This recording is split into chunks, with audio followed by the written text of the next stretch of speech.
Hello and welcome to the Griffin-Laker Invitational. I am Bayuj with Palm joining me to my left here, and we are ready to bring you some great Rocket League action on this beautiful Saturday in West Michigan. Yeah, we have some great matchups planned for you today. If we could just go ahead and pull up that bracket. West Catholic versus Fremont is going to be getting started at 11 o'clock. Our first match of the day is going to be the Jenison Wildcats versus the Hudsonville Eagles, though. For Jenison, a player to look out for is Lando. That's going to be the sophomore on the roster. Currently, Jenison is playing in the MHSEL season. They're 3-1 on the season so far, so they're doing pretty well in the Play VS League. And looking at Hudsonville, Mr. Popper's Penguin is a name that we've seen on Good old Mr. Hudsonville Popper's Penguin. for, I believe, 3 years now. So I feel like I remember that one from last year, possibly. Oh, we definitely that's a name remember I that from would last very year. seldomly forget. If we have any returning viewers, Bayuj and I actually did the final match of last year's event. So we're Yes. bringing it back. We're opening up the event for all y'all today. We're going to, shout out to everybody down in the Lakers Esports Center who's tuning in and listening. Shout out to everybody in the Spectator Lounge, or if we have some people in the Players Lounge right now. We've got an amazing event going on. And just a shout out to GVSU, shout out to The Griffins, the Grand the Rapids Griffins. Griffins. I mean, we could not do this without GVSU, nor could we do this without the Grand Rapids Griffins. So we are just very grateful to be here, very grateful to watch some fantastic Rocket League, and I'm just excited to get into the action. I am so hyped to get into this match. Like we said, Jenison, definitely a team to look out for. 3-1 the MHSEL. Definitely higher up there. When we look at their counterpart that they're going to be playing against, the Hudsonville Eagles, I believe they're also 3-1 in the MHSEL. I'm not 100% sure. I did hear information from their coach that their Rocket League team is currently all their Valorant team as well. Wow. So they're competing in a Valorant season this year. Those are some multi-talented gamers Some right there. multi-talented gamers that we love to see. And I mean, they say with sports, if you play several sports, your chances of getting injured or go down. I Yeah. mean, it's got to be the same with esports, right? I mean, listen, all I will say is that we're currently at, a pretty nice event here for Rocket League, and they're here. They might play Valorant as well, but they're here for Rocket League, so it's got to mean they're good at both. Only a great thing to see people play multiple titles. I mean, it's just going to make you a more well-versed gamer in general. Well-versed, and it gives you an opportunity for some colleges out there who are looking into Very it. true. The collegiate esports scene is only growing and growing and growing, so Yes, we both took our own little path through that collegiate scene. So definitely something that's really awesome to see, these opportunities that were not really around when, I was in high school or middle school, are now being around, and it's great to see these kids take advantage of them, and it's great to see them have such fun being able to compete against other teams at the highest level in high school as well as collegiate and beyond. Also, just another announcement, March 21st is the official day of giving at GVSU. However, we are accepting gifts for this campaign right now. Are you interested in supporting the GVSU esports program? You can donate to our fund by navigating to www.gvsu.edu/giving and search for the Esports Club Fund. All contributions will go towards enhancing the student experience within the esports program and creation of scholarships to award our competitors for their talents and efforts. So please go ahead and go to www.gvsu.edu/giving and search for the Esports Club Fund so that some of these extremely talented people can get competitive scholarships. And speaking of extremely talented people, here we are, Game 1, Hudsonville versus Jenison. This is a best-of-5 series, so the first team to get 3 games will win the series. And right off the bat, we got a shot in the net, and Choir Kid, 18812, kind of pinched it right off the hood of, it looked like Mr. Popper's pen. Or no, it's not Mr. Popper's pen. But hit it right off the hood of the defender, scored it right into the bottom left corner, and Jenison, right out of the gates, 14 seconds, they're ready to rock. Yeah, beautiful little shot in there to the bottom left-hand corner as the Wildcats take an early lead. Hudsonville going on the attack as Lando is going to put it into the corner. It's fired towards the net, though, and Hudsonville is going to tie us up. HYP putting it into the back of the net. Fist bumps going all around from the team. Great turn from HYP there, sees the ball going off the wall, knows there's no defender back, so just forces that attack and gets that nice shot in, keeping the pressure up for the side of Hudsonville. And now we're tied up. Only 22 seconds expired. We're back to an even game. Yeah, something tells me this is going to be a super high-scoring game as we send to the net immediately. That's going to be knocked out of the way by Mr. Popper's Penguin, though. Hudsonville taking a deep breath after that one, saving that goal by the skin of their teeth. They're going to get to go on the attack. Lando is going to fire it back into the corner, though, where Mr. Popper's Penguin's sitting and waiting for it. Isn't able to get a hold of the ball, so Hype's going to take control in the corner. It's fired towards the net, sent just wide, though, as the Eagles are going to regain control. Landon for the Wildcats is still going to keep pushing this forward. It bumps down in front of the net, but no good. Back out to midfield we go.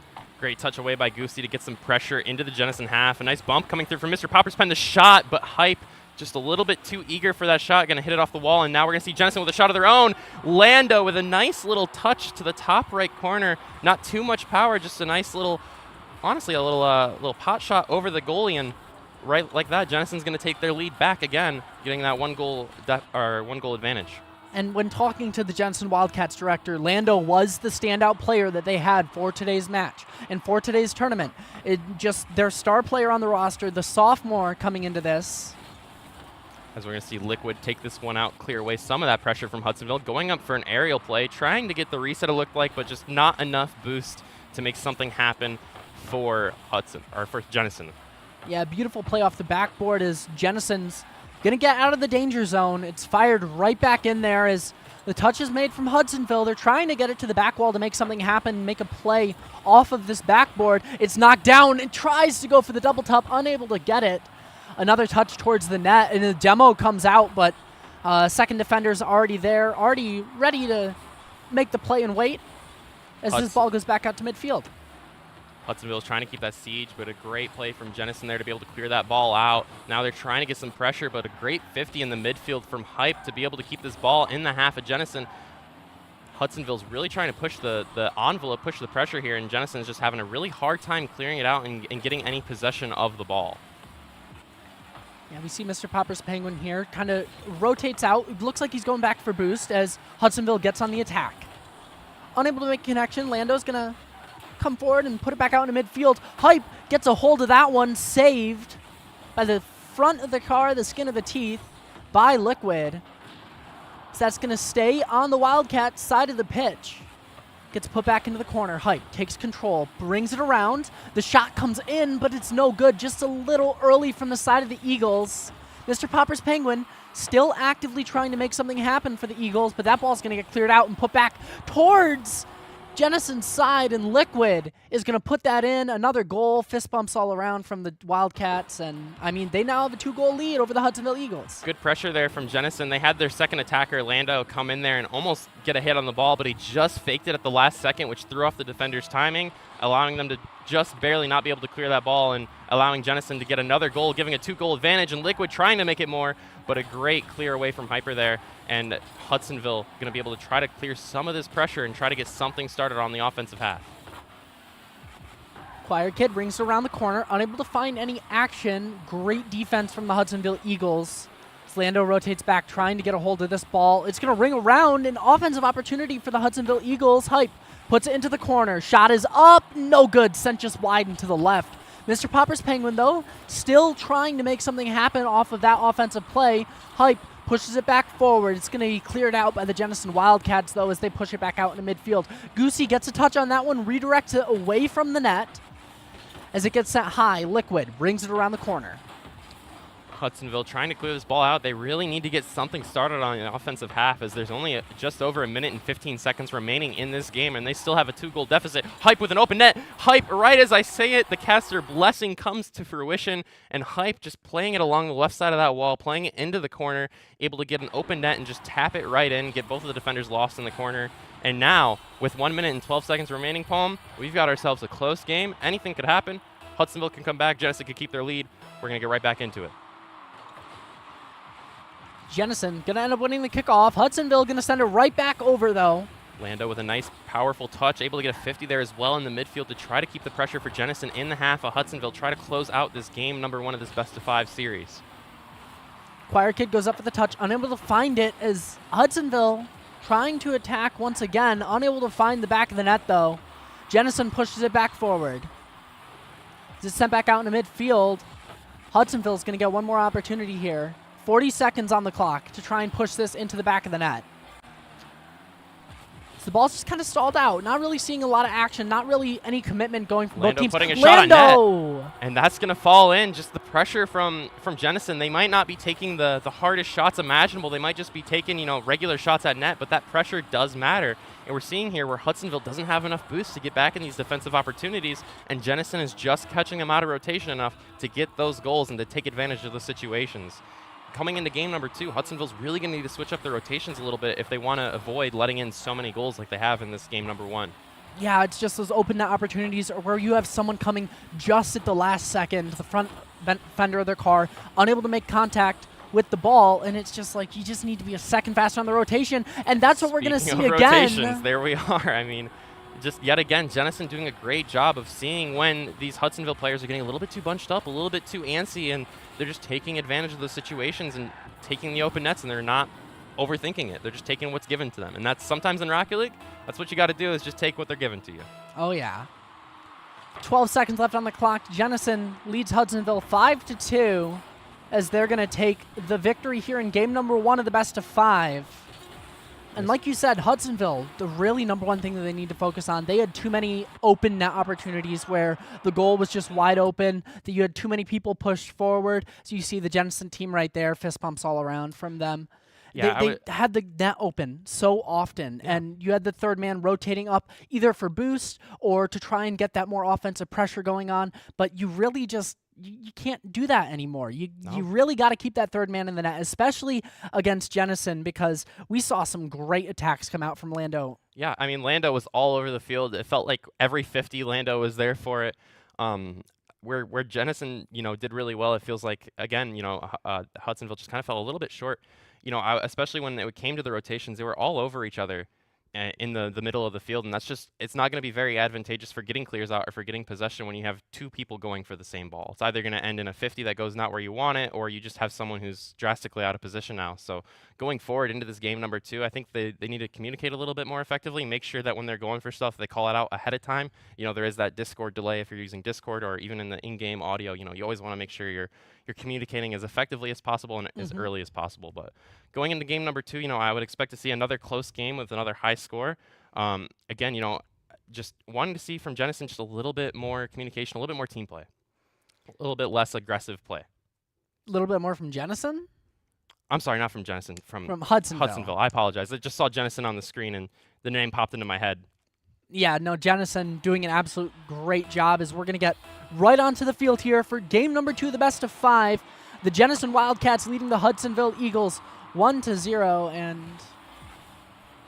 so far off the kickoff, it looks like Jenison's going to be pushing this into the half of Hudsonville.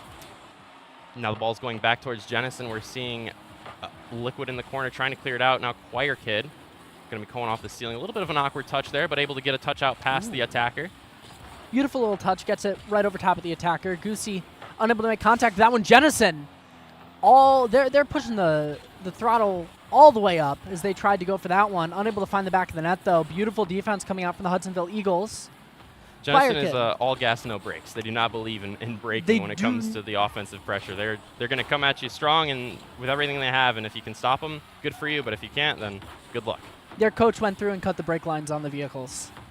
Sometimes you got to do what you got to do. The coaches got to do what coaches got to do. You want to push that pace, you got to do what you got to do. Choir Kid gets control of that one. It's going to be tapped up and goes off the backboard. No good for Hudsonville as they almost inch one in past the Jenison Wildcats. Jenison finally trying to get a clear on this ball. It's out towards midfield. Lando going to be following this up. Going to fake the touch at first, get a nice little wave dash under, pop it up, go for the air dribble, but a great clear way from Mr. Popper's pen to be able to clear that pressure for Hudsonville and try to be able to create their own counterattack. Choir Kid gets a hold of this, going to try and sneak it past all 3 defenders here. Unable to find it, but does steal the corner boost on the way out, so at least gets that.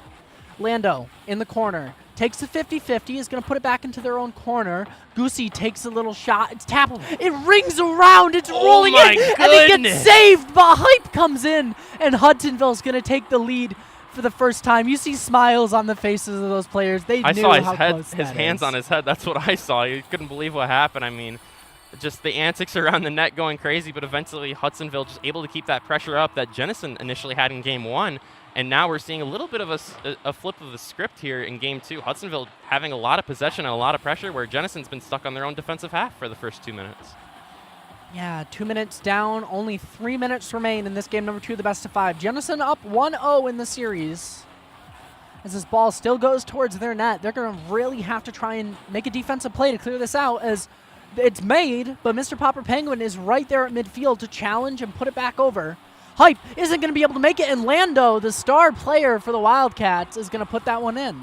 Great pressure, great speed from Lando there. Sees it going off the ceiling, reads it perfectly. The defender there just didn't read it quite as well. Lando's up a little bit earlier, and when you have 2 people up in the air and one's faster, that's how it's going to result pretty much every single time as long as the shot's on target. So a great play from Lando there and a great way to tie it up for Jenison.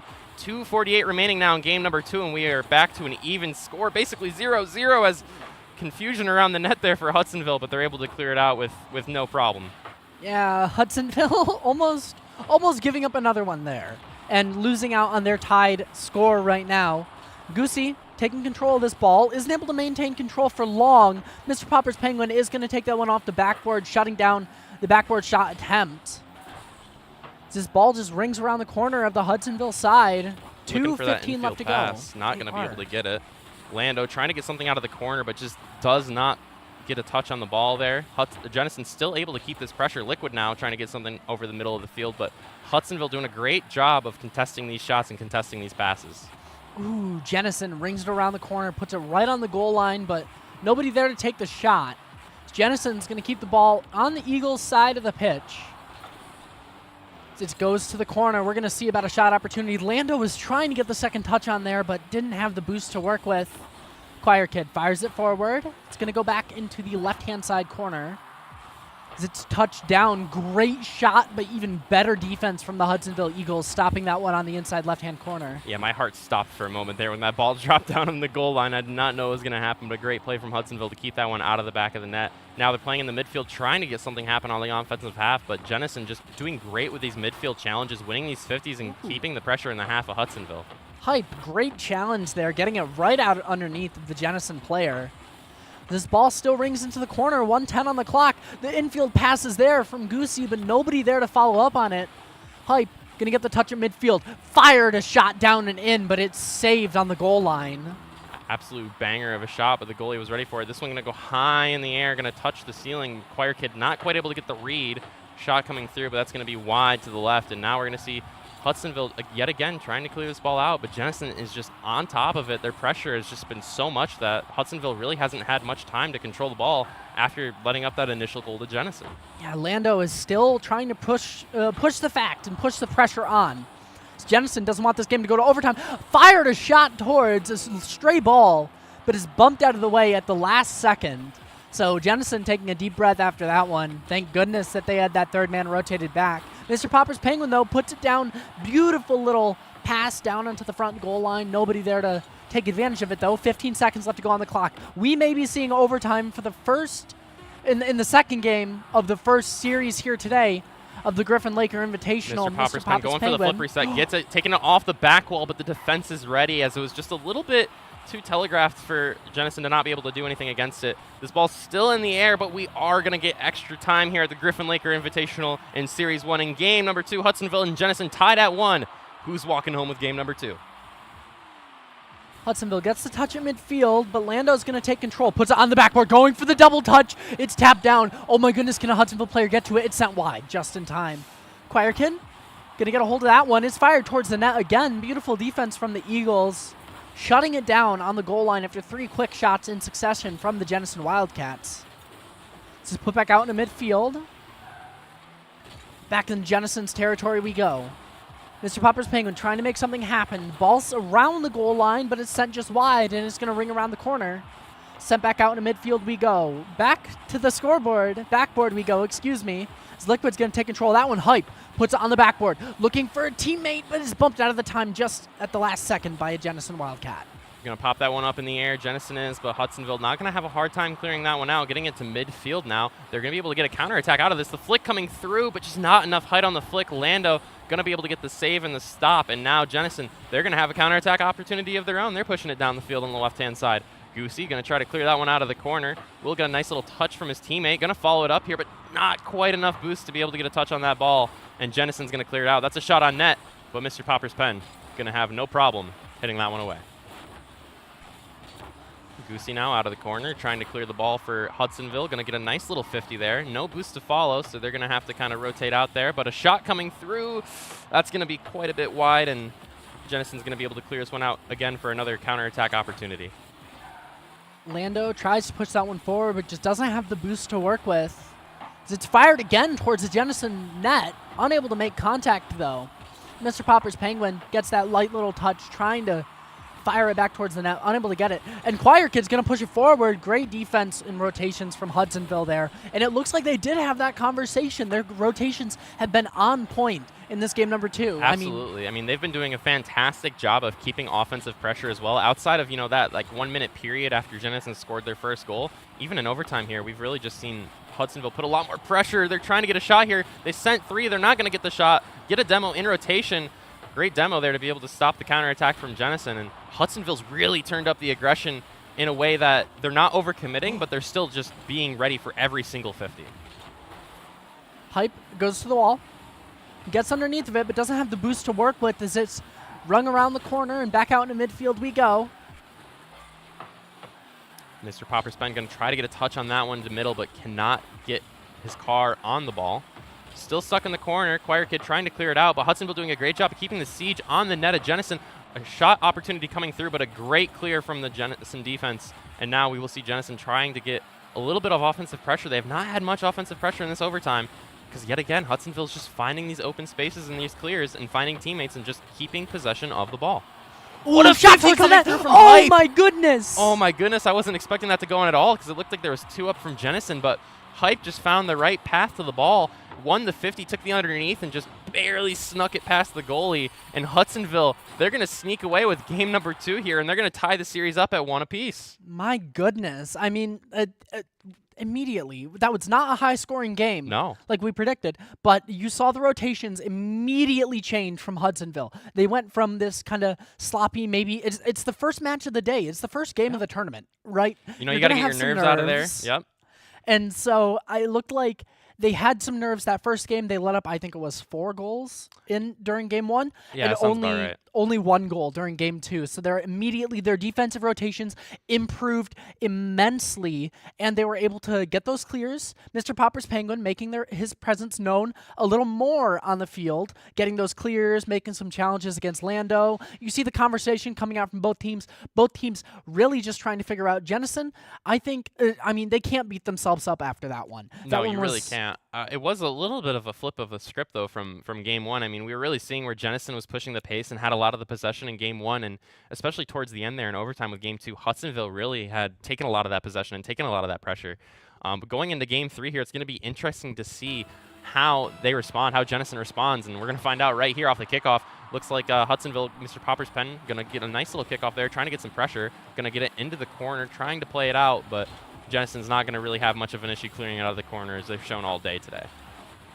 Yeah, as Hudsonville gets a hold of this one, I believe that's Mr. Popper's Penguin sending it high off the backboard. No good, and it's in. Hype with the touch on that one, tires it into the net. Mr. Popper's Penguin, yes, takes it high, gets the touch off the backboard, and the Hype is right there to tap it in. Beautiful pass and team play coming out from the Eagles. Really great way to use the flip reset mechanic there to get the pass off the backboard to be able to just get the defense out of what they were expecting. Great job from Mr. Popper's Penguin, and then a great job from Hype with another Hype play to be able to follow that up. Had the game-winning goal in OT in game 2 and starting it off in game 3 hot. So Hudsonville, they're keeping that momentum, keeping that pressure they built up in game 2 so far. Let's see how they can continue here.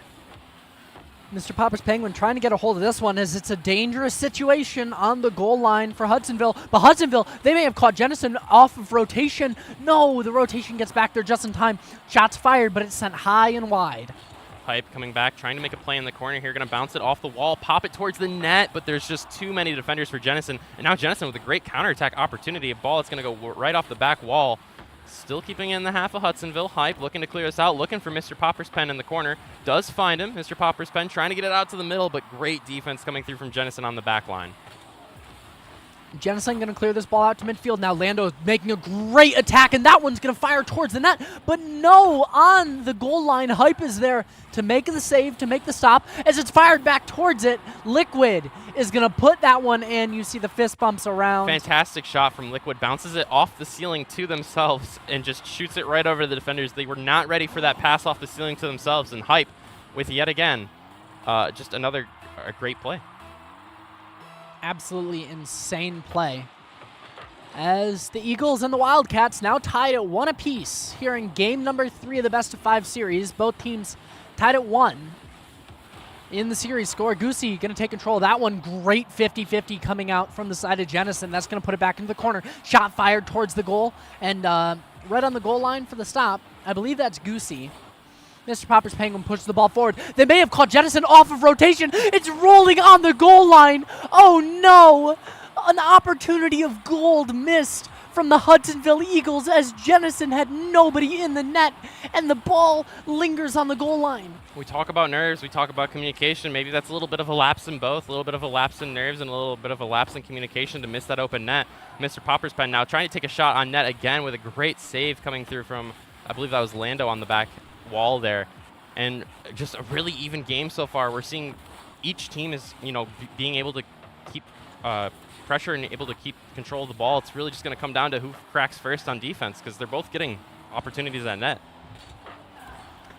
Shot fired for the Eagles, but no dice on the side of Jennison. Great 50 from Lando there to be able to pre-flip that one. Had no boost going to the ball. Now we're seeing a shot come through yet again from Hype, but that one's going to be hit away by Liquid. No danger there for the side of Jennison. Choir Kid gets the touch on that one, trying to play a little bit of defense and get this ball out of their territory because they have no boost.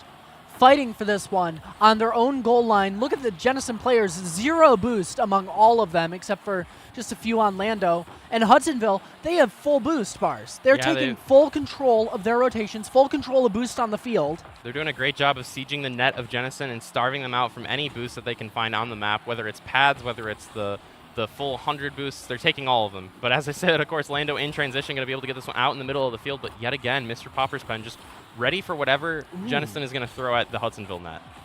We saw about 3 50s in a row as that bounced back ball and ball bounced back and forth and back and forth. So Mr. Popper's Penguin finally getting an attack forward. Hype in midfield. Going to keep this ball on the Jennison side of the pitch. Takes the 50, loses that one. Mr. Popper's Penguin going to fire it all the way into the corner. Gets the demo, so this is going to be an attack coming forward from the Hudsonville Eagles. Goosey gets a touch to the back wall. Gets the demo. The shot is up. It rings out. No good.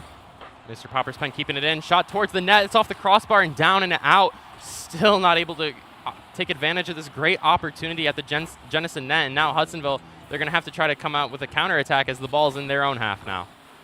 1 minute on the clock here in game number 3 of the best-of-5. Series tied 1 apiece. Lando is going to put that one in for the Jennison Wildcats, though, as they take the lead in game 3, 2-1. Great pressure from Lando there, just seeing how Mr. Popper's Pen plays that off the wall. Didn't get the touch he was looking for, and Lando just lying in wait, ready in position, able to get the open net very easily. And now with just 50 seconds remaining, Palm, in game 3, Jennison has a 1-goal lead that if they hold on to, they could take a lead in the series yet again. And this game number 3 is so important. That puts you on match and series point, which is a big thing. You do not want to be going down to the losers bracket this early on in the day, and neither one of those teams wants to be facing that.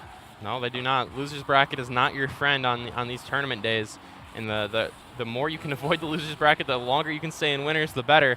As we're seeing a nice little demo and transition come through from Lando there. So the ball's sent back out towards the Jennison side of the net. Beautiful little save just in time. Coming out from Jennison. Hudsonville would have tied the game up with that one.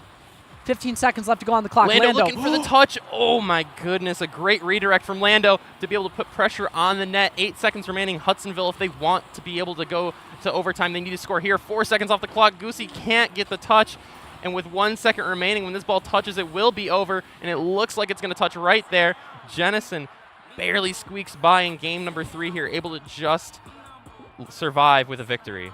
Yeah, just barely. I mean, we are seeing an extremely, extremely close series between these two. I mean, game number 1, I mean, we saw the nerves coming out from Hudsonville. I mean, it happens to the best of us. It happened to me during my time in competitive play. I'm sure it happened to you in your time of competitive play. There's no VODs for that, though. We can't find the VODs for no that. VODs, no VODs. There's, I mean, then it didn't happen if there's no evidence. Very true.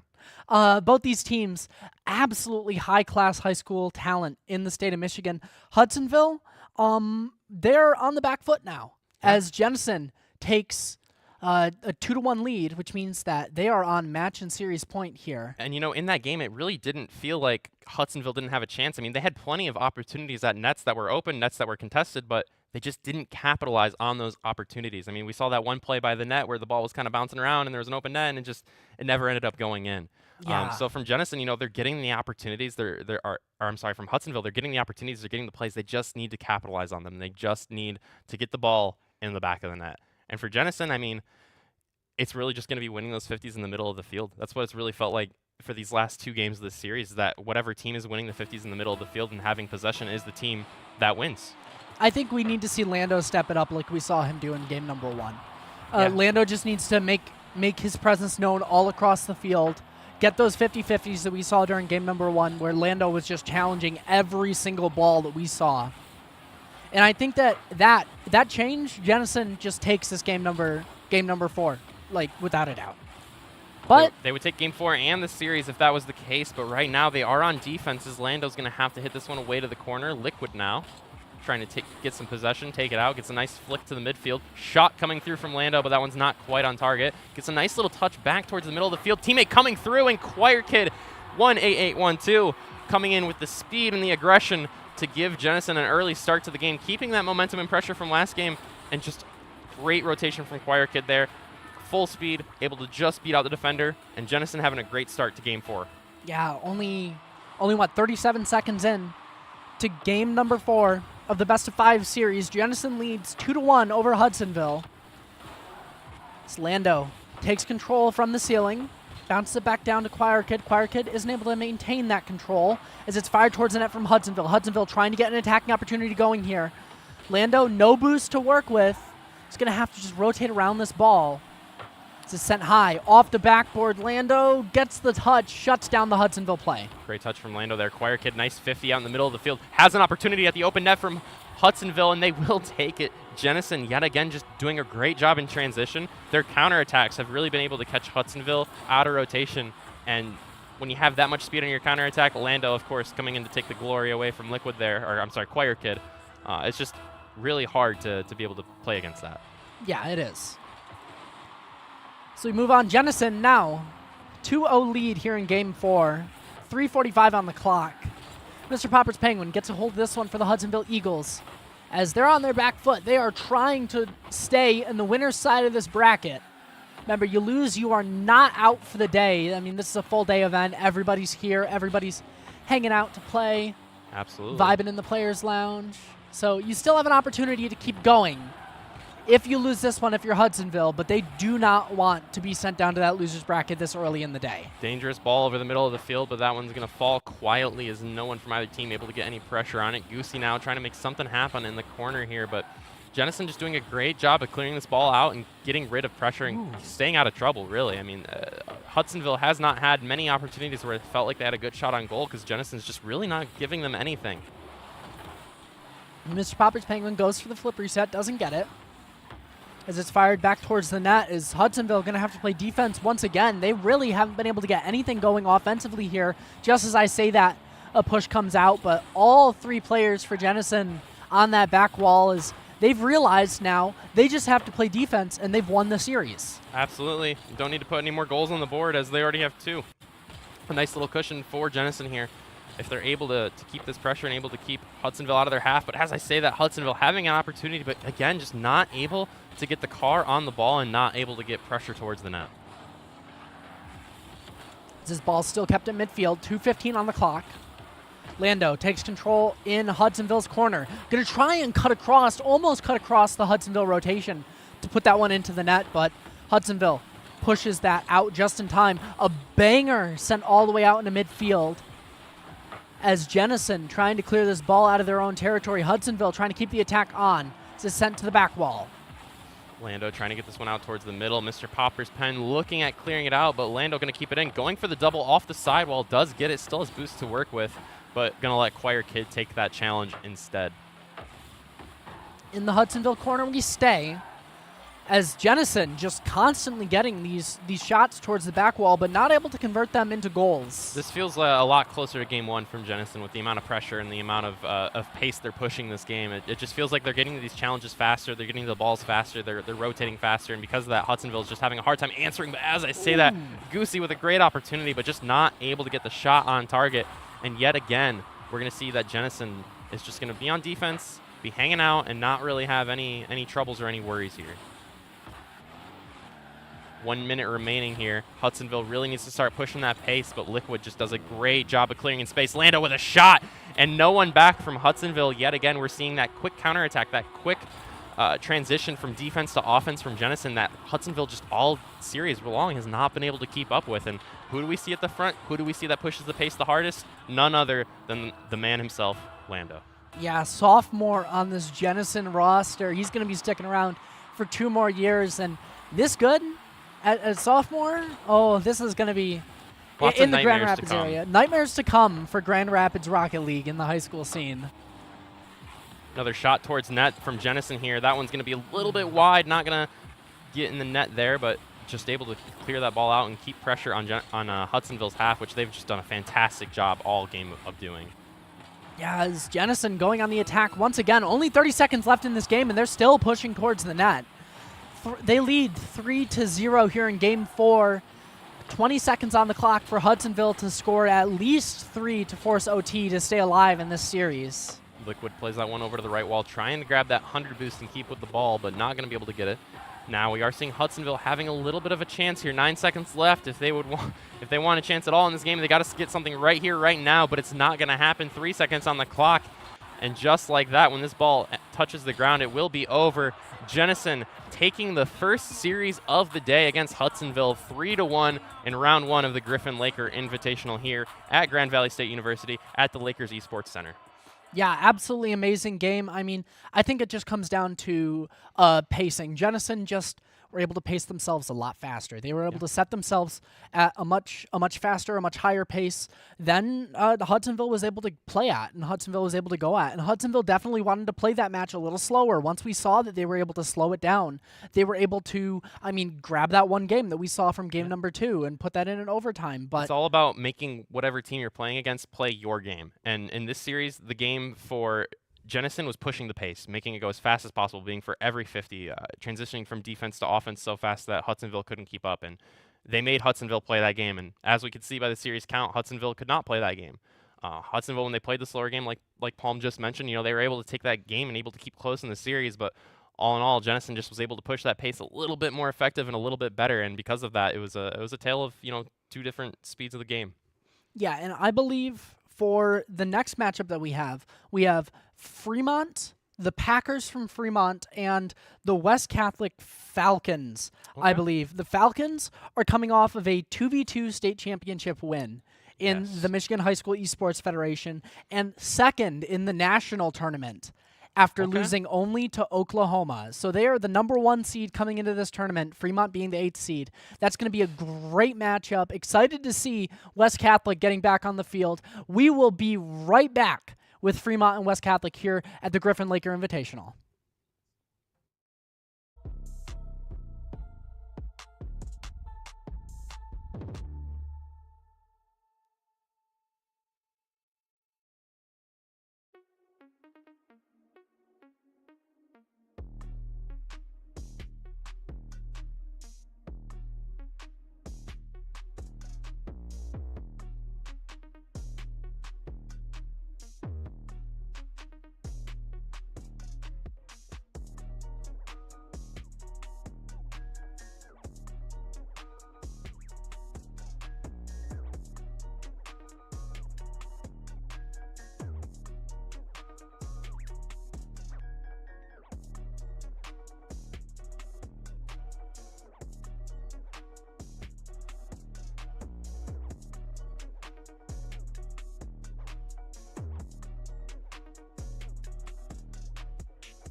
Hello, everyone, and welcome back to the Griffin-Laker Invitational. I am Bayuj, joined by Ben. and we are bringing you the first round of the loser side of bracket here. Looks like we're going to have the Lawton Blue Devils versus the Wolverines. So we're going to be getting into that action fairly shortly here. Exactly. It's going to be an exciting match. But just before we get into that, I've got to plug something a little more near and dear to my heart. The GVSU Day of Giving. It's one of my favorite things. We do this every year. March 21st is the official day of giving at GVSU. However, we're accepting gifts right now. So if you're interested in supporting the GVSU Esports program, go to our fund at gvsu.edu/giving. That's gvsu.edu/giving, and search for the Esports Club Fund. All contributions will go towards enhancing the student experience within the esports program and creation of scholarships to award our competitors for their talents and efforts. So what's better than, seeing some Lakers, get some scholarships for, putting in work on the esports team, Nothing better than getting a scholarship to do something you love, like gaming. Exactly. Just so grateful that those opportunities exist these days. But getting back to what we are all here for and what we all came to watch today is some great Rocket League action. Lawton Blue Devils taking on the Wolverines here. Looks like Lawton, they lost their first series, I believe was 3-0, and the Wolverines lost 3-1. So going into this series, kind of what are you expecting to see from both teams? I'm really hoping that the coaches have talked to them and seen like what their mistakes are, and why did they lose their series, and exactly what they're doing wrong, and then we're going to address those issues and hopefully see a great game from our competitors here. It looks like we're getting a little camera there. Straight out of Godwin. Straight out of Godwin. You got to love the swag. The swag is exactly what you love to see in the esports scene. And, everybody's got their own little swag. You got Byron Center with their orange and black jerseys back there. Yeah, it's especially great when they're all matched. And it looks like we're actually going to be getting right into the action. It looks like they started a little bit early ahead of the casters, so that's okay.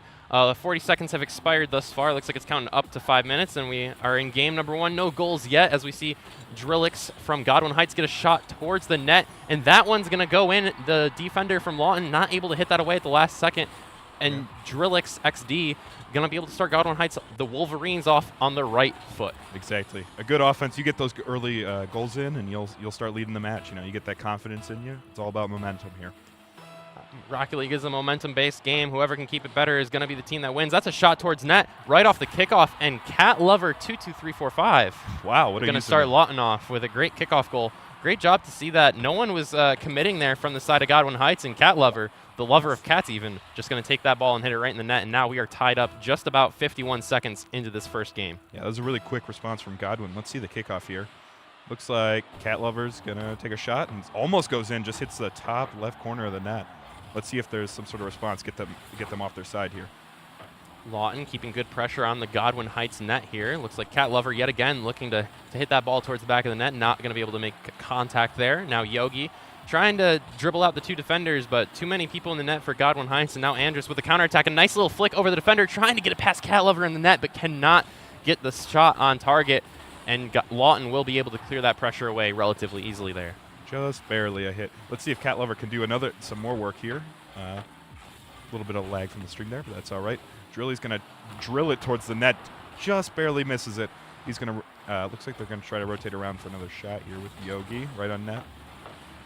Yogi trying to get that one on net, but cannot. Cat Lover trying to get something for this Lawton team towards the middle of the field, but yet again, Godwin Heights just able to clear that out of the corner with relative ease. But now that I said it, Yogi on the counterattack, running out of boost, tries to get the 50, but not able to pre-flip the 50 correctly there. Yeah, unfortunate here, but we're going to see some just kind of middle play, nothing. There's going to be attempted shot on goal here that's going to get deflected here by, looks like Susan, something like that.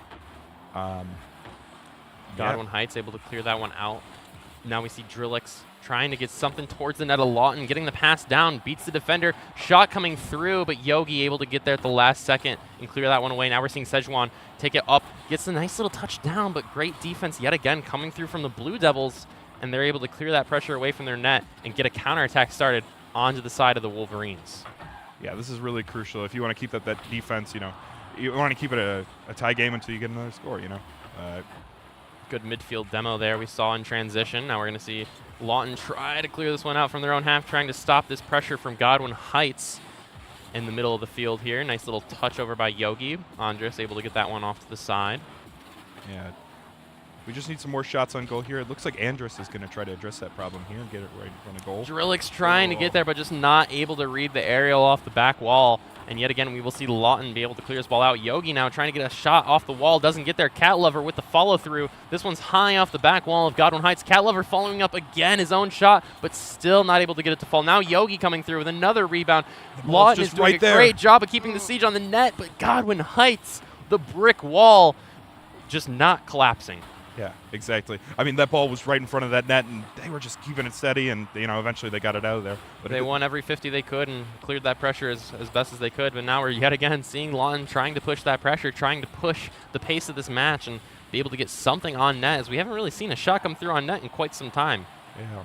And again, that ball's just kind of like rolling around in front of the net. They really got to put some more offensive pressure here, get some crazier shots. Dangerous touch from Cat Lover there, but just a little bit too high. Hits off the top of the crossbar. Now we're seeing Godwin Heights with a great counterattack opportunity. It's flicked over one on net, and Drillix XD going to score yet again. The only 2 goals for Godwin coming from Drillix, and just a great little pop right over the defender. Just got it out of his reachable range. Yogi couldn't quite get there, and Zanudo just couldn't get back for that one. And now Godwin Heights with a 1-goal lead with just over a minute and 3 seconds left in this first game of this best-of-5 series.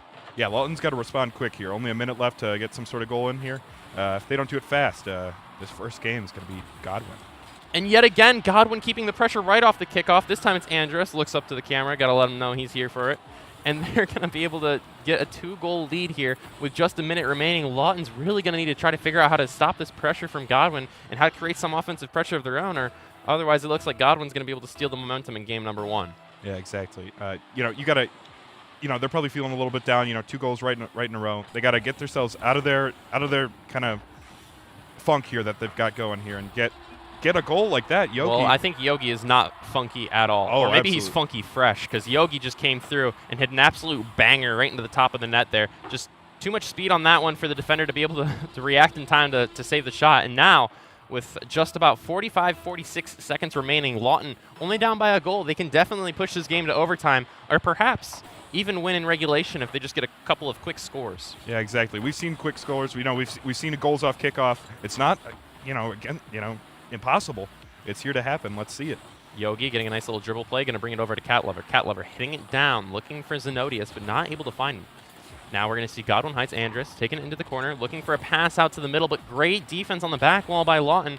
And now they're going to be able to get that ball into the half of Godwin Heights, trying to create some pressure of their own. Yogi with a great transition demo on the offensive half. Now we're seeing Cat Lover take it in the corner, but a great play by Andrus and a great defense from Godwin Heights. And now we're seeing the counterattack from Godwin Heights. The flick coming through, not on target. Just barely. I mean, all these just barely shots, Let's see if they can get another goal in here. Oh, it's real close. It bounces off the inside of the net. That was so close to a goal. I don't think you can physically get closer to a goal than what we just saw from the side of the Godwin Heights there. But another close shot. This one in the inside corner bounces out. Cat Lover with a shot, but a great deflection from Drillix.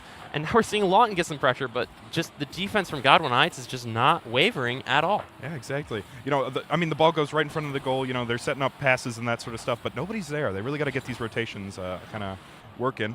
Great 50 from Cat Lover in the midfield there, forcing Sejuan up, but he can't get the touch. And Yogi yet again coming through for Lawton, being a hero when they need him the most, bringing in this energy and this high impact play and getting just a nice little touch to hit it into the net. So that way Godwin had no chance of clearing that. And now with just 27 seconds remaining, we should be it should realistically be going into overtime sooner. Yeah, unless we see something crazy. Yeah, the clock's actually wrong. 5:33. It should be.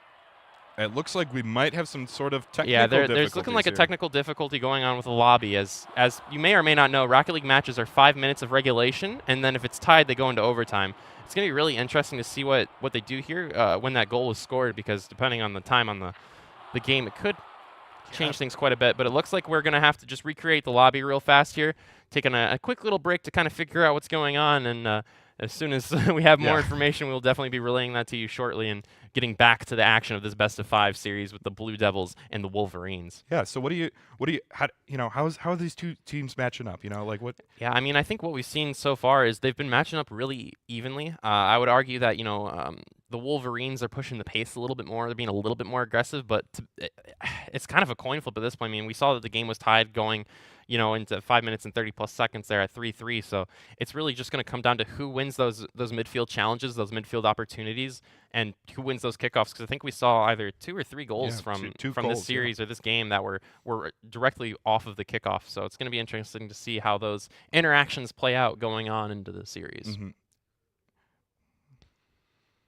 All right, it looks like our analyst just said that we started the game with the wrong lobby settings, so they're restarting the game. I'm not 100% sure if they're not counting the results of that match. Yeah, I believe we're just going to do a straight-up reset, just replay the whole game, considering that they had it set up wrong. But, hey, I'm not going to complain about Extra Rocket League. Yeah, I love to That's sit here and talk about some fantastic gameplay, so I'm excited to see the Blue Devils from Lawton take on the Wolverines and see how that game 1 goes now that we kind of have a little bit of a precursor to it, a little bit of a warm-up to it. Mm-hmm, exactly. I think both teams are kind of sensing each other out and how they're performing and where they're weak and where they're strong. And I think in this restart here, we'll even get some better action here. And just to kind of explain how we got to this matchup, Lawton in the winner's side of bracket played Caledonia in match 3 today.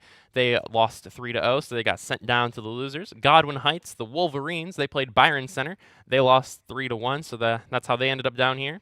And then if you were tuned in earlier, you saw the Jenison and Hudsonville match where Hudsonville fell to Jenison 3-1, and so that's, how we've gotten so far here. It looks like going into the winner side of bracket after our break, we will have Caledonia and Byron Center playing later on today. And then we're just waiting for the results of West Catholic and Fremont to see who ends up playing Jenison and the other side of winner's bracket. Whatever the results is, it'll definitely be a good tournament. I'm excited for the finals. That's going to be some high-stakes energy. Absolutely, and the best part is that even with the matchups we've seen in winners, you always have a chance to win through losers. I mean, these two teams here, one of these two teams their journey will be ending after this series, but the other one has a chance to create some upsets, to create some hype, and do a losers bracket run to be able to try to take this tournament, the second year of this tournament. Yeah, exactly. Looks like we might be in the lobby soon. That's what our analysts are saying, but we'll see in just a second here. Should be getting right back into the action in just a moment here. Again, going to be a great series. We saw game 1. It was really tight and close. Or, well, I guess game 0. Yeah. But game 1, we're going to see how it goes here. Ball's going into the Lawton side of the field. Godwin Heights trying to push that pace a little bit. Drillix getting a pass over the middle. It's off the crossbar. Andres not able to get that one through, but then we have Sejuan coming through now with a nice little aerial there. Looks like Lawton might not have had any boost on the defensive half there. They just weren't quite ready for the pressure from Godwin Heights off the kickoff, and that's, again, something I was just talking about during that break was we saw a couple kickoff goals in game 0. It's going to be interesting to see how those play out, and Godwin Heights taking advantage of those kickoffs right off the rip. Yeah, only 10 seconds into the round, and they're already going. But what I've seen from both teams is that one team gets a ball in the air that's coming down, they almost can't counter it. It's if it's going to the net, it'll probably hit. Yeah, the aerial counterplay does not look like to be there so far in this series, but saying that, we're seeing Lawton trying to push the attack against Godwin Heights here, keeping it in their half. Yogi with a nice little mid-air 50 there. Yeah, let's see if they can take advantage of it here and get some pressure here on Godwin. Andres with a nice stop there, but now we're going to see Yogi clear it off to the sidewall. Looking for another touch, a nice little flick over one. Yogi getting the demo on the goalie, an open net opportunity for Lawton, but Godwin Heights, they are able to clear the ball away and get out of danger. Now they have a counterattack, trying to get this offensive shot, but a great save from the goalie as Andres was not able to get there in time to be able to create an offensive opportunity for Godwin. Yeah, and then Lawton looks like they're going to try to get it over to Godwin here, but Godwin has a stone-cold defense and a killer offense, so let's see how they respond to that. And Drillix is going to kind of try to get it in front of net for one of his teammates, and it's not going to happen. There's 3 cars piled up right next to each other. Oh, God, that's a recipe for disaster. Andres looking for the touch off the back wall. Not enough boost to follow it up, so will not be able to get any danger out of that touch there.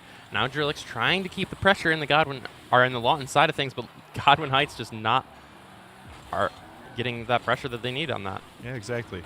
It looks like Andres here is going to go over to Lawton. The goal was what a shot coming through from Drillix. Just barely snuck that one into the top left corner. It looks like Zanodu or Calover, I believe it was Calover, is back in net. They got a touch on it, but it just was not, their car was not angled in the right way, and instead of sending away, the touch sent in, and now Godwin Heights has a 2-goal lead with just about 3 minutes left on the clock. I feel Lawton, they get stuck in front of their goal with no boost, and it's really hard to counter an aerial ball or something that's moving fast with no boost. And just a flip. Yeah, you can't really get too high in the air with just one or two jumps and a flip there, so it can be very difficult to defend with no boost here. And we're seeing Godwin doing a lot of bumps and demos around the goal right now. I like to see the aggression coming out, trying to create more opportunities for yourself instead of waiting for Lawton to make a mistake and have that opportunity arise. Exactly. Looks like Yogi's going to try to play the defense. The ball was just kind of rolling right in front of their own goal, and Sejuan's going to be there to kick it towards the midfield, and we'll see what goes from here. Cat Lover with a nice little 50 there. Yogi trying to play that ball off the back wall, cannot find it in the air. Andres now trying to clear it out, but a nice little pass to Cat Lover, honestly, and Cat Lover with a nice shot, but the Godwin Heights defense has just been ready for every single shot and opportunity Lawton has had so far in this game 1 of this best-of-5 series. Yeah, I think that, their dedicated goalie that they usually play is looking like, the stellar choice there. And he always has boost, so he's always in position and ready to kind of defend on any sort of thing, unlike the Lawton goalies that are usually there. They're caught out of position, no boost, anything like that. And it's going to go towards their goal. Speaking of getting caught out of position, the offensive attack from Godwin Heights, really dangerous situation here. Sejuan gets a nice pass over the middle, but Godwin Heights Yogi was ready for that one. Yes, he was. Let's see if something can happen, but no, Godwin's, they're there.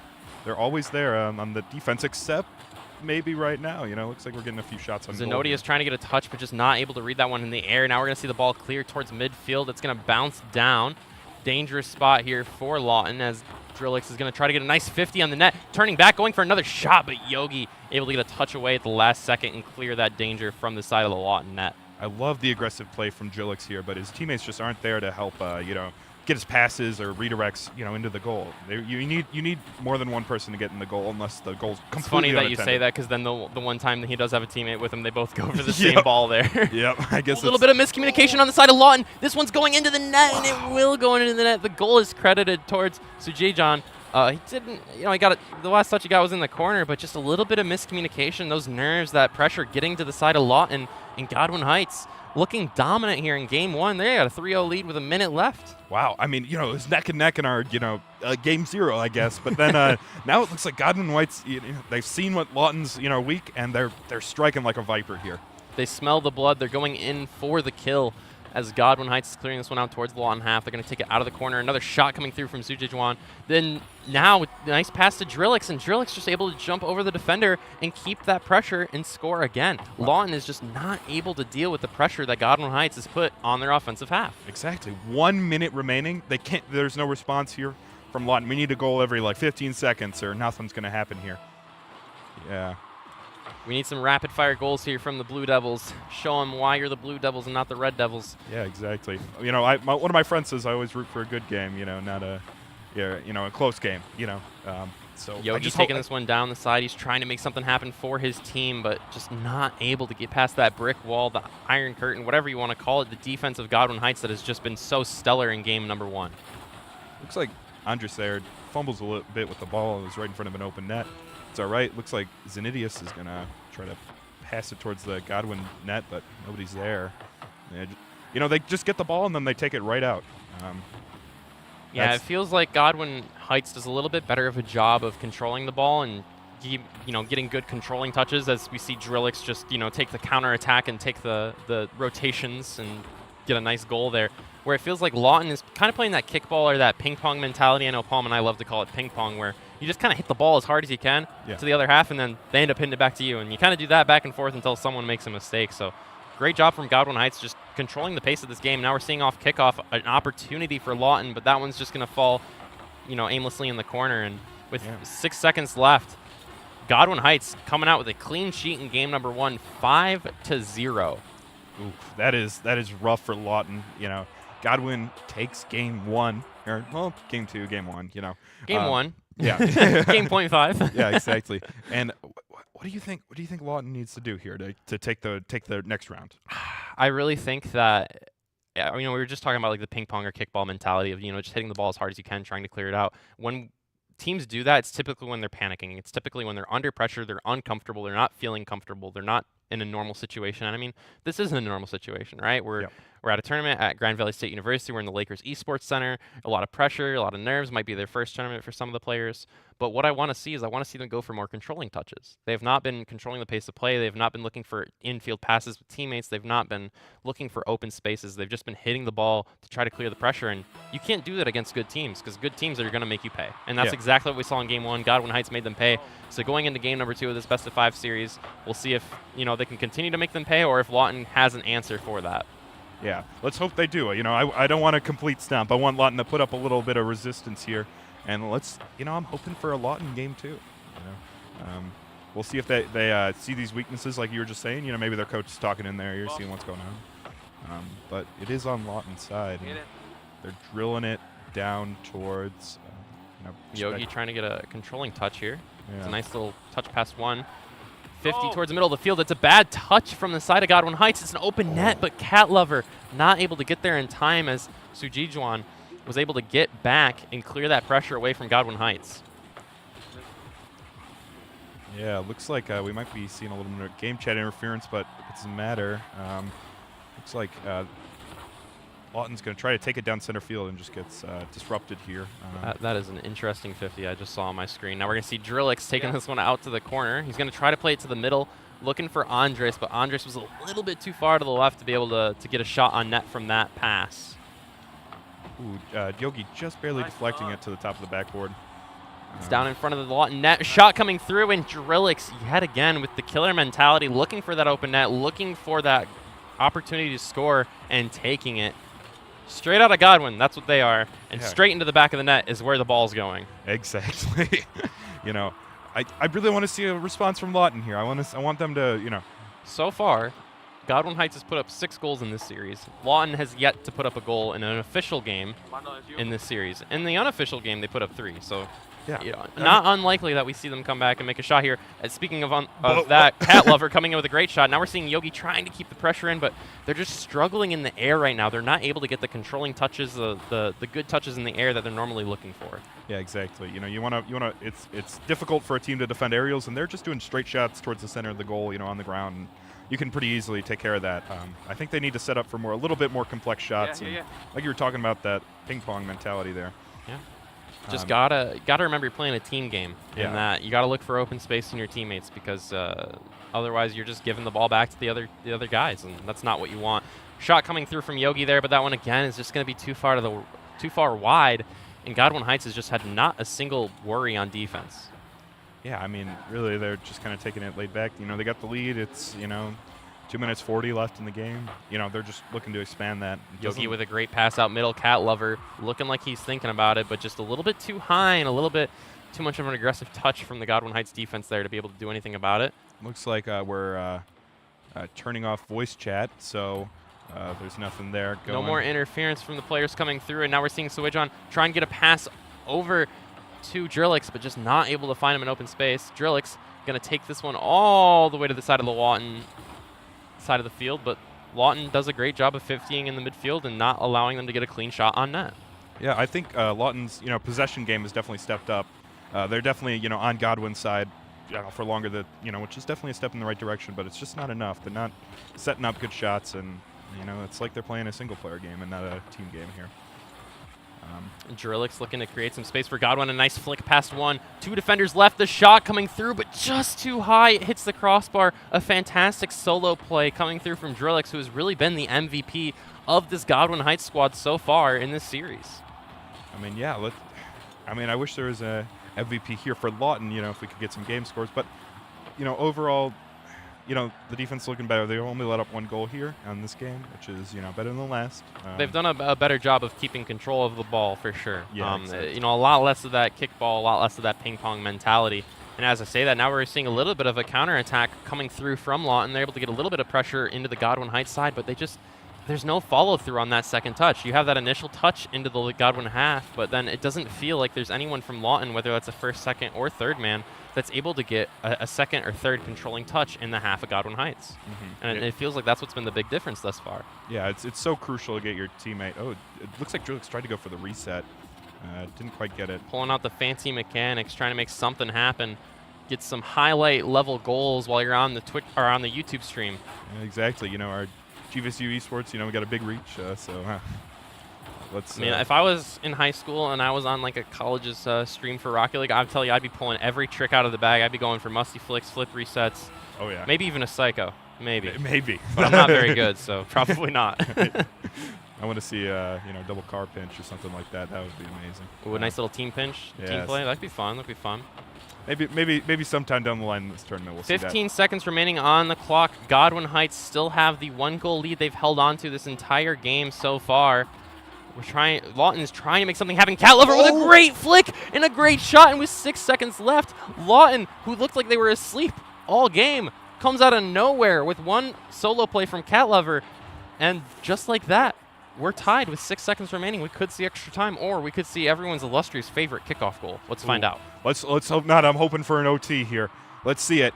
Ball's going directly towards the Godwin Heights net, and it's in! Oh my Yogi God! pinches it off the kickoff, and it goes straight into the bottom right corner. In 4 seconds, it looks like they were sleeping the entire match in the last 10 seconds. They just turned it on. Wow.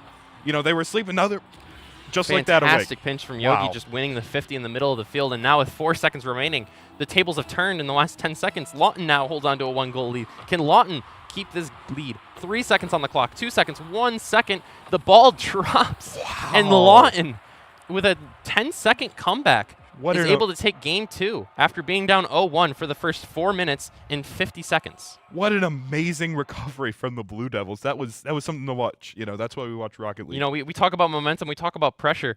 The momentum was all Godwin Heights for the first 9 minutes of this series, and now, just in the last 10 seconds, like a switch. It's like a switch. It's gone exactly 180 the other way. Now Lawton has all of that momentum, because how can you possibly have more momentum than coming back and winning a game that looked like there was no hope left? I mean, I was completely lost. I was like, okay, Lawton's getting it. It's over. And then, and boom, 2 goals right just like that. You don't really see that every day. But and of I'm course, sure who started it off for the Blue Devils? None other than Cat Lover. Yeah, Cat exactly. Lover is the energy for that team, really just trying to make sure that they are able to keep their momentum up and keep their energy up, and it worked out great for them in that game number 2. Yeah, exactly. Putting the whole weight on his, carrying on the back of his team. I really love his aggression and not being afraid to get in there. I think in that first goal he got, he was like 2 or 3 guys were on him, and he still put it in the goal. We are all tied up here at 1 apiece in this best-of-5 series between Lawton and Godwin Heights, the Blue Devils and the Wolverines. Who's going to take the lead going into Game 4? We're about to find out right here, as Yogi going for a double touch but does not have the beans, the boost required for the play. Yeah, shame. It looked like a good shot, but just missed it slightly. Just a little bit of angle of that car off. Shot coming through from Zenodius, but again, able to get cleared away by Godwin Heights without any trouble whatsoever. Now we're seeing Andres trying to push the envelope. A shot coming through from, I believe that was Drillix, but again, just not much pressure on that shot. Yogi with a nice 50, but Andres able to come through for Godwin Heights and just clear that pressure away. Yeah, Godwin Heights, their teammates are always there, and it's not necessarily the same with Lawton, They're always there to back up and, kind of support. Feels like the chemistry for Godwin Heights has really been clicking so far, whereas with Lawton, they might not have had as much chemistry, but with Cat Lover and Yogi, it really feels like those 2 individuals have been kind of just working together to create as much of a problem for Godwin Heights as they can. Mm-hmm. Most definitely. It's Cat Lover's a big problem, and let's see if Godwin can deal with it. I personally never thought there was a problem with loving cats. I just want to make that very clear. clear. Of course. I'm a cat lover, yeah. But this Cat Lover is a certifiable issue. Yeah, exactly. 2-2, 3-4-5. That might be the score at the end of the game if he gets a few more highlights. Let's see if they can make something happen and finally, get it off their side here. It's been Zenodius trying to get this one out to the middle of the field. Cat Lover following in pursuit, but it did not look like he had the boost required for the play. Zenodius coming back, trying to get something over the middle of the field, looking for a teammate, but alas, no one is nearby to be able to capitalize on that opportunity for the Blue Devils. Yeah, they just need to set each other up for success. You can't go it alone. There is no I in Rocket League. Only a we. Yeah. Don't ask me how, though. I'm not very good at English. Yeah, no. Zenodius now looking like the Lawton Blue Devils are going to get a clear, but a great transition demo coming through from Andres to not allow them to get the pressure that they were looking for on the Godwin Heights net. Looks like Yogi's going to try to set up for a shot. Gets flicked away there. And Drillix is going to drill it on over to Lawton's side. And let's see if they can take advantage of this pressure that they're creating. Opportunity coming through there for the side of Godwin Heights. A nice demo coming through from Drillix. He's turning around. He's going for the shot.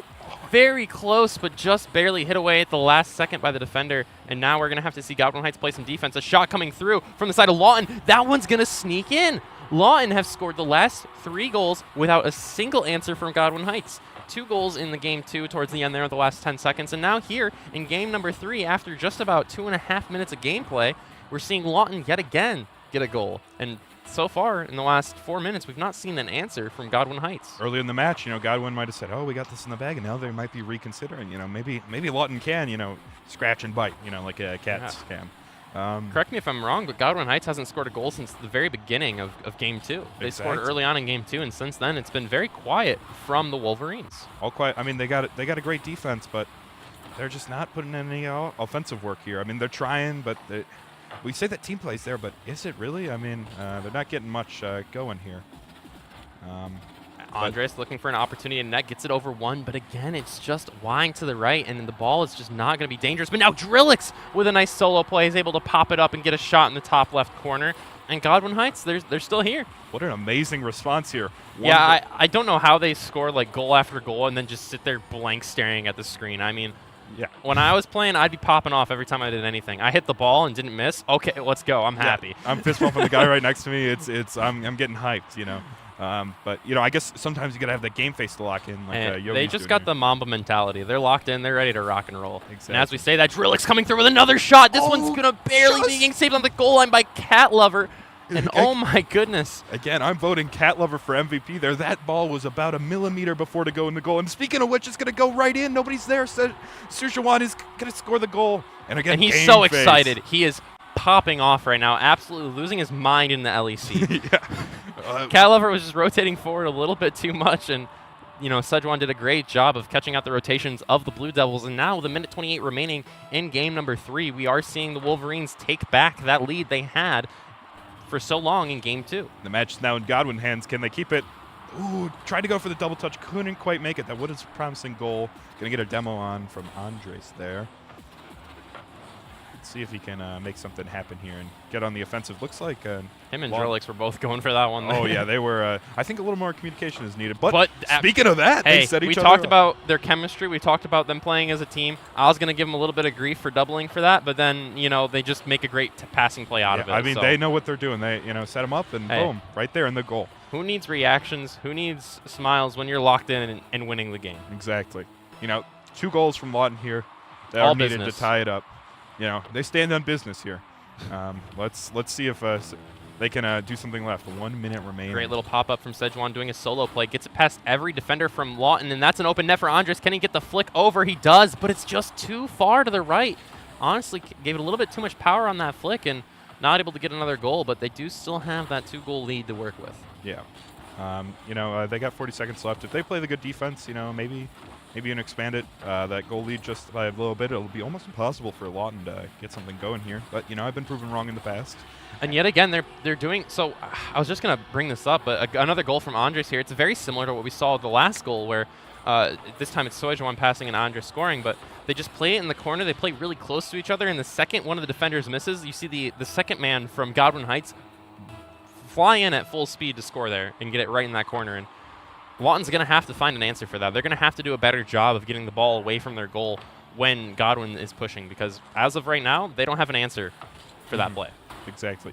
The coordinated team push, everybody's in the net and the goal all around that stuff. It's kind of hard, maybe a demo is needed, something like that, to get some people out of the way. I would love to see some bumps and demos come through from Lawton. We've seen Godwin Heights do plenty of bumps and demos so far in this series, and I don't really think I've seen Lawton go for many, if any at all. And again, just the rotations coming through from Godwin Heights. Lawton is trying to get control of this ball. They're trying to clear it out, and Godwin Heights is just not giving them any space or opportunity to do so. They're pushing the envelope. They're pushing the pressure, and because of that, they've got a 4-goal lead. And they're still not smiling because they're all business. 4 goals means nothing. It's just a number. Numbers don't mean anything. They're all just made up in our head. Exactly. It looks like they're going to be taking game 2 here unless, they do the impossible here at Lawton. 0 seconds, 4-goal difference. Godwin Heights going back to getting that 1-game lead in the series. Game 2, they did not look like the same team they did in Game 1 and Game 3. Maybe Game 2 they were smiling. I wouldn't know because we didn't really get to see their cameras very often. But it's been all business for the Wolverines in Game 1 and Game 3. What do you think changed from, our last game where Lawton took it? And I mean, the biggest thing is what I'm going to point back to is that team play in the corner. You know, they still had their solo plays from the good players on their team because that's always going to be a thing. You'll always have your solo plays, but that team play in the corner, Lawton didn't really have an answer to it, and we saw 2 goals in succession, pretty close back to each other, come from a team play in the corner. So I really just think that we've seen the Wolverines be more aggressive. We've seen them work better as a team, have better communication, better chemistry. I really just think we need to see those bumps and demos come through from Lawton. If you can't beat them at their own game, which they have not been able to do so thus far, being on series point, then you need to start bumping and demoing and making the other team uncomfortable. Exactly. Do everything in your possible to steal boost, to just get them out of rotation, get them out of position so you can start taking advantage of those rotations. Yeah. Game number 4 here, Godwin Heights, 2-1 lead. They're on match point. What can Lawton do to come back? Yeah, I mean, they gotta do those bumps and demos. I want to see rotations disrupted. I want to see cars go flying and blowing up. I want to see someone get the Exterminator badge this game. Yeah, I think that's what, 6 demos? 6 demos. It's not. I mean, 6 demos, 5 minutes. That's about a little more than 1 a minute. That's not terribly, hard to get. Let's see if they can make it happen here. Godwin Heights already starting off strong, keeping a lot of offensive pressure and keeping the siege in the half of the Lawton net, but no one there to follow up through on the third man. Looks like he was possibly going back for boost, maybe going back to go to net, as that was a very dangerous ball. Lawton had an opportunity to score there, but Godwin Heights able to survive by the skin on their teeth. Yeah, nice save from Drillix there, and he's going to drill it down towards the Lawton goal. Let's see if they can make anything of it. Maybe they're going to try their corner push. It looks like, I think we just saw a triple commit on that ball in the air, but unfortunately, a little bit of awkward positioning from the side of Lawton's defense. I believe that was Yogi. Yeah, it was Yogi. Just a little uncomfortable. They actually hit it behind him. See, they had 2 go up, so one could fake, and just got it in that corner. Yeah. Got to make sure your back's all the way up against that corner, because if it's not, they can just hit it right behind you. And backflips in this game are not very friendly for saving balls. Absolutely not. Almost you never use that back camera. It's never good.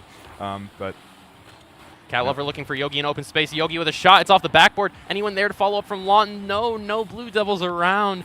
And the Wolverines yet again survive, where the Blue Devils should have gotten a goal. Yeah, exactly. I want to see some Cat Lover highlights here. I mean, he was doing so good. And let's just see it.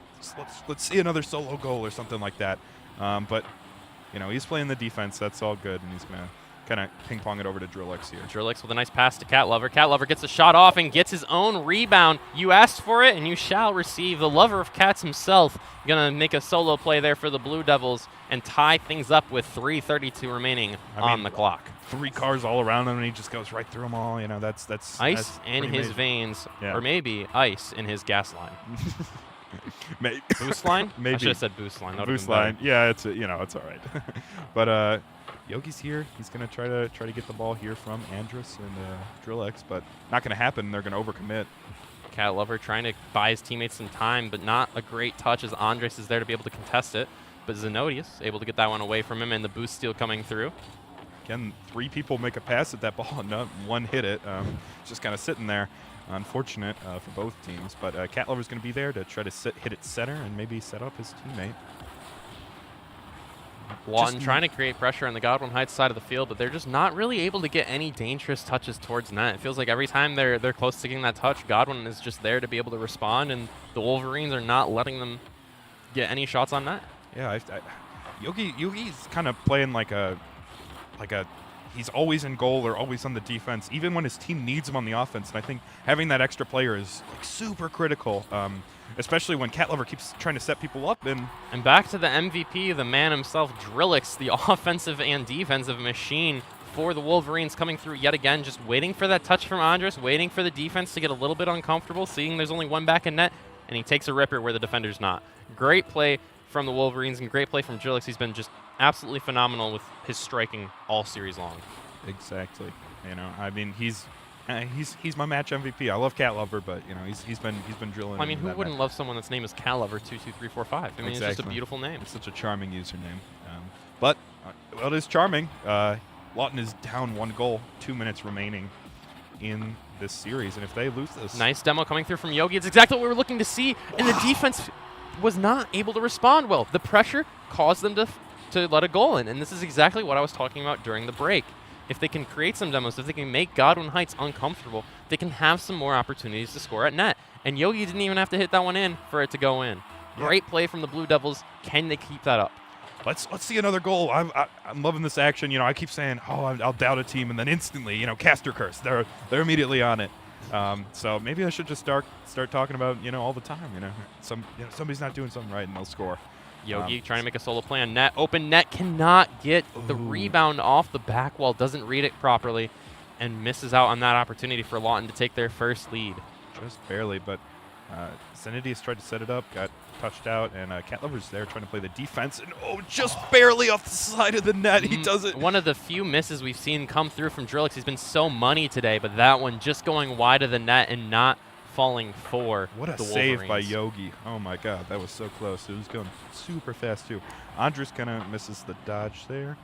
See if the Blue Devils can make something of this. It's going to get sent to midfield. Drillix going for a solo play. A little bit of a dribble. Air dribble coming through, but not dangerous enough. It looks like he was probably setting up for the flip reset, but he ran out of boost towards the end there. Yeah, we've all been there. I can barely hit my flips. But yes, because I totally hit air dribble flip resets on the daily. On We're the going to live daily. with that one. Yeah. All right, we're seeing Yogi get a nice pinch towards the middle of the field, but again, just no one following up these touches from the Blue Devils to be able to get pressure on the net of Godwin. Yeah, Yogi tries to hit, doesn't quite, The accuracy of these airs has to get a Nice little flick bigger, coming but through from Andres, and Andres just wants to let us know that, hey, Drillix might be the GOAT, but Andres still got the sauce too, as he gets a nice flick over the defender, gives that lead back to Godwin Heights, and with 44 seconds remaining in Game 4, this could be the entire series right here if Lawton, the Blue Devils, don't respond. Yeah, I mean, they've got it in them. They've responded twice so far. I think they might have something here. Speaking of which, Yogi hits the top of the ceiling, and the ball's back in Lawton's court there. Everyone's favorite cat lover trying to get a touch on that ball, but not able to make connection there. 30 seconds remaining. One more goal for Lawton, and they tie the series. Or if Godwin Heights keeps it, then it's that series. Yogi with a nice double off the wall, getting the pass to Cat Lover. Cat Lover off the back wall, looking for a teammate, but a great clear comes through from Sejuan. And Godwin Heights, yet again, not allowing that pressure to build. Cat Lover there. He's everywhere. He's here, he's there, he's everywhere. He's got 9 lives. He loves cats. That's my guy. 4 seconds remaining. 3, 2, 1. When this ball falls, it will be the series. Can Lawton make trying something? to make it fall down, but Lawton keeping it up. And then it will fall. Godwin Heights, the Wolverines, take the game 3-2 and take the series 3-1. And they're still all business. They're not even like dapping each other up. My goodness, these guys are cold. They are cold ice killers. If we see them win the trophy, will they even smile? I'm going to say it right now. In the losers bracket, they're my favorite team in the losers bracket right now. Yeah. They got the swagger and they've got the mentality. They're here to win. They're here for business, and they will not smile until they lift that trophy. Exactly. That's what we love to see. We love the hype, but then also, a little more low key, stand on business. Stand on business. But what do you think went wrong for Lawton there, I mean, really, it was just Godwin Heights was able to create so much pressure, and they were able to control the pace of the game so well. It really felt like possession was almost always in their half or in their control. And when the team that's controlling possession is getting plenty of opportunities on net, it's going to be really difficult to come back. Lawton, they did their best. They had some great goals. They had some great opportunities, but the Wolverines were just better at getting those opportunities, and they're better at completing them. They're better at scoring. They didn't miss out on those open nets. Exactly. I saw a lot of. Cat Lover tried to create opportunities for his teammates, but they just weren't there. And then one man does not make a team. Exactly. No matter how many cats you love. And that's a shame. But thank you so much for tuning in for this game. Stay tuned, and we'll come back with another game shortly after a break.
Hello, everybody, and welcome back to the Griffin-Laker Invitational. My name is Palm, and I am joined by Ben. And we are just about ready to get started with our collegiate scrimmage show match, where we have teams from GVSU and Davenport University mixing together to create some super teams, and hopefully are going to have an amazing match, trying to show some of the high school students around here what collegiate Rocket League is really like. So hopefully we get some cheering, we get some excited fans down there in the Lakers Esports Center.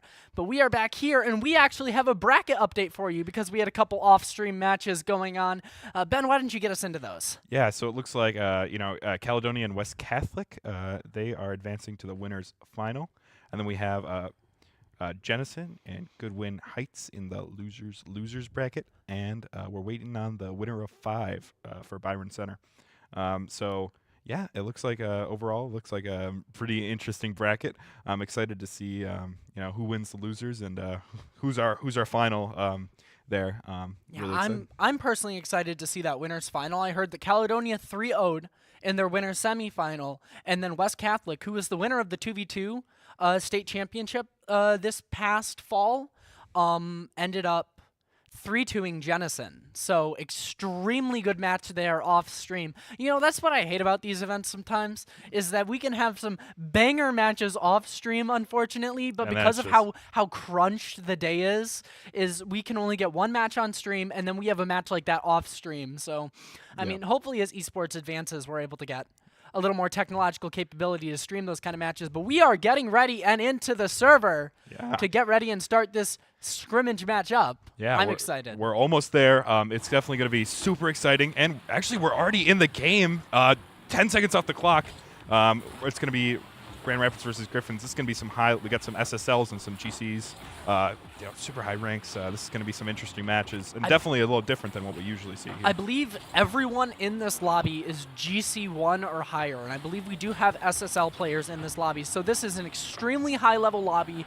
This is showing you exactly what collegiate Rocket League is going to be like, essentially. Yeah, and if you put in the work in the what an amazing save there!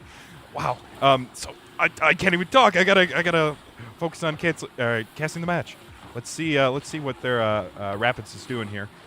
Trying to put it in the corner, not quite getting anything. They're trying to set up for some team shots here, but everybody's everywhere, and that's the great part about these high-level Rocket League shots. Everybody's everywhere. The rotations are on point, and the demolitions, and people are going for stuff. Wow! Oh my God! A shot. Koff Samputi almost putting that one in. It's gonna be saved the last time by Byra, I believe. As we go back into the Griffin side of the pitch, the Rapids versus the Griffins on these mixed scrimmage teams. By the way, Plutonak trying to get a hold of that one, unable to do so. Byra goes up. Byra, a name I've casted several times before, a staple on this Davenport B roster. I want a quick demo on them. It looks like these rotations are just on point here. Pluto and Crab are trying to get something done here. Byra's going to hit it over towards center. And, just a Plunatica score. Let's see that replay there. Look at that. Byra does a great job putting it into the corner, and Plutonaca once you make those passing plays, once you get to this level of Rocket League, your teammate, normally you'd see the person who takes it into the corner go for that shot. They don't. Byra goes for the passing play to put it up to Plutonaca, who's going to put that one in. But the double demos, as it's fired up, we are tied up here. This is Rocket League I see spammed in the chat. What a save put in there as well. 1-1 here with 3:15 on the clock in the best of 5. Yeah, this is going to be definitely a good game. I mean, 3:15, everybody's everywhere, rotating, in the air, dribbles, resets, everything. Let's see kickoff. And another I love the demos. They're so aggressive and trying to get each other just off the map. And that's one thing. I've casted so much collegiate Rocket League. Demos are such a big part of the collegiate Rocket League scene. They open up so many opportunities on field. Just to have that 3 seconds where you're up one man on the field, it allows you to speed up your rotations. It allows you to go in and get those full boosts and just deny boost from the other opposing team. And the demo, it just opens up an opportunity in net half the time as well. So demos are used a lot in this higher level Rocket League play, as Griffins already on the back foot once again. Rapids pushing forward, puts it into the corner. Yeah, consistent applied pressure is key. And there's these constant amazing saves and amazing shots. It's hard to even keep up here. But Crab and Para are going to go for the same ball. A little bit of a pinch there. Tries to get something going. Rippy is going to send it down, and they're all fighting on the ground, trying to get some control of this ball and get in front of that blue net. But, you know, those demos are kind of like power plays, which is, you know, for us hockey fans here. Ooh. Oh, wow, look at that. Byra just takes control of that one in midfield and fires it into the back of the net. Yeah, beautiful read off that ball. Puts that one right out where I believe that was Rippy. Couldn't get to it. Yeah, Riffy was a little bit, you know, out of boost and out of rotation, so couldn't quite intercept that ball. You know, if you're not getting that boost, you're not quite the effective goal. You can't just jump up and flip like with these shots. Requires a little bit more effort. Yeah, Griffins throwing all they have at the back of the Rapids net, but Rapids are going to be able to take some more control. And it looks The like Griffins double dribble from Rippy there in the sky. 2 going up for it. Rippy's going to get it, send it to the midfield up in the air, and try to pass it to a teammate maybe to set up for a shot here. Nobody's there.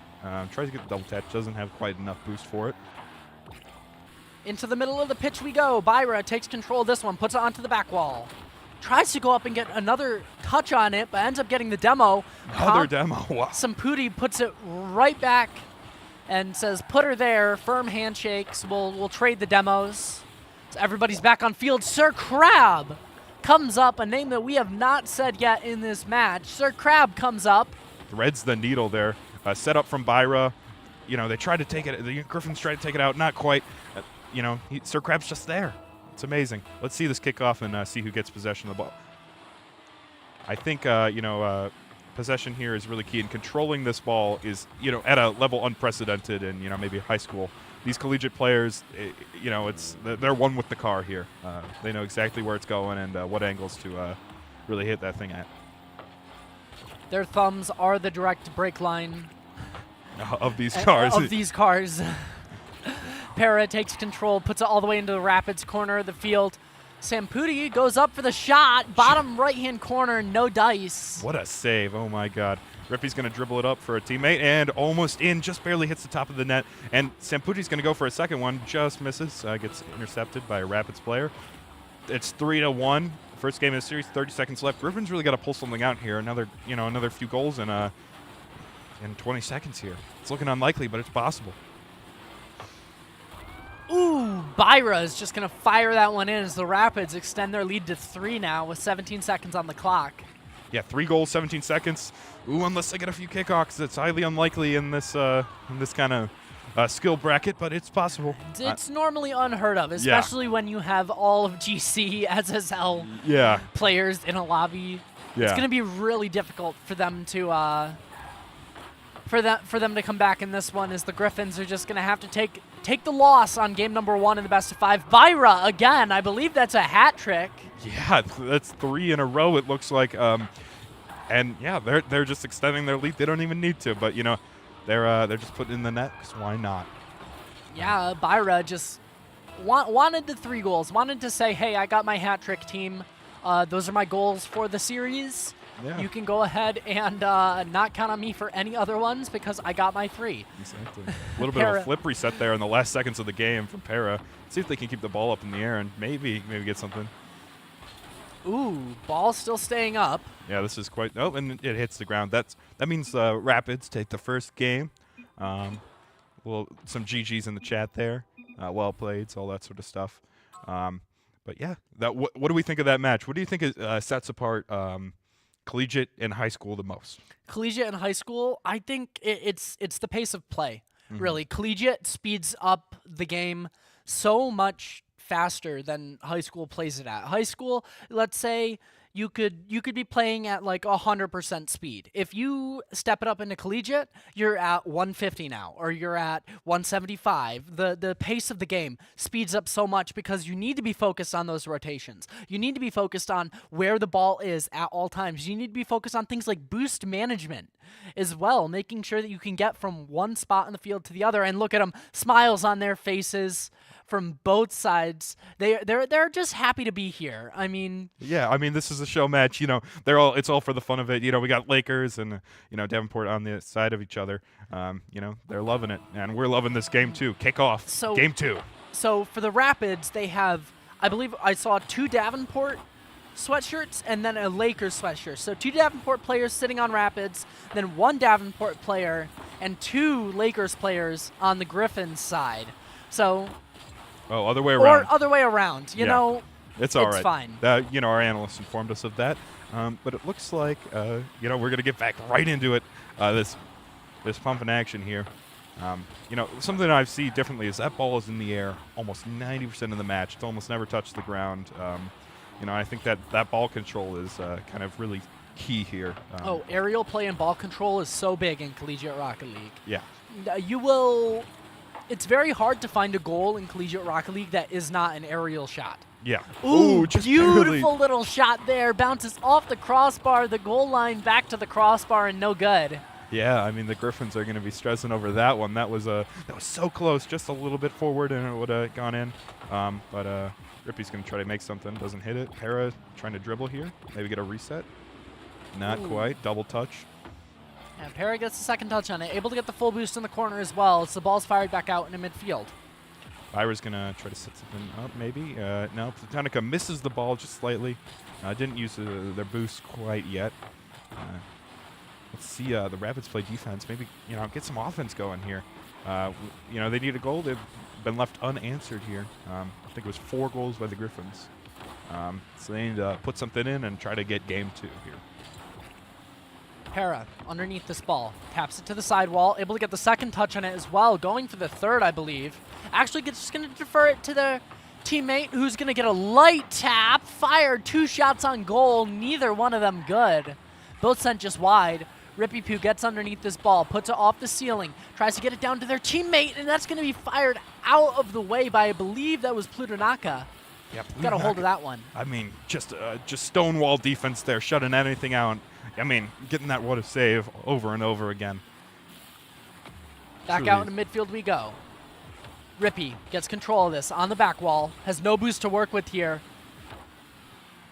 Semputi going to get a touch on it. Para tries to get underneath it. No boost as well. This ball lingers in the corner. Yeah, call it the Cranberries. That thing is up in the air lingering. Let's I see. Ooh, and just Byra gets a score in there. Looks like it just kind of floated in there. Yeah, full field. That's pretty rare in these types of events. But nobody was there. 3 cars went up and missed it. Quite insane. Everybody was up in the air for that one. Nobody made contact. Rapids go up 1-0, 2:25 left in this game, number 2 of the best of 5. Sir Crab gets a hold of that one, pushes it forward. I feel so sophisticated when I say that username. Sir Crab. Sir Crab. I imagine he wears like a tuxedo and a top hat. No, but the car, it had the tuxedo. yeah. The tuxedo on it. So, we stay on Octane tuxedo here. Yeah. Rippy Poo is going to take a 50-50. That one goes back out into midfield. As it goes up, Sir Crab going to take it to the Griffin side of the pitch. Going to try to gentleman's pass it to his teammate there. It doesn't quite work out. It's going to be back in possession of the Griffins. See if they can get a goal here. Yeah, but that's what you got to think about. Plutonaka was going for that pass. Was on the ground level, waiting for that as that ball was sent higher. In high school play, normally that player would be normally out towards the corner boost. Or maybe rotated more towards midfield. That shot's much harder to take, but because of the communication that these players have, I'm taking it to the top wall. I'm firing it down, right? It's like, this communication that they have is so important when it comes to this high level of Rocket League. And Para tried to delay the Griffins there from getting to their net by demoing and getting in the way. But it looks like, I forget who that is, but they were right in the way. And I mean, these rotations right in front of net, boosting up, getting the ball. Griffin's defense is a stone wall. Can't get through that. Impenetrable. But, I could be proven wrong here, and I hope I am. 1 minute remaining. Rapids are up 1. Oh, Para takes this all the way downfield, but the rotation Byra just in time gets there, and Plutonaka's going to carry it down to the other side. A save again by the Griffins. Back and forth. It's like watching a tennis match. Oh, my God. Back and forth to each other's nets. Let's see if somebody goes in. I'm hoping 30 seconds remaining, a demo from Para there. crucial here. A little bit of a power play, 30 seconds. Yeah, beautiful little touch from Rippy-Poo to make sure that that ball doesn't go back into the danger zone on the net. As the Griffins trying to make something happen with score here. Is the ball fired? Just wide, no good. Yeah, a So little they bit. try to set up a passing play, but no boost to work with. I love the bumping and the demoing. You know, when rotations are so key here, having a demo or a bump, you know, messes everything up. But let's see if the Griffins can get something here. But ball is on the floor. Rapids takes game 2.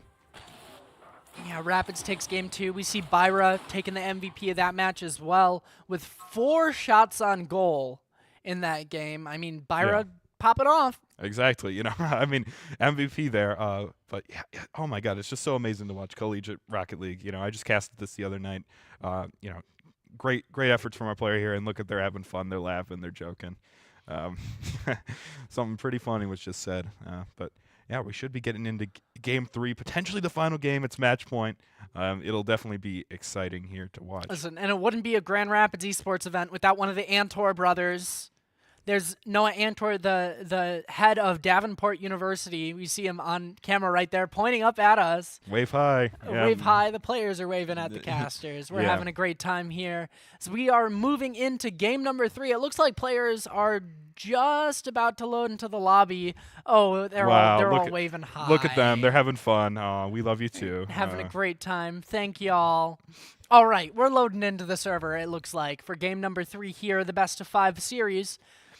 Griffins, I believe not Griffins, but I get them. You know, they're both mixed players. You know, it's hard to keep track of it. You know what it is? It's electric. It's fast. It's fun. Rapids. It is electric and fast and fun. Exactly. We got to use more buzzwords next time. Let's see if Griffins can get a goal here. I'm excited. Rippy-Poo ripping it off. Let's see if they can make something of it. You know, get something in that blue net. Ooh, Rapids still holding control at midfield. Sir Crab puts it onto the back wall. As Plutonaka is actually just going to fire it, and Byra is going to take control in the Rapids side of the pitch. Gets bumped off, couldn't quite make it. Era's going to try to send it towards midfield for a pass. Doesn't quite get it. Crab is going to put it up towards net. Nothing quite go. It looks like it might have been a pinch there.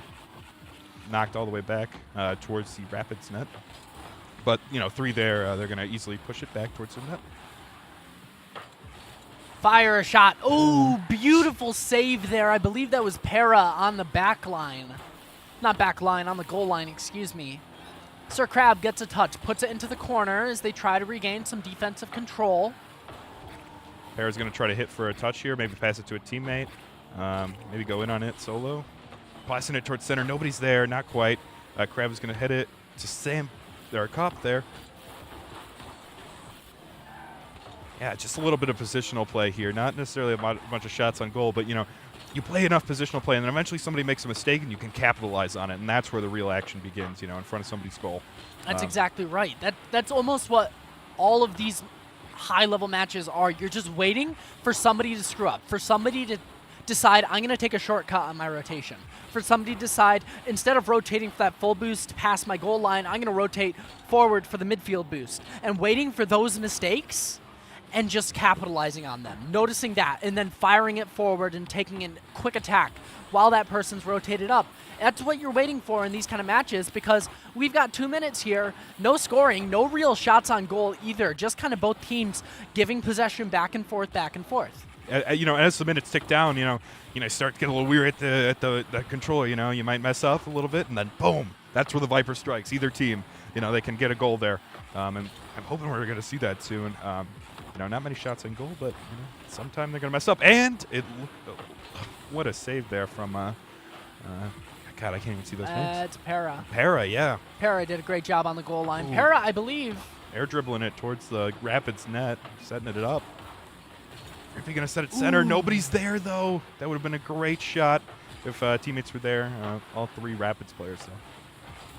As it gets sent high, the Rapids still on the attack. Rippy able to gain some control, puts it onto the back wall. It's stalled out by their teammate, and it's fired forward. No dice on that one, though. It's bumped out of the way the last time by the Rapids. Rapids take it high. Rippy Poo going to regain control for the Griffins and try and just ring it around this corner. They want to try and just push this ball out of their territory. They're sick and tired of playing defense. Exactly. You know, a good offense is a good offense. That's what I always say. And they got to get on it right now. You know, they got to get a goal here. I mean, overtime is possible, you know, but, you know, you want to get some scores on the goal. You want to make the Griffins feel pressure, or the Rapids feel pressure, and they're not doing it quite yet. Yeah, it seems like the Rapids have just kind of kept the pace extremely high. The Griffins have wanted to play a lot slower than the Rapids have been allowing them to play. So Rapids are really setting the pace of this match.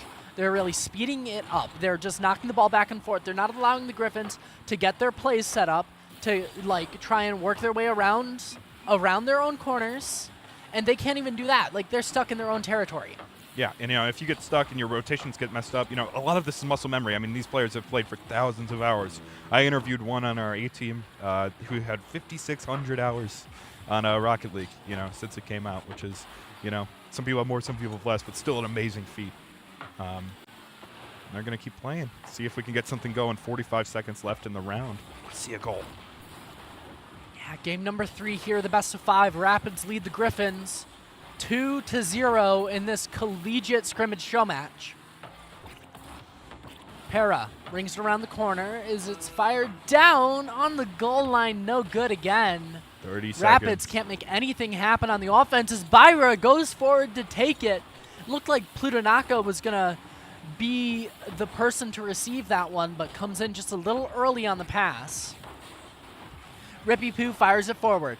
Gets it off the back wall. No good, actually. I believe that's Byra. Gets a hold of that one instead. Para pushes it up. Overtime here in game number 3 looking more and more likely. And yes, it will be happening. Overtime in game 3. The Rapids need just one goal to put this series away. The Griffins fighting for their life right now. Exactly. They're clawing. They're in survival mode right now. Even though it's a show match, you know, I'm sure the nerves are, you know, rushing, you know. When that timer just keeps ticking up, and it'll go, you know, forever, you know, but somebody's going to make a goal eventually. You say it'll go forever. They found out that it only goes for about, like, 8 hours, I think, the overtime timer. But, oh, my goodness, it's on the goal line, bounces around, and rings out. Centimeters from a goal there. That is so golden opportunity. Griffins just barely off. Let's see if they can recreate that. That'll be rough for them. But, you know, I mean, the Griffins are applying pressure to the goal. 3 people are there. Not going to happen. Not under this roof. Plutonaka is going to set up a teammate for the shot. Gets knocked out of position. Let's see if they can do something on the offense here. A minute into overtime. Sir Crab gets behind this one. Rippy Poo waiting for it on the wall as it's fired forward by Plutonaka. Para going to send it right back to the other side of the pitch. 1 minute on the clock. As we are just playing ping pong back and forth. Byra's going to put it in to the back of the net, and that is going to be it. Byra having a pop-off moment, standing up in that chair. Absolutely deserved. The Rapids are going to take it 3-0 in a minute 8 into overtime. You know, the Rapids won. It was an amazing show match. All their players were having fun. Great passes in the chat. GG's. Wow. Look at that. A lot of fun there. Byra getting the MVP of that match with the only goal. But yeah. You know, and I'm sure all the players they're talking about, you know, the match and how much fun they're having, but they're also talking about the day of giving. I'm pretty sure, you know, listen, we all love these esports events, you know, we love them. And if you want to see more of these and give our Lakers some scholarships and, all that sort of stuff and have our esports program be more funded, go to gvsu.edu/giving, you know. It's March 21st, the official day of giving, but we're open now. So make sure to head on over there. Give us a little, you know, just a few dollars. Anything helps. But yeah, that was still an electric game, you know. And if you want to see more of that, donate to GVSU. Yeah, solid 3-0. That is going to be it from us for now. We're going to be bringing you more of the matches. Could we actually get the bracket back up here just for a second? Yeah. Our analysts are saying that Fremont versus Hudsonville will be our next matchup, the bottom of the losers, and that'll send them to the loser semifinal. Whoever wins that, and then they have potential to go to the the final. And that was a pretty good one. We saw Hudsonville versus Jenison, our first match of the day. Jenison and Hudsonville, two evenly matched teams. And Jenison actually kind of going a little farther, losing 3-2 to West Catholic. So we're excited to see Jenison. We're excited to see what Hudsonville can do against Fremont, though, first. That is going to be all from us here for this show match. We're going to send you to a short break. Don't go anywhere. Fremont versus Hudsonville coming up right after this break. Stay tuned.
Hello, everyone, and welcome back to the Griffin-Laker Invitational. I am Bayouj, yet again joined by Palm, and we're here to bring you some more Rocket League action here today. And I'm so excited to get into it. We've got Hudsonville, and they are going to be taking on the Packers today. Yeah, the Hudsonville Eagles taking on the Fremont Packers. We already saw Hudsonville play a little bit earlier today, first series of the day versus Jenison, losing that one 3-1. Had a couple good games in there. It looked like Hudsonville really just wants to slow down the pace of their play when they play. They want to slow it down. They want to make those passing plays. And so if they're able to slow it down, I don't think Fremont should be a problem for them. But Fremont had a really rough matchup in this tournament, taking on West Catholic first. So they're hungry. They're ready to get into a match where they can have a little bit more foothold, and I think that this opportunity for them, this match, if they can get just a little bit more foothold in this match, I'm ready to see Fremont fly. Absolutely. I mean, the Eagles, they love to fly. That's what they're known of doing, so it'll be interesting to see if they can take flight or if the Packers can kind of clip those wings and not allow them to take flight in this series and go forward in this bracket. But it looks like we are about to be getting underway just shortly here as we are getting into game one of this best-of-5 series. The Fremont Packers take on the Hudsonville Eagles. As ball, we've already seen it going on to both sides of the pitch here. Mr. Havoc for Fremont gets a hold of that one at midfield, pushes it out. Goosey for Hudsonville. He's going to tap it down as it's fired back out onto Fremont's side of the turf. Nobody able to get a hold of it yet. Shot fired. Goosey just able to take advantage of the fact that there was no one sitting in net for the Packers from Fremont, and Goosey able to get to that ball just a little bit faster than Mr. Havoc and put that in the back of the net to give the Eagles a quick 1-0 lead, 27 seconds into game one.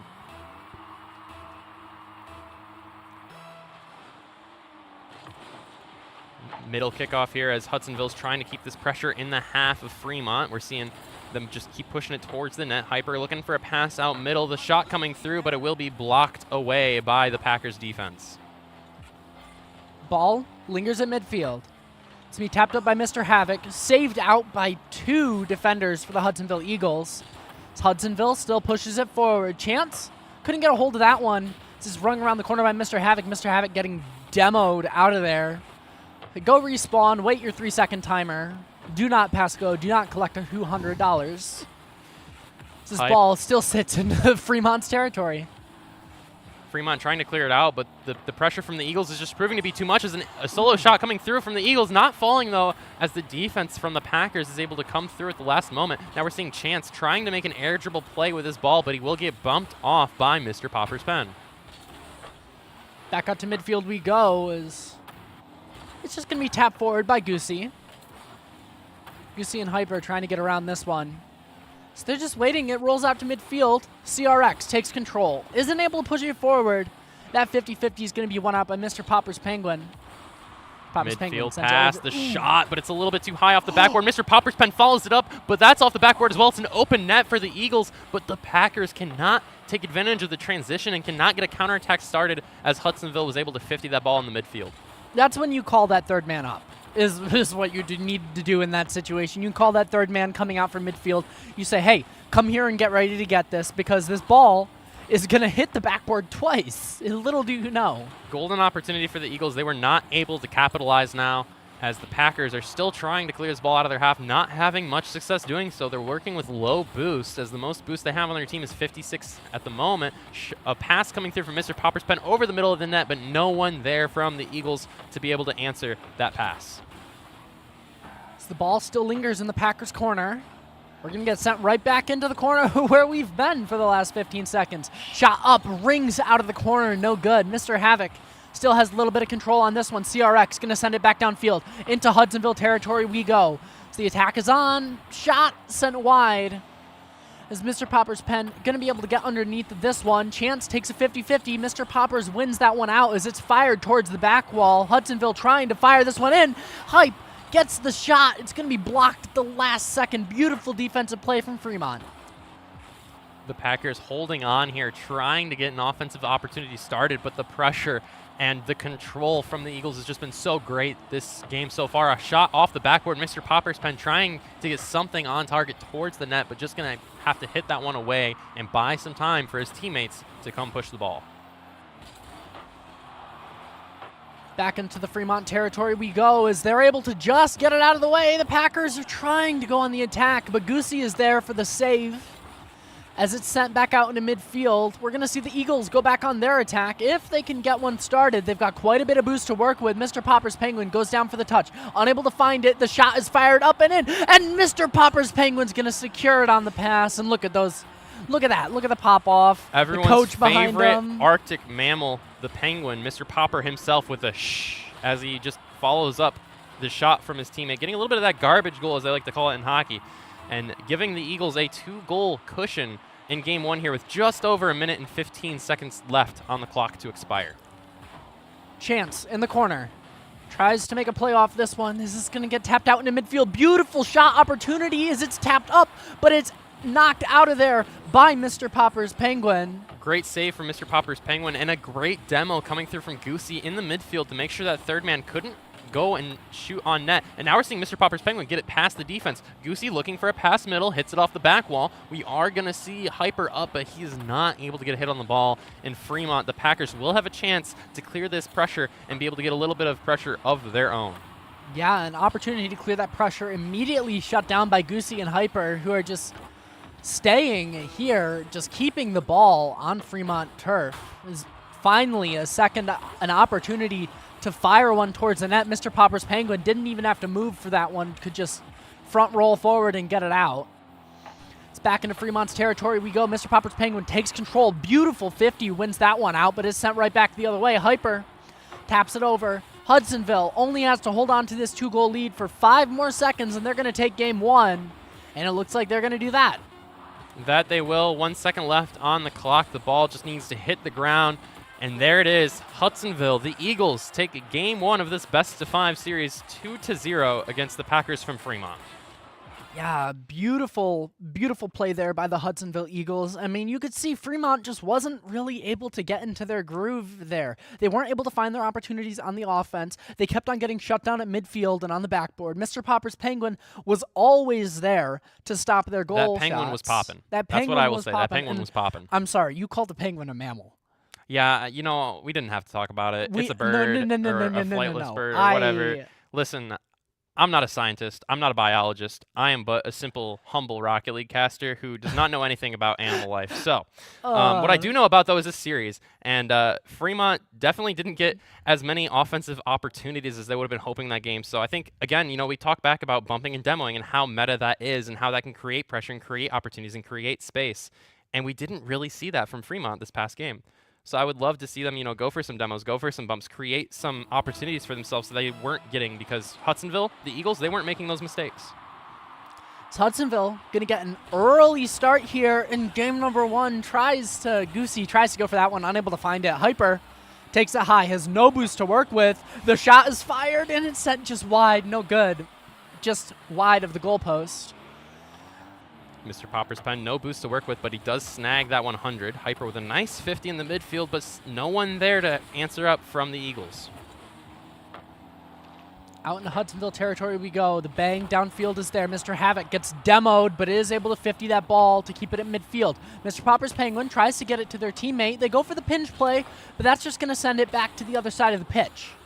Hyper tries to get underneath this one. Mr. Havoc is there first as the ball is fired out. Still at midfield we stay as we finally go into the Hudsonville territory. Goosey going to push this ball right back out. Doesn't have any boost to work with, so that ball, we're just in ping pong phase. I heard you talk about it with Ben earlier. Yes. It's the ping pong phase of the game. We're just going to go back and forth until somebody messes up on their rotation, somebody takes a cut they shouldn't have made, and then the other team sees that opportunity. Or even just a miss. Just a a simple miss. miss. Because in ping pong, that's all it takes is a simple miss. And we talk about it. There's the miss right there from the Eagles defense. He goes to clear that ball out of the corner. Hyper does not get that second touch off the wall. And Chance makes them pay. He sees the chance. He takes it, hits the crit, doesn't miss. Fremont Packers got their first goal here in game number 2. They're off to a lead with 3:45 left. I'm still in awe that you said a missed ball and then the player missed the ball. I mean, you know, it happens. You're magic. You're magic, Bayouj. I just want you to know. I don't know what kind of magic it is, but that's a question for another day, as it looks like the Packers are going to be trying to push the pace here against the Eagles, trying to get more of that pressure that they just saw on the half of Hudsonville. Stuck on the corner a little bit, though, it would seem, as they're trying to get this one out middle to a teammate. Hyper trying to get a hold of that one, unable to do so. Finally able to get the corner boost. Mr. Havoc taps this one up, looking to make another play on it. Ooh, baits out one opponent. Oh my goodness, the ankle's broken. Mr. Havoc pops off as Fremont takes a 2-0 lead. Could have tricked me into believing I was watching some basketball the way those handles shook up the defender. Fremont able to get another goal, and we're seeing that momentum change from game one, where it looked like Hudsonville was kind of on top of everything and in control of the pace and in control of the flow of the game. Now we're seeing that the Packers are able to get their pack together and control this game. And Ooh. as I say that, Mr. Popper's pen with an aggressive play gets a nice little redirect touch in the corner to get to go in the bottom of the net.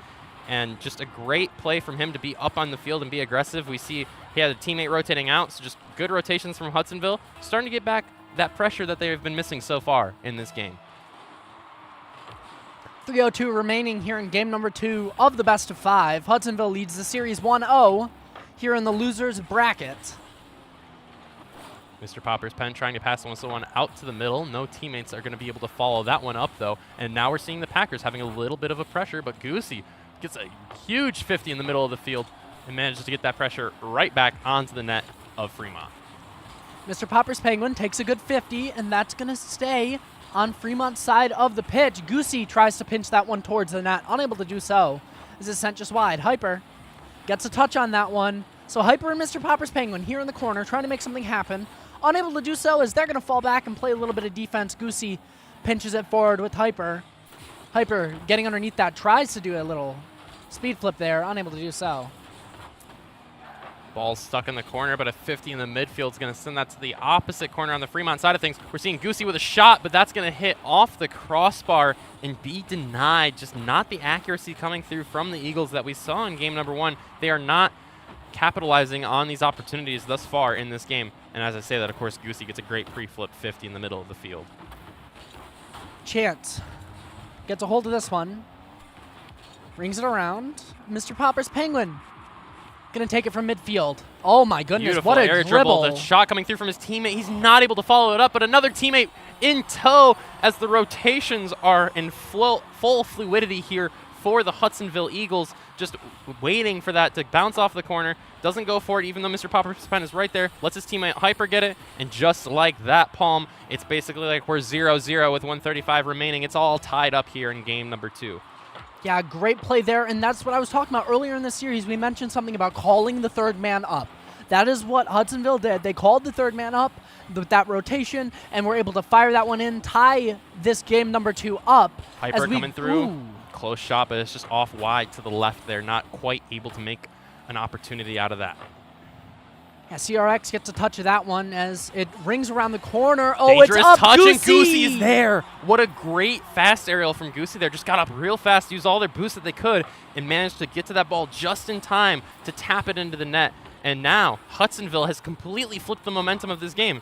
At the beginning of the game, we talked about how the momentum had changed from Hudsonville to Fremont because, you know, they didn't do as well at the beginning, and now they had those mid-game adjustments, maybe, you know, just had a little bit of a conversation amongst themselves, and they are cooking with gas here in game number 2. Yeah, and you got to love the support that their coach is giving them as well, standing right behind them, fist bumping the players as well when the opportunity is there, just telling them to reset. It's always good to have that coach there. It's that cinder block. Once you're in the series, all the coach is doing is trying to keep those vibes up, you know? Once you're in the series, you know, everything you talked about in practice, all your game plans, everything you've been coaching, all goes to the wayside. You're just there to keep the vibes up, to keep the good energy, and right now, Hudsonville has that good energy. They have those good vibes. They're keeping this pressure, keeping the siege on the net. But as I say that, a lapse from the third man on defense. Now it would see Fremont has an opportunity, but they're not able to get the ball out of the corner in time. You have to be able to get the ball in the middle of the field quickly in those opportunities because the net will close up, and they're just not able to capitalize. Looks like a little bit of a passing play coming here. Goosey with the flip reset, but does not get the pass to the backboard for the waiting teammate. Hyper takes control of this ball at midfield. Doesn't get the touch on it, but that's going to leave Mr. Popper's Penguin underneath to dribble this ball high into the corner. CRX takes control. Hudsonville just need to hold on for one more second. Ball's going to be banged towards the Fremont half of things. Mr. Popper's pen is up. Hyper is up, and that ball will drop. Hudsonville takes game 2, and they are 2-0 up on the series. They are on match point in the tournament life. for Fremont, for the Packers, is on its last legs. There's nothing else they can do. They have to win out or their tournament is over. Yeah, it's the last opportunity. We saw Fremont got into their groove there just a little bit. We're able to put 2 on the board and actually held the lead for the majority of that game number 2 with the 2-0 lead. And then just at the last couple seconds, Hudsonville were able to fall into their groove. They fell into the style of Rocket League that they wanted to play. They slowed it down. They were able to get those rotations set up. We saw a beautiful 1-2-3 goal from Hudsonville that really kind of shifted the momentum. And we saw them. They're smiling. Their coach is behind them, having a good time. I think the Eagles are really feeling the groove on this one. So Fremont's really going to have to come up with some we even saw towards the end there that they started going for, things off the backboard. They started going for mid-air passes with their teammates. So they started to get that confidence, get, a little bit of that ego going. And we'll see if going into game 3, if that kind of continues to skyrocket, maybe they get an early goal and then that confidence builds more, or we'll see if Fremont is able to take advantage of, the little bit of extra confidence that Hudsonville has and force some, unnecessary errors on their part. And we will get to see that as we jump right into game number 3 of this best-of-5 series. Fremont fighting for their tournament lives. Hudsonville trying to secure themselves a spot against Byron Center, I believe, in the losers semis. This ball going dangerously close to the Eagles' net. Going off the backboard, the shot coming through, but not enough juice on that one. His chance is not able to get the shot, and that one will be saved by the Eagles. Back out. Ooh, kind of just a mess of players out looking at the ball there, but finally Mr. Popper's Penguin going to take control out at midfield, pushes it back to midfield, and it's going to be taken control by Fremont. Again, Goosey gets a beautiful little touch there, making sure that they're just unable to fire that one towards the net. No danger here for the Eagles as they're clearing this one out in the middle of the field. A shot on net and a great save coming through by CRX, just waiting on the goal line and flicking that one away from danger. Now Hyper having to make a play here. Goosey going to hit it into the corner. Mr. Popper's Pen trying to clear this one out. Will get it out into open space. CRX in tow, trying to get a 50 on this ball. Mr. Popper's Pen plays it on the back wall. It's an open net, and we see Mr. Popper's Pen pass it to Hyper. Hyper comes in with a rotation, helps his teammate out who got demoed, and Hudsonville, I said earlier they're cooking with gas. They are just flying right now. Flying higher, the Eagles, they must have put a little jet fuel in that gas because they are soaring right now in game number 3, having all the momentum. Indeed they are. All the momentum, as you just said, on the side of the Hudsonville Eagles as they take the lead here in game number 3. Into the corner we go again. Another scoring opportunity possibly. Mr. Havoc unable to maintain control of that one. As the ball is touched high, kept out of the way, Mr. Popper's Penguin. Goosey can't take control, but a lapse in rotation just in time comes forward for the Eagles. So they're able to get that ball out of their own territory, out of the danger zone, as I like to say. Mr. Popper's Penguin pushes it forward. Off the back wall it goes. Good clear out by CRX, though. Goosey notices a little lapse, tries to go forward to take the 50-50. It's going to stay essentially where it was. Mr. Popper's Penguin pass out into midfield. It's high and in front of the net. Nobody there from the side of Hudsonville, though. It's finally a shot coming through, sent wide into the left. 3 minutes remaining on the clock. Hudsonville still gripping this 1-goal lead they've had so far in this game as a shot comes through from the side of the Packers. Going to be quickly batted away by the Eagles as we're seeing Mr. Popper's Pen push the ball downfield. Hyper going for a shot, but that one's going to be wide and hit away by CRX at the last moment. In the Fremont corner, we stay. Ball's in a dangerous place here. Mr. Popper's Pen trying to find that pass middle. Does find his teammate, but the 50 coming through from the Packers, not giving them the free shot. Ball dangerously high on the back wall there. Hyper trying to get the touch out to Mr. Popper's Pen, but not able to get it. As we are seeing the defense from the Packers stiffen up here. They're doing a great job of not letting any of these offensive opportunities go to fruition for the Eagles. Yeah, as they finally have an opportunity to go on the offensive, putting this one to the Hudsonville corner, but Mr. Popper's Penguin's going to say no, not today, and puts it right back in their corner, gets the demo as well, steals the full boost. Haha, that's mine. Wait your 3-second timer as we go back into the Hudsonville midfield. Mr. Popper's Pen with a nice 50 there. Hyper trying to follow it up, but no boost in the tank. Neither does Mr. Popper's Pen. 2 players on this team with no boost. Dangerous situation for the Eagles, but a great clear. This one's going towards the net, but it's going to be just wide to the left.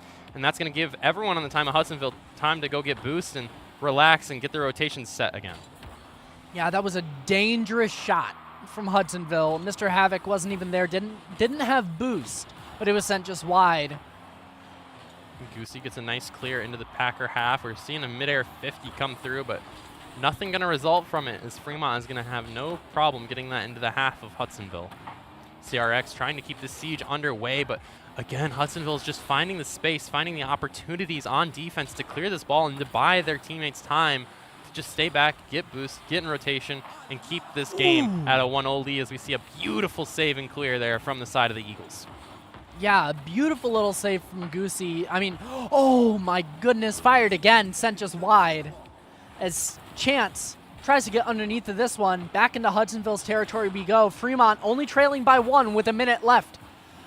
And their tournament lives on the line here in the Griffin-Laker Invitational. Open net Mr. for Havoc is Havoc. going to take it back, but doesn't get enough speed on it, and Hudsonville's able to get there in time. Goosey being the savior of the Eagles here in game number 3. Goosey trying to get there to that one, is going to be able to chip it up just enough for a shot to not come through from the Packers. And now we're seeing Mr. Popperspen push this ball down the field. He'll be demoed. The Packers trying to buy themselves a little bit of time and space here to be able to make something happen.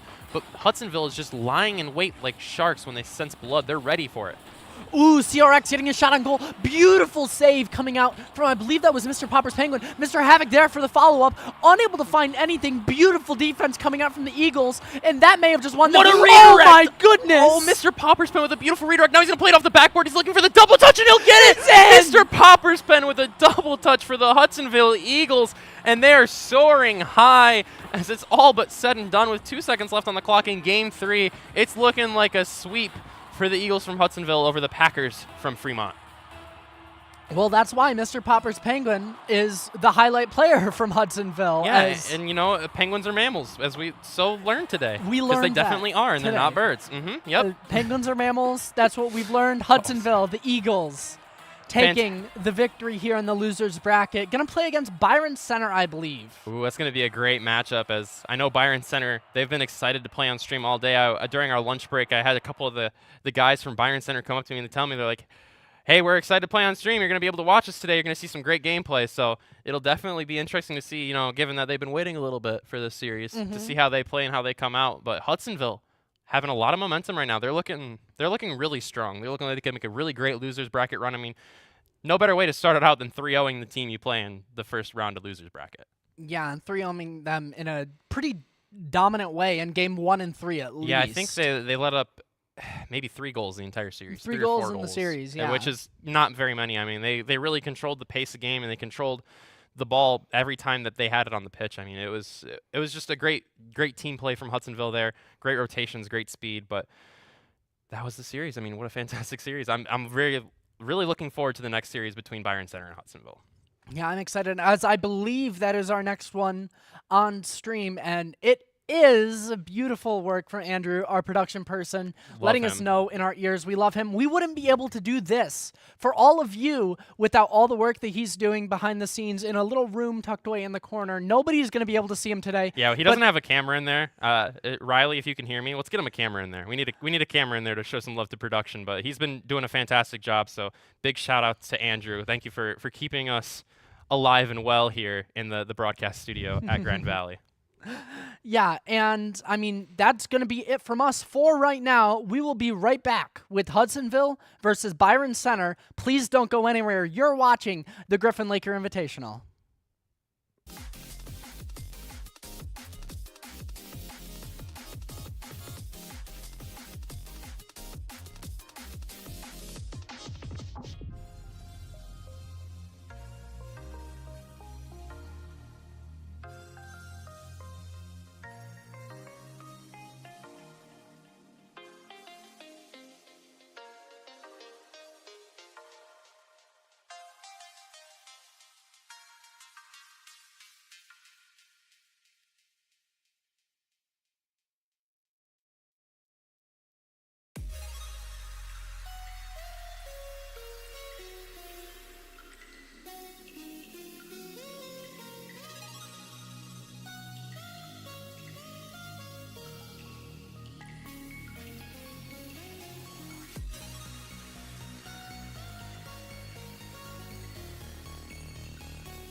Hello, everybody, and welcome back to the Griffin-Laker Invitational. My name is Palm, and I am joined by the wonderful B-Hawk as we are getting ready to jump into our Losers Round 2 matchup here as the Byron Center Bulldogs are going to be taking on the Hudsonville Eagles. Byron Center currently 3-1 in their Play VS League. highlighting Tony XD, their senior today, and everybody competing for Byron Center is going to be a senior. This is their opportunity to kind of get seniors out, give them the LAN experience, give them the vibe of being around. For Hudsonville Eagles, we just saw Hudsonville play. They just beat Fremont, the Fremont Packers, by a score of 3-0. They're going to be carrying that momentum. They haven't even moved from where they were sitting in the LEC, which means that they're going to be comfortable, they're going to be ready to go, whereas you look at Byron Center, maybe they've gotten up, maybe they've walked around a little bit before sitting down, getting ready to play this game, whereas Hudsonville, they're already in this game, they're already ready to warm up, they've already been warmed up because they just played Fremont. So I'm excited to see what Hudsonville can do here, as they are definitely the underdogs coming into this one. Yeah, certainly these players are locked in, ready to go at a moment's notice. And here's that moment. We're kicking off the game here with just barely away from the net. Oh, that was such a good start to the game. All right, let's get into it. Looks like Goosey is going to be taking the corner here, trying to put it up in the air. Let's see if TTV is going to do anything here. Yeah. Nothing quite. It's gonna head over to Brian's side. Tony XD's gonna try to do something about it. Not quite. They're gonna get it towards center, and Hudsonville's gonna take a shot on goal. Another rebound off the net, and it's gonna go in. Nice shot from Hype. Just classic off the top of the net and right in the goal. Great setup there. And that's Hyper doing a great job. Actually, just slices that one in right out of the way of Light. Light unable to get a hold of that one. Hudsonville leads 1-0 in game number 1 of the best-of-5 series. Tony gets a touch on that one. Tony, the highlight for Byron Center, the Bulldogs today. Senior, been on this team for quite a while. Senior Tony, night, seniors, ooh-wee, it's going to be fun. I mean, yeah, this is kind of like Byron Center's senior night. They have all 3 seniors playing on their roster. This is their big thing. They want to give an opportunity for those seniors before they go on, if they want to play collegiate, if they want to go further, to have that opportunity in high school, because this LAN experience at high school, I didn't get the chance to have this when I was in high school, and I wish that I did. Yeah, I mean, my high school's Rocket League team, they went all the way to state, but, our seniors, they didn't really get a chance because, some of them weren't on the roster and all that sort of stuff. But, this LAN experience is so great. Almost never you play Rocket League on LAN, and it's such a different experience, having almost zero latency. It's amazing. Hudsonville trying to get this one out of their own territory. Beautiful save in the back from Hyper, I believe. As Hyper takes underneath, fires it over top of one Bulldog. Kanura goes up, gets the touch, knocks it out of the way of Goosey. As Light pushes forward, rings it around the corner. Going to try to put it in front of the goal for the teammates. Is nobody there? No, straight down the center.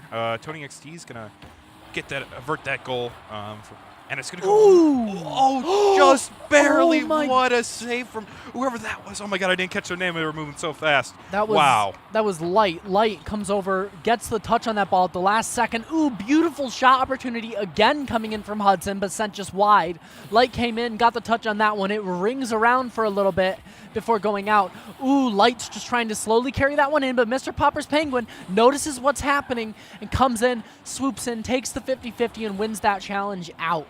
Back into the Hudsonville corner we go. Yeah, I mean, just getting in front of the net is going to be kind of a challenge here, but and it, Tony XD takes that score. Wow, that was right there. Nobody was there, and they're all piped. They're all excited. They're all looking forward to it. Can't find my words there, but they can certainly find that goal. Wow. You saw how excited that I believe that was Tony, who just absolutely popped off in the Lakers Esports Center. If anybody's down there and got a reaction clip of that, I need to see it when I walk down there. But Mr. Popper's Penguin gets a touch. Oh my goodness, Mr. Popper's Penguin almost takes the lead back for Hudsonville. Just inches away. Byron Center gets it out of the goal. Oh my God, that's incredible. Popper's Penguin going to set it down in the middle, going to get touched back by more Byron Centers. Right, I mean, they're just shot after shot after shot right into the center of that goal. Goosey's going to put it on the Byron Center back wall. Mr. Popper's Penguin takes control. Unable to maintain control, though, but is going to fire it back towards the Byron Center goal. Into the corner it goes. The shot's up, rings out again. Hudsonville has had 3 opportunities now where they've had their shot just ring right out of the goal. Goosey says, I'm sick and tired of this. Let's go for another one. The rotation is there. The shot is up. No good. Beautiful save and defense from Byron Center. Kanua takes a hold of this one, pushes it forward, but loses the 50-50. So Light comes in around the corner and tries to push that forward, but no boost, unable to regain control. Tony XD, no boost as well, so Hudsonville needs to take this opportunity to just kind of get this ball out of there. I mean, this Hudsonville defense is incredible, but actually, you know, wow, look at them. Everybody's there. The whole team's there. They are pumped up. Oh my God. Yeah, everybody there. I remember that feeling when I was on a high school team or even a college team. Everybody in that environment, that team environment, everybody getting excited, everybody getting hyped over a play. It's one of the most electric feelings that you can ever feel. Oh, just misses it. Hype. It's going to head over to Hudsonville's side. 1 minute remaining. It's 1-2. Barely feels like 4 minutes has passed. It's been going so fast-paced. And Popper's Penguin going to jump up, miss it, unfortunately. And it's going to be in Byron's possession. They're going to dribble it towards the goal. And it's blocked by Mr. Poppers again. And it's going to head on over to Brian yet again. Ooh, Hudsonville trying to equalize it, unable to do so is some beautiful defense from Byron Center. They've got 2 in the net. They know exactly what they need to do. Oh, shot rolling past third man. Luckily back there in time for Byron Center as Hudsonville is just trying to put one more on the net, and that is going to be it. That should actually lock this one in unless Hudsonville can do the unthinkable, and it's not too unthinkable. I mean, we've seen it before, you know, maybe a kickoff goal, something like that. They can certainly recover from this, but it is highly unlikely. Let's see if it happens. Yeah, beautiful goal from Byron Center as they now lead 3-1 here in game number 1 of the best of 5. Hudsonville has to do something about this 2-goal lead now if they would like to get a hold in this game 1, and that's just going to get extended even farther as Kanua puts it up. Oh, they point to the camera. They know exactly where it is. We wave. We can see you too, but you can't see us. Tony puts that one in. What a shot from Byron Center as they pull away here in the last minute of game number 1. They're cementing their lead here. It looks like game 1's going to Byron, but you know, Hudsonville's got to keep their heads up for game 2 and really, you know, take back control of things and be able to get some good offense. And there's game 1 goes to Byron Center by 3 goals, all pumped up.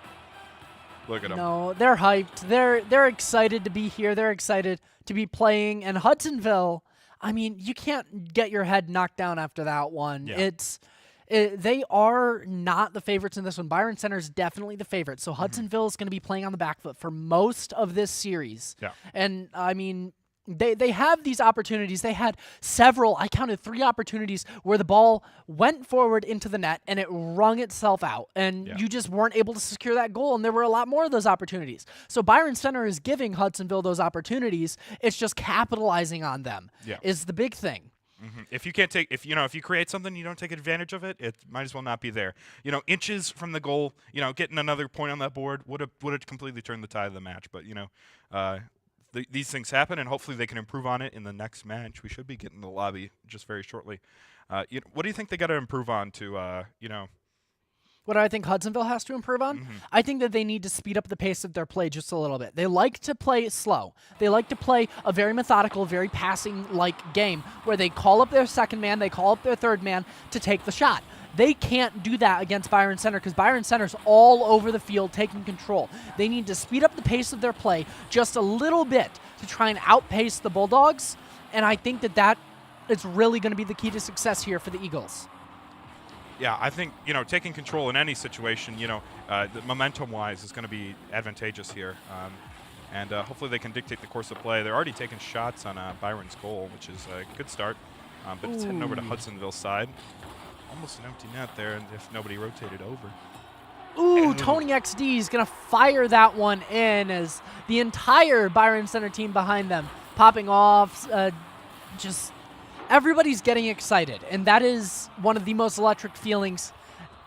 Yeah. Hopefully we get to see Hudsonville score here soon so we can see what the vibes are over on their side of that row in the Laker Esports Center. But Hudsonville going to try and score that goal, at least getting an opportunity. Into the corner we go. Mr. Popper's Penguin had the opportunity to take the shot, unable to do so, as that is just fired all the way downfield. That third man wasn't rotated there in time, as Light is going to take the goal. They just got caught overextended, and there's nothing they could do. They didn't even have not enough boosts in the world could save that. They got to make sure to play the rotations right. Have a better defense here. If it's good to score goals, but you got to stop these Byron Center goals. Basically going in for free. I mean, nobody even could defend that if they wanted to. So they got to stop overextending here and really, play defensively and also try to get some offense going. And they almost self-goal there from Tony, but Hype gets a goal there. Look at that. Look at their Hype. Their coach in the background. He's telling them what to do. No. It's all business. It's all business on the side of Hudsonville. Yeah. Hudsonville's talking. They're like, all right, we're 1 goal down in this game. We can beat these guys. They know that they're the underdogs in this series. They know that they on paper aren't supposed to get this one, but they're still fighting. They're still showing that they have every chance in the world to win this game as they set the opportunity up for Mr. Popper's Penguin. The 1-2-3, no good. Onto the back wall it goes. Just barely. And that Byron's just everywhere, and they're interrupting, rotations and set up for goals, and that's why you can't play slow. You got to play fast. Right in front of the goal. Ooh, just misses. Hudsonville had the perfect opportunity there. Let's see if they can set it up for another one. Yeah, Goosey can't get the second touch on that as it's sent back into Hudsonville territory. The demo is called out from Byron Center, but Hudsonville able to get a little bit of a counterattack going as Hyper is able to get there in time to stop that goal from Tony. Light tries to put it up, stop that shot from Tony, excuse me. Tony goes back up the wall, is really just pushing this one towards and keeping the pressure up on Hudsonville, but finally Hudsonville gets a demo, hopefully going to shut down some of that pressure that was building. Hopefully build up a shot of their own. They're going for the demo as the shot is out, no good. Oh, saved in time. Yeah, I mean, I like what they're doing. They're setting up shots. They're trying to get on goal, but ultimately, just at the last moment, Byron's getting in. They got to really pick it up. Maybe do a solo shot or two. You don't always have time to set up. Get something in surprise. Get a few demos, disrupt their rotations. Out to midfield we go. Fired towards the Hudsonville net. Mr. Popper's Penguin in there gets a hold of that on the bottom left-hand corner and saves it. 2:20 left to go on the clock here. Byron Center leading by 2 now as Kanura puts that one in. Everybody getting hyped. Fist bumps from the substitutes in the background. Fist bumps from Coach James Bott as well. Beautiful shot from Kanura as Byron Center now leads by 2 here in game number 2 of the best of 5. Yeah, Hudsonville's got to get 2 goals in a minute. 2 goals in over 2 minutes. That's not impossible. Ooh, that number goes up to 3 now with another goal almost off rip there. Yeah, right off of kickoff. I mean, yeah, look at that. As Light is going to put that one in. Byron Center now leading by 3. Still doable for Hudsonville, but now it is much, much, much more difficult. Yeah, I mean, especially, when you're down so much, you can't let those kickoff goals happen. There's almost no time there, and then they get another lead. You got to play a little more cautiously there and don't overextend. Demo comes out, but all 3 Eagles back on the field. It's fired high. Oh, passing play trying to come in for Mr. Popper's Pen. Unable to find it, though. Hyper goes high, unable to beat out that Bulldog to the ball, but no shot on goal comes from it. It's going to ring around. Yeah. Goose is going to put it over to the midfield now. Let's see what they can do with it. And nothing, just passing it to teammates, keeping it up in the air. Let's see if they can set up for a shot on goal. At least get it off their side there. That would be great, but no, it's going to be another Byron Center goal. Wow, just right in there. Getting a little photo there for the memories. And, yeah, I mean, nobody was really there, and he just put it right in. They got to get that defense up and work on the defensive game here. But right now, they got to score 4 goals in a minute 30. Yeah, Hudsonville right now, they need to just try and stop the bleeding. Yeah. The Byron Center has gone 4 goals to none, just unanswered, just fired them right in. I mean, you got to put a tourniquet on that. You got to stop that. You can't let that happen. Ooh, Hyper trying to make something happen, but unable to find that opportunity towards the net as Kanura sees something that I don't, pushes forward to try and fire that one in, unable to do so. The demo's coming out from both teams. The shot is high off the backboard. The touch is there from Hudsonville, but nobody for the follow-up, as that's beautiful defense played by Kanura to make sure that nobody can just touch that. But the shot is fired up and in, and Hyper is going to put another one into the back of the net. All right, let's get hype for that goal. You know, only 3 more goals remaining, and it's a tie game. You know, I say only. It's got 49 seconds left. It's not impossible, but it could happen. Let's see it. This is a rough game for the Eagles to come into. I mean, they still have an opportunity, but to go down by 4 with a minute left on the clock, this is such a mountain to climb. I think you're already looking forward into game number 3. You're thinking about, all right, how do we make sure that our tournament lives don't end here, right now? And I think they still, the key to the answer is just speeding up just a little bit. They need to speed up, but they still need to keep their passes clean. They need to keep everything crisp, as they have an open net opportunity. Byron Center does, and nobody's able to put that one in. Oh my goodness. Demo's coming out from Byron Center here, and ooh, Hudsonville gets a goal. That makes it 3-5. 12 seconds remaining in the round. They're locked in. They got their game faces on. No celebrations there. They know what's coming in the next game. Yeah, and that's what they are. They already have their mindset. They already have their heads looking forward to that next game. Because 12 seconds, they can score. They can score too. But they're focused really on game number 3 of this series, which is coming up here in just 6 seconds. Shot towards the goal of Hudsonville. No good. Sent wide. And 1 second, as soon as this ball touches the grass, it is over for the round, and there it is. Byron Center takes game 2. That's a 2-0 lead in the series. Let's see if the Hudsonville Eagles can they make a comeback, or is Byron Center destined to 3-0? We shall find out shortly. Byron Center with the senior, quote-unquote senior night, I'll say, because they've got all seniors playing. Yeah. It's their senior night, essentially. Hudsonville just really, they did a great job, I mean, keeping it even until that last 2 minutes of the game, where Byron Center was able to take control and really just consistently fire shots towards the back of the net, and they were able to step up the pace just a little bit faster.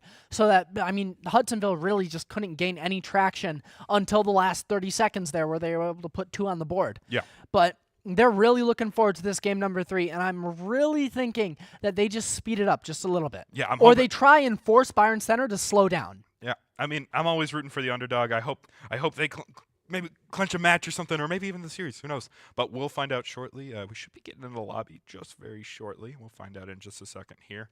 But yeah, here we are, and we're going for kickoff. This is the decisive. This is for all the marbles. If Byron takes this, Yeah, Hudsonville fighting for their tournament lives. Byron Center trying to just secure themselves a spot in the losers semifinal, as they push this into Hudsonville territory. Fast attack. Hudsonville very quickly shuts it down. Wow. Shot towards the net, and it's no good. Bumped out of the way at the last opportunity. As it's fired back down towards the net, it's going to be kept away and kept in the corner. Hype tries to get a touch on that one. It's the net it goes, and just Byron Center's just there. Their rotations, they always got good defense. They're always just ready for whatever is thrown their way, whether it's the net or in the corner. And we're going to see that with Kanura trying to get it off Byron Center's. But I like this offensive-focused Hudsonville. They've definitely speeded it up, and they're good. These team play, I've saw a few good passes. It's looking all good. Back out to midfield we go as, staying on Hudsonville's territory. As Light gets the touch, looking for the second teammate to come in, Mintoni. Kanura also with the touch, and Light is going to be there for the 1, 2, 3, then 4. You see all of them pop off. They're excited after that one. Yeah, a little bit of slow motion replay there. Wow, just right over him, just an inch above that other car. But yeah, Byron Center completely dominant in this match. Already got a 1-up lead a minute into the game. Let's see if that lead gets even bigger. 3:45 left on the clock here in game number 3. Hudsonville fighting for their tournament lives. Kanura gets the touch, fires off the backboard. Nobody there to follow up. Goosey's going to take this high for the Eagles, looking for a teammate at midfield. It's going to get bumped out of the way by Kanura for Byron Center. Beautiful aerial play there coming out from the Bulldogs. As we go back into Hudsonville territory, Goosey's there to keep it alive on the offense just a little bit for the Eagles, as they're going to need to put one in at least to force OT here. Yeah, I believe they can, they've got it in them. I've seen it. They've done goals before. They can do it. They just got to get in that mindset of, we can do this, and keep it on Byron's center side and just keep putting shots there. Eventually something's going to stick, if you keep throwing stuff at the wall, or in this case, the goal. They also got to keep up the defense, make sure that goal lead doesn't increase there. 2:45 left to go on the clock. Mr. Popper's Penguin in the corner trying to make something happen. Is going to go up for the second touch. Looking for a teammate at midfield. That's Hyper. Hyper goes in for the shot. It's going to get bumped out of the way by a Bulldog. So it rings around the corner. Mr. Popper's Penguin stalls it out at least. Yep, caught without boost. You don't want to be caught, trying to protect the aerial ball with no boost. And it's right in there from Kanura to Byron center. What a shot. Just expanding their lead. Let's watch this replay. Wow. Kanura just takes a 50-50 against Hyper, it looks like, or Goosey. I'm not 100% sure. But it just pinches right into the net. 2:25 left to go on the clock. Byron Center leading 2-0 here in what may be Hudsonville's last game at this tournament. Fighting for their lives. The blood is pumping, adrenaline moving, but their game faces, I bet, are still on. Let's see a goal here, Hudsonville. I can feel it in my bones. But Byron's, they're on the offense constantly, and they're always, kicking it away, and they can't really get a good shot, so we'll see how that works out. Goosey fires it forward, kept out at midfield. Mr. Popper's Penguin is there to ensure that stays at midfield. And no boost to work with, but still trying to push it forward, as it's just a battle of ping pong here waiting. Yeah, these getting caught with no boost and possession of the ball is kind of a death sentence here, but you want to be able to position and get places fast. Like Hype, he can't get where he needs to be because he doesn't have any boost. That's why these rotations are so critical here. Ooh. But Goosey almost barely just off the top of the crossbar. What a shot. Let's see if he can do it again and actually get in the goal. It's still hanging over there, doing a little bit of dribbling. Yeah, 50-50 taken. Hyper's going to lose that, but Mr. Popper's Penguin going to take control of that ball. That's it over to Goosey. Goosey isn't able to put it where it needs to go, so Light is going to put this one onto the back wall, gets the second touch on it, the third, and Light is just going to carry that one in past the entire defense. 3-0 for Byron Center. 1 minute remaining. This is for the series.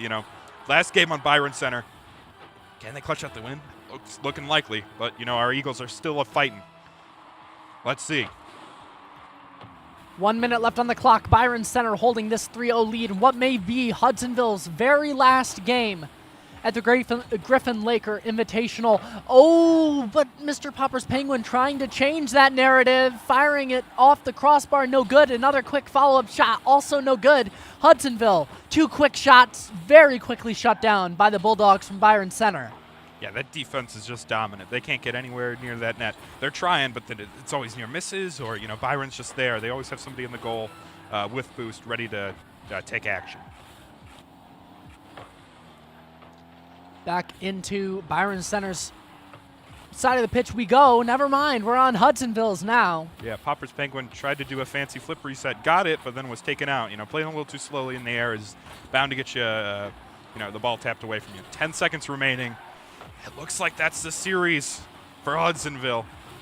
Ooh, the shot is in, and Light is going to get one for the road. Just wanted to tap that one in, padding up the stats just a little bit more before we leave this series. 0-4. Unfortunately, Hudsonville is out. What a dominant game from Byron here. They've really shown what they're worth, and they will be advancing to the losers finals.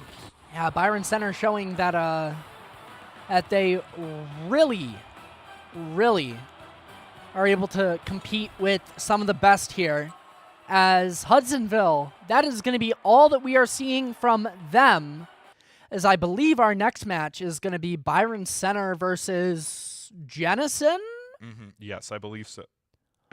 Excuse me. We're getting ahead of ourselves. We've got the winners finals being West Catholic and Caledonia coming up next.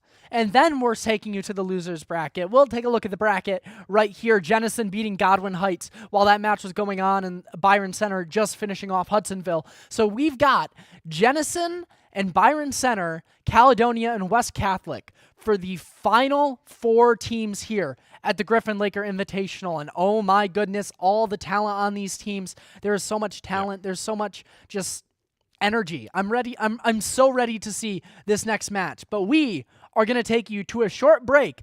Do not go anywhere. You are currently watching the Griffin-Laker Invitational here at GVSU Esports. Stay tuned.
Hello, everyone, and welcome back to the Griffin-Laker Invitational. I am Bayuj, brought to you with my co-caster. Ben, I'm here. And we're bringing you some more Rocket League action in this Griffin-Laker Invitational. We got the Fighting Scots from Caledonia taking on the Falcons from West Catholic.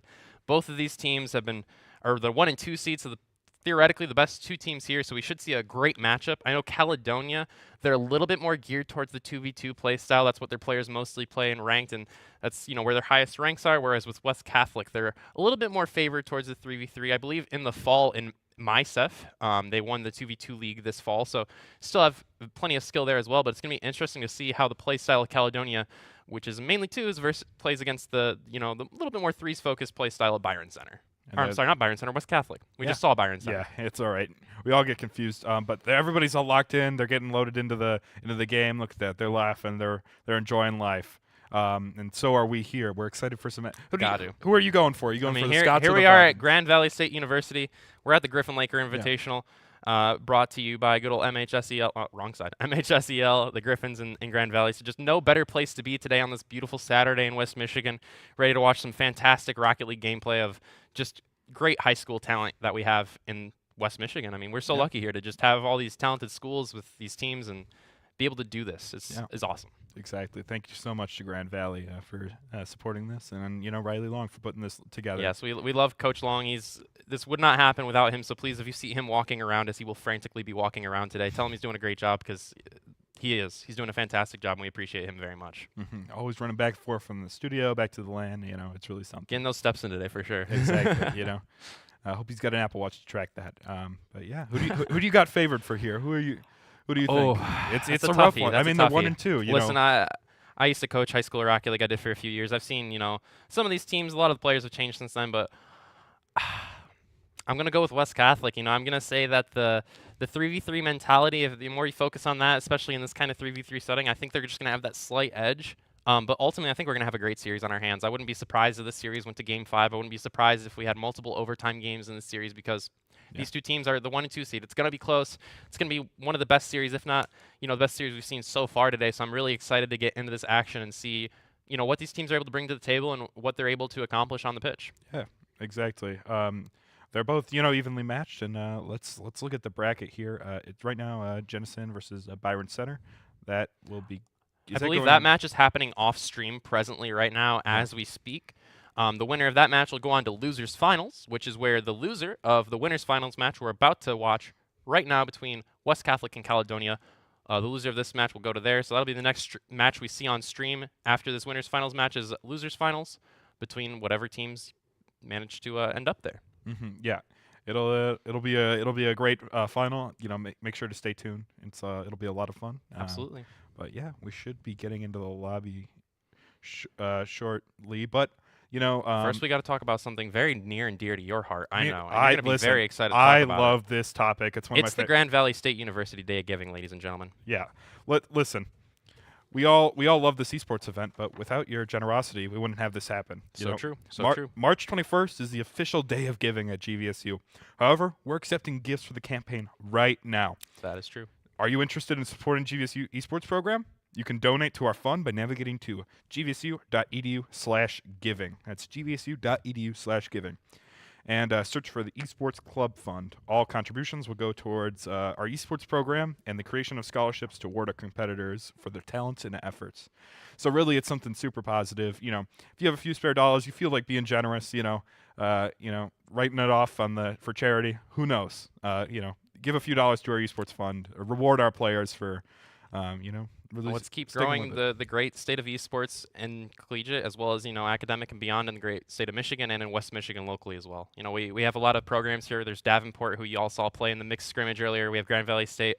Aquinas has teams they offer scholarships to. Ferris State has teams. So let's just keep supporting esports in this area, as it's able to bring just a lot of great things for these kids. It looks like there's a little bit of tech issues going on in the Lakers Esports Center in the LEC right now. So as soon as those issues get resolved, we should be able to move forward with our time. But a nice little break in the action to just take a look at the live feed of what's going on in the LEC right now. See the players getting ready and getting warmed up, throwing some signs to the camera, showing people, hey mom, hey dad, I'm here. Look at the hockey jersey I got. We love the flying toasters.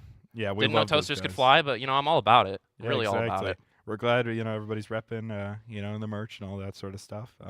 But if you're a Grand Valley student, you can stop Hold by on. the Laker Esports Center 1 to 8 p.m. I can't. Okay, I'm looking over Tony XD's shoulder. I'm trying to read the score. I can't read the score of the game, but it looks like there's 4 minutes left. 1 in to whatever 1? game Byron Center's playing. 1-1. You cannot read that. That's he not he put legible. up 2 fingers. Oh, I didn't see that. Yeah, I know. Oh, dude, I love yeah. this. This is great. Yeah. All right.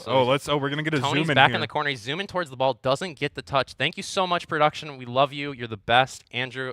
Thank you. All right, he's in net. It is 0-0. Okay. And that's a goal. Tony XD could not save it. And it Alex Liquid. Oh, he's going into the settings. he's changing the settings. Yeah, It's already time. Okay, might want to change that sensitivity. Who It knows? looks like it's that. No, that's output type. Oh, that's for his audio. He might be having audio issues. It looks like. Okay, he's got to get pumped. Dude, 4 minutes. you don't need in-game audio. You're good. 0 to You're fine. 1. This is a pretty tight scenarios. Let's see it.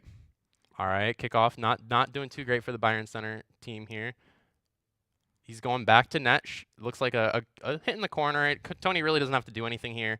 Ooh, kind of awkward, but he's able to beat the challenge there. Good clear away from Tony XD on the Byron Center defense. Yeah, this this is an electric All game. right, We're he's watching. playing third man right now. He got demoed. Not great. Don't love to see that from Tony there, but Yeah. it's okay. Didn't have eyes in the back of All his right, head. let's Can't do that recover. all Let's the get time. some rotations in. Let's do it. He picks up that 100 boost. Good boost management from Tony. Way to feather that boost. Don't waste it. You're just sitting in space. No point in pressing B. He's waiting for this opportunity. Oh, to he's get a goal. going It's for that up. so early. My nothing boy is there. confident. He is ready to rock. Exactly. Nice demo. Good transition demo. We like to see that. Always look for demos when you're rotating out. It's a good little trick. A brief little power play there for you. Demos and bumps are very good. You should always go for them. Unless, you're out of position, then don't. Don't ask me how to get in He's position. going to go to goal. He's going to play a little defense here. All right, gets one touch out, has a teammate, but he's going to let his teammate push in front, go for some bumps and demos. Great 50 play from Tony, gets it up the wall, going in the corner, grabs the 100 boost, looking for a demo in net, doesn't get it. But again, great vision and great rotations from Tony. He's really just trying to clear out the back line. He's grabbing boosts, he's stealing boost. He's doing everything you really need. Yeah, Rotating back on defense, We colleges, I know you're watching this right now. Tony XD, I believe, is a senior on the Byron Center squad, if I'm not mistaken. So throw some scholarships this kid's way. Look at him. He's a team player. And that's almost a goal, but he sets up his teammate because he doesn't need the credit. He just needs the assist. Great job, Tony. He says, "Let's go, baby." That's what I'm talking about. Look at this energy. Do you Wow. not want this energy on your collegiate squad? Exactly. For just a scholarship to college, this energy could be yours. You got to give this man a shot. And I just mean, so you look know, at him. Tony XD, I will be your agent. Hire me. Game 1 of this best-of-5 series between West Catholic and Caledonia is finally getting underway. The tech issues have gone. The Caledonia Fighting Scots versus the West Catholic Falcons. Let's get it. All right, let's see it. It's a little bit laggy on our side, but looks like TMC's going to hit it over to the net, try to get it on West Catholic side, and they're going to try to set it up for a goal there for out in front of nobody's the there. open net. Yeah. No one to follow through. That opportunity not going to be capitalized upon. But now we're seeing Keller from West Catholic get this ball towards the middle, but a huge clear coming out from the Fighting Scots. Sending it over to the other side and going to try to set it up for Cameron here. Oh, Doesn't just quite a little get bit the too touch. fancy footwork there. Yeah. Tried to go a little bit high. Bluey's going to get knocked up in the air, bounced off, and he's totally out of position. That kind of wrecks his rotation there. 33 Cameron getting that back to TMC, trying to get something on the net of West Catholic here, but just nothing really that dangerous happening yet.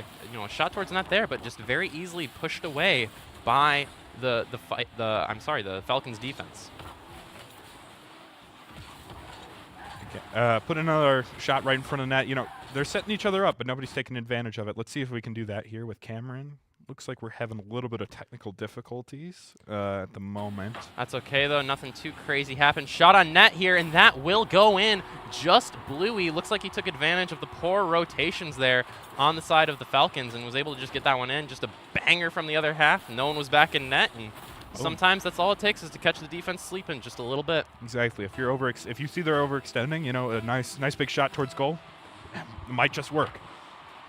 And it looks like West Catholic takes the kickoff. Cameron's going to air dribble it up, and Scorpion's going to go for the net. Doesn't quite get it. Nobody's there. Gets demoed. Good demo coming through from Just Bluey there. 33 Cameron going for an air dribble play. Gets the flip reset. Going for the touch. Gets the touch, but great defense from the side of the West Catholic Falcons to not even flinch at that flip reset. Cameron, he got the flip reset. Wow, it takes a lot of technical skill to get those flip resets. And, he had the good technique, but West Catholic was there, unfortunately. Half the battle is having the technique. The other half of the battle is knowing when to use it. Yeah. Just Blue there getting a nice 50 on the defensive half for the Fighting Scots. Now we're seeing TMC trying to take this one off the field, but a great challenge from Funny Face, able to keep that one in the half of the Fighting Scots, but alas, it does not matter as they're able to clear that ball pretty effectively. Lots of demos this game. I think this is the most demos we've seen all day. Yeah, we might get an Executioner medal. I mean, I think it's perfect, though, that you were just talking about, demoing people if you're going to rotations, gets them out of whack and gets you an advantage there for a brief moment. TMC going to be rotating back here as we see Cameron trying to make something happen. 33 Cameron. Just Blue with a nice 50. No boost left in the tank to work with, but still manages to get a 50 on that ball. It's going to go into a dangerous position, but West Catholic clearing it out yet again. Funny Face just having no problem getting control over this ball and taking it away from danger and into safety. TMC going to wait for the setup here from his teammates. It's not going to come, and he's going to toss it up. And can he get a touch? No. Gets sent away from West Catholic. 33 Cameron going to try to do something. Nope.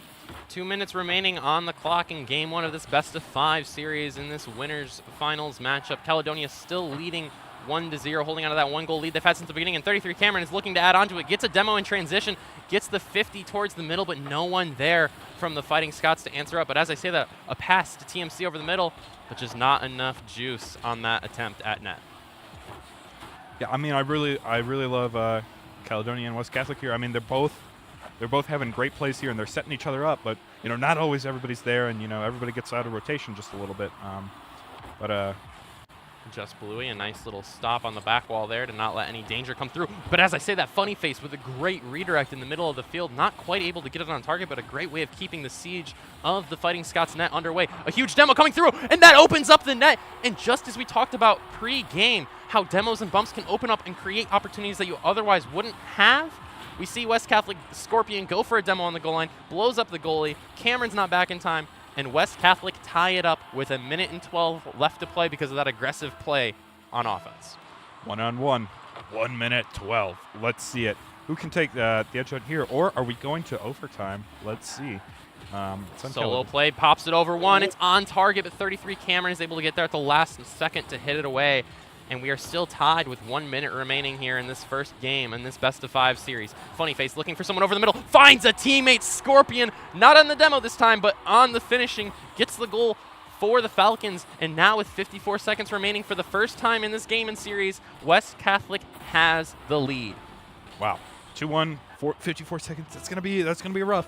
I think Caledonia has it though. There have been some pretty early scores. Not quite off kickoff, but just a little bit after. Let's see if they can work something. Keller gets that off the backboard, looking for a teammate. No one going to be there. Keller is certainly not blind or deaf, making plays. Let's see if he can get in front of goal here. Shot on net, and that's going to be saved at the last moment by, I believe that was Scorpion, who also gets a demo in transition. He's really after my heart going for all these demos. I'm so happy right now. Just Bluey going to hit this one high off the backboard, but a great stop from the Falcons defense. And 23 seconds remaining in this first game. West Catholic is nursing a 1-goal cushion at the moment. If they can keep that cushion alive, they will take the first game in this best-of-5 series. 15 seconds.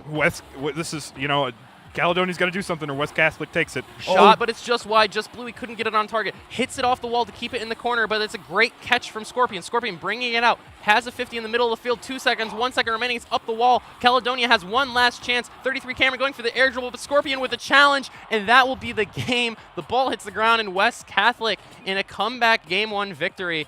No quit. Gets the first game to them. Giving some thumbs up, some hearts, flexing a little bit. They just took the victory there. Wow. That was a fantastic Game 1. I mean, Caledonia right off the gates, it looked like they were going to be able to be the aggressors and take the opportunity in this game, but then West Catholic just locked down on defense, locked down on offense, and didn't let anything happen after that first goal. It was fantastic play from them as a whole team with their rotations, and especially like we talked about with the bumps and demos. You saw that first goal came from a demo that really opened things up, and it created so much pressure for Caledonia that they didn't already have. Mm-hmm. Yeah, I mean, creating weakness, especially if a player is not even on the field, you can exploit that so easily, especially if ball's right in front of net. Just some beautiful plays here from West Catholic. There's nothing better than making a 3v3 a 3v2, even if it's only for 3 seconds. Exactly. Nothing better than that. Going into game number 2, what do you want to see from Caledonia here? How do they respond? What do they need to do differently going into game 2 to be able to take it away from West Catholic, from the Falcons? I think they need to match their level of aggression, right? They're getting demos, they're getting in front of the goal, they're taking shots all the time. Boom, boom, boom. they need to match that aggression. They need to up their place of play and maybe control the ball a little bit more. I couldn't agree more. I mean, we saw that work out super well for the Falcons after they lit up that initial goal. They started to get more aggressive. They went for those transition bumps and demos, and it worked out super well for them. Game number 2 of this best-of-5 series, the West Catholic Falcons take on the Caledonia Fighting Scots. Currently 1-0 for the Falcons. Let's see if Caledonia can maybe get a game here, or West Catholic will take it. Certainly it'll be a nail-biting action here. This one's going to be hit down into the Caledonia corner. This is in a dangerous place. Funny Face going up for it, trying to get a pass out to the middle. His teammate's a little bit too close, not able to get a touch on that ball. Now we're going to see the Fighting Scots with an opportunity in transition, but a great save on the goal line there from the Falcons. And now we're seeing them have their own transition. Scorpion with a shot. That one's going to be in the top left corner. An absolute banger, a missile from the middle of the field. Goalie was nowhere near it, and that's great placement on that shot from Scorpion. He has really stepped up in this last 3 minutes of gameplay, as I've nonstop said his name since he got that demo that opened up the first goal. I mean, yeah, he's kind of the star player here for West Catholic. I mean, he's doing good. I mean, I did see a fist bump. There are 2 different fist bumps that did not get answered, but these goals aren't getting answered either. Caledonia's really got to step it up. Now he's really feeling himself, going for the full field air dribble, gets it all the way to the other corner, and Caledonia not having an answer. A great 50 coming through in the midfield from, I believe it was Scorpion again. No, it was not. Anyway. Yeah, it's all right. This one high off the back wall, just blue, looking for a clear out, but a great 50 from West Catholic, and they are just pushing the envelope. The pressure is too much, the siege too heavy, and there's no answer from the Fighting Scots as the Falcons lean back and flex a little as they have a 2-goal lead with just a minute and a second expired off the clock. And as Rascal Flats plays in the background, Caledonia really needs to step it up here. I mean, Catholic is just dictating the pace of play here, and it's all on Caledonia's side, and they can't let that happen. They got to get a goal here. They got to play offensively and just clear that ball, get it to the other side. Again, to call back to our pregame analysis of this series, I talked about how Caledonia mainly, they're mainly focused on 2s. That's where their highest ranks are. It's where they spend the most of the time playing. Whereas West Catholic is a little bit more focused on 3s, and I really think with the rotations and the aggression that we've seen, that's come out to show in this game, and so far in this series, quite a bit. I mean, West Catholic has, ever since letting up that first goal, they've looked incredibly dominant when it comes to pressure and when it comes to controlling the pace of the game. And as I say that, Keller just, again, uncontested off the backboard of Caledonia, has a free shot on net, no one to stop him, and it goes right in. Yep, West Catholic is just in complete control over the pace of this game right now. Life, it truly is a highway. West Catholic just taking it all night long. Yeah, I mean, all night long, 90 miles an hour straight down Route 66. I couldn't have said it better myself, Ben. I really couldn't have. Funny Face trying to make a challenge happen here at net, but TMC going to be able to clear that one away to the corner. Now that one's bounced out for 33 Cameron, a shot, but it's just not on target. The first real offensive opportunity we've seen all day for the Fighting Scots, and they can't get the ball on target. I mean, these Scots, they got to start. I mean, they're setting up teammates, but nobody's there. And that's a triple commit. There's no one back in the net right now. Keller can't get a touch on it, though, yeah. and it looks like the Fighting Scots are going to be able to regain. A little bit of touch there from Funny Face, clearing it, and Keller's going to try to pick it up. Getting a nice clear.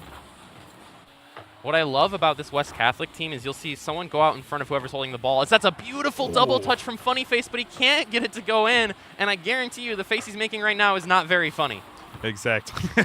Yep, he's probably frowning just a little bit, but they're going to try to set it up for another shot here. Funny Face coming back, round 2. Redemption. This one's going to bounce straight down. Does he read it?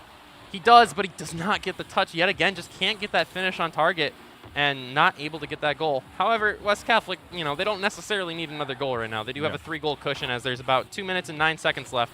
Make that a 4-goal cushion. Oh, look at that flick. Just what barely. A save. Oh, and that's off target as well. Caledonia needs to get their defense going. Where is it at? They're just listen. If West Catholic takes shot after shot after shot, eventually it's going to go in. That is true. Pressure burst pipes. That's what we always say here. Ice cold. Nice clear along the back line there, clearing it away from pressure, trying to buy themselves some time. The boost on the side of West Catholic is not much right now, and they're just using whatever they have to be able to keep these shots from going in the net. Great 50 in the midfield there. Just Bluey doing anything he can to set his team up for success here. That's going to go high off the backboard. Looks like someone from West Catholic is there, but a great 50 coming through from 33 Cameron. Really has been everywhere for the Fighting Scots so far. even though they haven't been able to have a ton of offensive opportunities. Another shot coming through from 33 Cameron, but again, just not hard enough and too many people in net to be able to make a big impact. I think West Catholic's defense is shining here. You know, everybody's able to rotate back super fast and play the defense and get everybody out of rotation. Anytime you can keep a clean sheet for 4 of the 5 minutes of the game, I'm going to say that's pretty good defense is being played. You know, very seldomly is it the other team making a mistake if you're able to do it for that long. Yeah. But as I say that, a shot going through in a last-second save yet again from West Catholic. I mean, they're just there. They're called the Falcons, but you might as well call them the brick wall with how little has been able to get through their defense. I mean, that one initial goal right off kickoff in the beginning, and ever since then, it's been locked down. Yeah, I mean, the shots on goal from Caledonia are, you know, they're few and far between, and it's like a drought out there. 30 seconds remaining, and they're going to need a goal every 10 seconds to win or tie this series. 33 Cameron tried to go up for that double touch, was not able to complete it. TMC now trying to get this back in the half of West Catholic, but they are doing a fantastic job of clearing this ball out. 33 Cameron, another shot, another save from West Catholic. And again, they're able to clear the ball. They just do not let any shot get even close to the back of their net. Mr. Gorbachev, tear down this brick wall. What is going on? This is an iron defense here. And they will score a goal with 2 seconds remaining. Now, is it possible for them to tie it up before OT happens? Sure. Yeah. It would just be two is it really hard unlikely? kickoff goals that go straight in the net.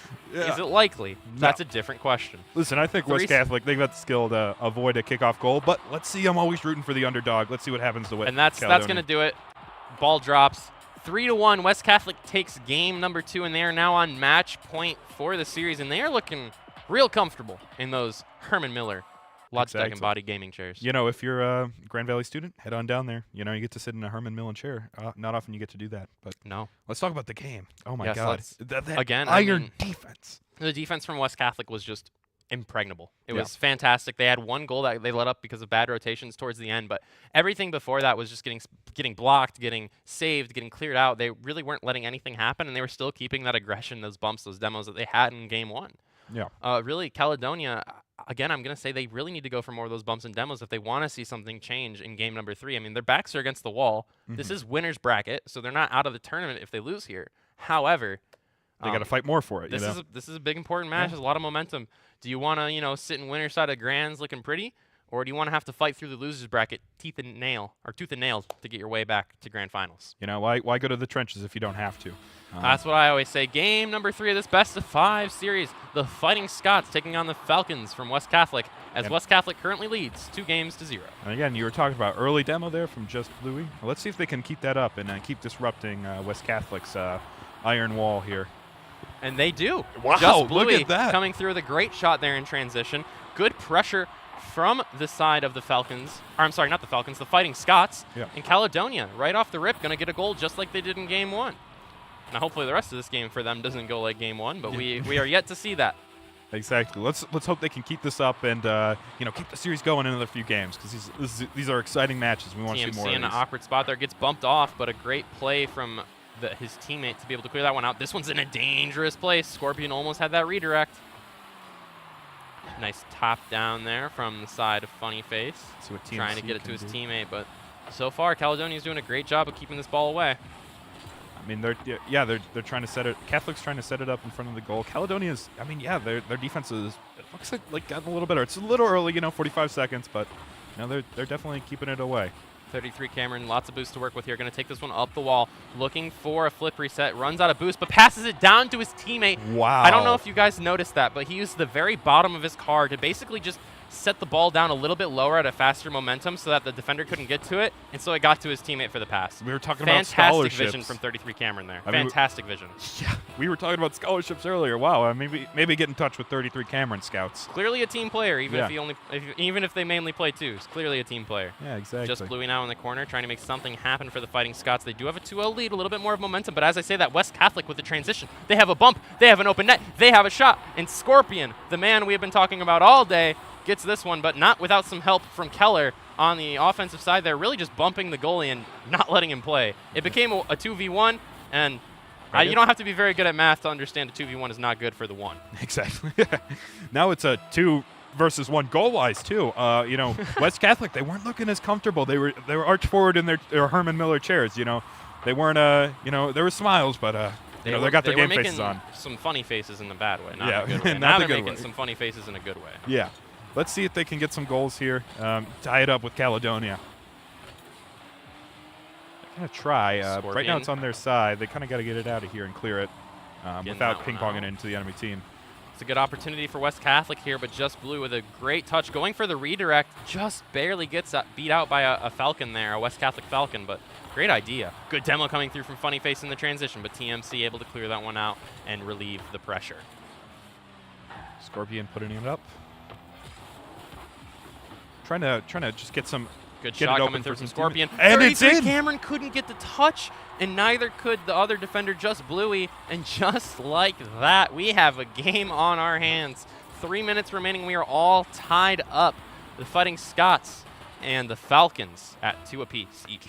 Caledonia is desperate for another goal here. They want to maintain that lead. They don't want to get out just yet. They want to keep fighting for that win in this match. Stay undefeated. They want to stay in winner's bracket. They want Yeah. to go to grand finals. Who wouldn't want to stay in winner's bracket? And we got to see if Caledonia is really willing to fight for that. Keller going to take this one out of the half of the Falcons.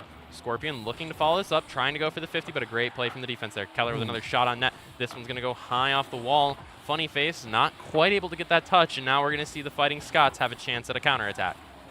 Yeah, let's see if they can set somebody up for a goal. Scorpions, gets knocked towards midfield by Funny somebody. Face. Funny Face. Ooh, Scorpion. good midfield pass Center. idea, but Nobody's Keller there. was not there for it. Keller going to play this one off the ceiling. Gets the touch off the backboard, looking for a teammate, but no one there in time as the Scots are able to clear that one away. Just about 2 minutes and 15 seconds left in regulation here, and we are still all tied up at 2 goals each. Caledonia's got markedly quicker at the defense. They're locking it down. Funny Face with a great pass. And there he is, They're just just there. right out of the way. And now it's on the West Catholic side. Let's What see if they can I clear it. have noticed a lot is they were leaving their backboard open a lot more in the first 2 games, and now Caledonia's not leaving the backboard open, but a huge pinch to a pass to Funny Face, and now he's going to be making a real funny face with a wide grin as Keller pinches it midair, gets it over to his teammate, and it's just a banger in the back of the net. 82 miles an hour. You're speeding by 12 miles per hour on the fastest highway. Exactly. That's crazy.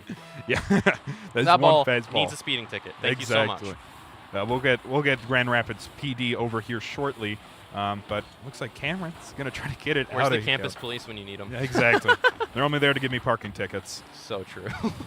Not on the weekends, though. Yeah, exactly. Free parking here. Love that. I bet the parents love that. Just Bluey going to get a pass over to 33 Cameron there, but the defense from West Catholic is back to its origins, back to not letting anything go through. No cracks in the wall, no cracks in the defense. No, Good demo from Scorpion in transition there to clear a little bit of pressure for the Falcons, and honestly, it looks like they might get a counterattack out of this. Scorpion going up for the air dribble, has it over 1, has it over 2, gets it off the backboard, looking for a teammate. And, Not a good touch, not on target, and Just just scraped it. unfortunately that opportunity is going to fly by the Falcons.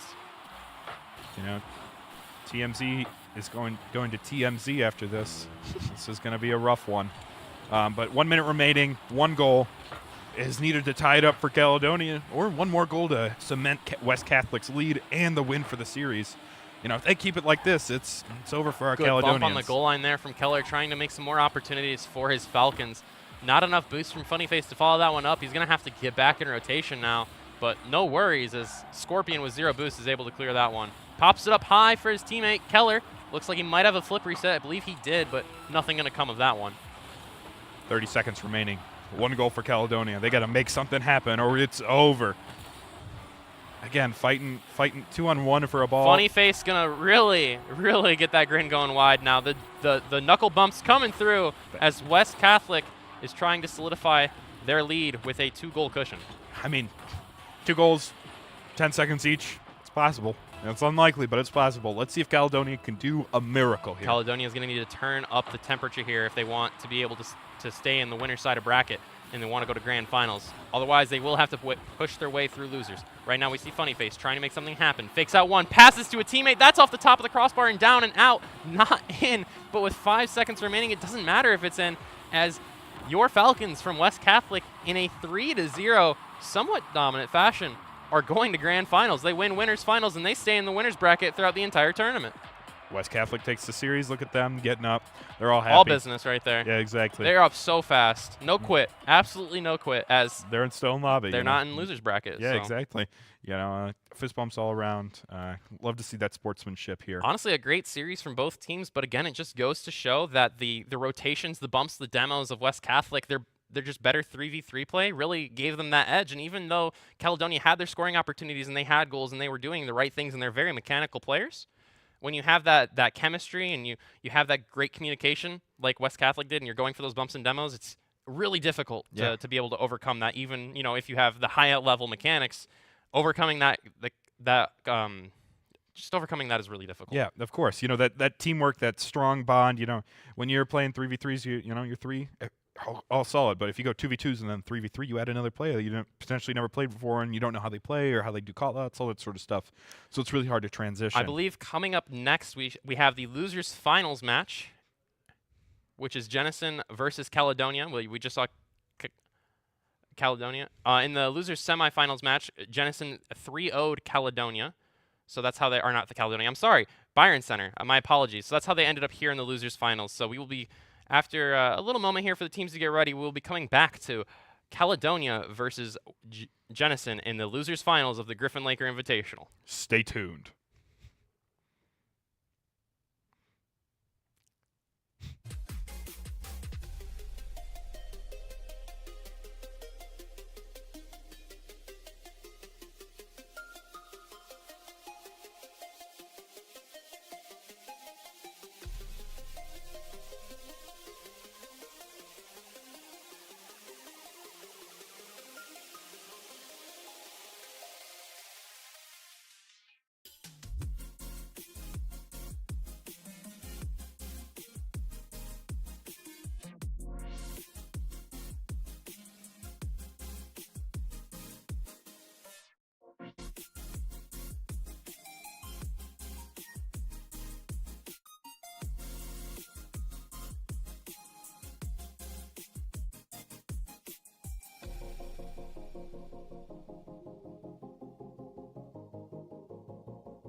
Oh, All right, ladies and gentlemen, welcome back to this Griffin Invitational.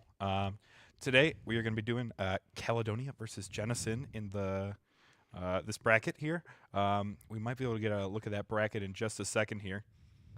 This is the losers final.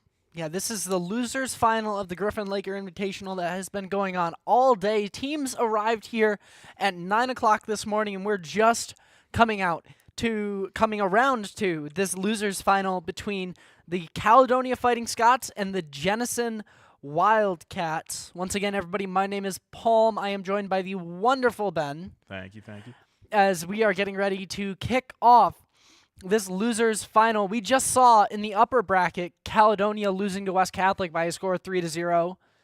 And Jennison and Byron Center are going to be our matchup coming up here, as I believe Jennison ended up 3-0ing Godwin on the other side of the bracket. So we're just going to be waiting for everyone to get all set and into lobby. But we are going to talk about briefly our day of giving. So why don't you, I'll take it from here. March 21st is the official day of giving at GVSU. However, we're accepting gifts for this campaign now. Are you interested in supporting GVSU Esports program? You can donate to our fund by navigating to gvsu.edu/giving and search for the Esports Club Fund. All contributions will go towards enhancing the student experience within the esports program and the creation of scholarships to award our competitors for their talents and efforts. So, if you're pretty passionate about esports, maybe you have a few dollars to spare, maybe you want a tax write-off, donate to our fund there. It really does help a lot. Now, we should be getting into the lobby shortly, but yeah, should be soon. Who do you got favored for this matchup? Right now for this matchup, I think Jennison looks too good not to favor them. Caledonia also being the 2 seed. Also, Caledonia is the one team that I couldn't get any information on before we started, but the player to look out for on Jennison is going to be Lando, the sophomore on the squad, as we are kicking off this losers final in the best of 5. Jennison Wildcats versus the Caledonia Fighting Scots. Cameron tries to get control in the corner for Caledonia, but Bluey isn't able to hold on to it. It's kept out at midfield. Caledonia having to play the back foot defense once again. Cameron touches it, is going to avoid putting it into their own net, and Choir Kid fires it up and in, and Jennison is going to take an early lead here in game number 1. Well, it looked pretty satisfied with that. I mean, just right above them. Nobody could get that. Could just get up there in time, in between 2 cars right in the top corner. Unfortunate for our Caledonians, but very fortunate for our Jennisonians. So let's kick it off. Cameron getting it up high. Over to the Jennison side. Let's see if we can set his teammates up for something. TMC sending it to the middle. Not quite. Let's see if they can clear this ball. Choir Kid going up. Our resident goal maker here. Getting nothing here. Right in front of the goal. Lando hits it. The sophomore, the star sophomore, away from the goal, clears it. Yeah, not much going on here. Right in front of the goal again, and it's cleared back over to Caledonia. Caledonia now having to take the foot on defense. Choir Kid is going to be able to get into the corner, rings it around, and it's kept high. Choir Kid taps it to the side wall. It's going to be pushed back out into Jennison territory. Jennison is going to keep it alive and active. Liquid gets a touch on that one. Cameron going to take a hold of this ball, carries it downfield, gets it to the backboard, sets up a passing play for a teammate who's up and in. Time fires that one forward, and TMC's actually going to get that touch, gives it to Cameron, and Cameron puts it in. The Fighting Scots tie us up, 3:29 on the clock. Yeah, Fighting Scots gave a Braveheart speech and kicked it right into that goal. A good setup there from your teammates. You love a good pass. 3 minutes, 30 seconds remaining. Tied up at 1s here in game number 1 of the best of 5 in the losers final, actually. TMC gets that touch, defers it to the left-hand corner. The Jennison already going on the attack, trying to put something towards the net, but defense from Caledonia too strong at the moment. Yeah, they're really just able to clear it and make sure Jennison doesn't get any shots on goal. They're playing really well together in the on the defense. Let's see if they can transfer that to the offense and get it out of here. Because so far, looks like Lando and the other player there are keeping it steady.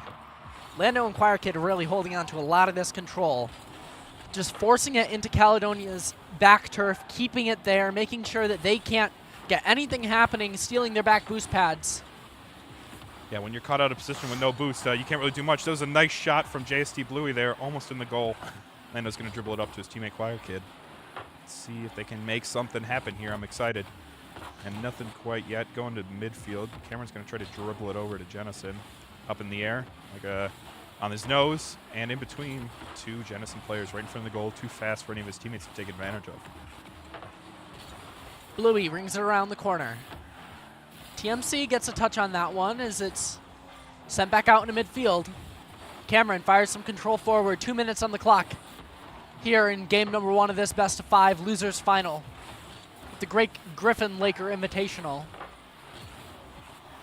In Caledonia's territory we stay. Shot is up and it's in from Lando. The star player here, the sophomore. Oh, it looks like he's showing us something. But yeah, right into that goal. Nobody was there to be able to get it out. And good shot from Lando there. 1:50 on the clock. Jennison now holding a 2-1 lead over top of the Caledonia Fighting Scots. TMC brings it into the corner, trying to equalize the score out just a little bit. Cameron fires it forward. A Jennison Wildcat is already going to be there, though. Yeah, it looks like they're kind of playing in the center field. They got to get it off this side. They keep going back and forth on this sidewall here. They got to get towards the net and in front of it so they can get shots like this, setting up on the backboard. It looks like TMC is right there, though, to prevent that. I really like the guarding of the backboard because, I mean, it looks like 80% of the shots there are set up on the backboard. And if you guard that, you're basically guarding the goal. Yeah, looks like Liquid's going to try to set up for another shot here. Yeah, Liquid goes in, flicks it out to Choir Kid. Choir Kid getting the 1 touch, getting the 2 off the crossbar, looking for the third teammate to come in and fire it in, but no. 1 minute remaining in the match. Lando opts out of that one as Caledonia is going to regain a little bit of control here. Caledonia needs to take control and get a goal here right at the top of the crossbar there from JST Bluey. He's going to try to set up another thing, but they got 40 seconds left to get another goal to tie this up, or Jennison's going to take the round. Let's see what happens. Bluey trying to solo this one into the net. Gets a teammate up there to try and knock it in. Unable to do so as Jennison still holding on to this lead. Lando gets it past 1. Gets it past 2, but not able to get it past the 3rd. And as this ball goes soaring towards the Jennison net. Caledonia unable to put it in, but the Fighting Scots still going to make a fighting effort to tap this one towards the net as it's on the sidebar, no good. Cameron's going to try their best to tap this one up and in, but Jennison denies it once again, and the Wildcats are going to take game number 1 in a 2-1 fashion. Look at that. They're pretty neutral, They're smiling a little bit. They're having fun. They just won their first game. Yeah, I mean, what do you think their key to success was? Jennison's key to success? Mm-hmm.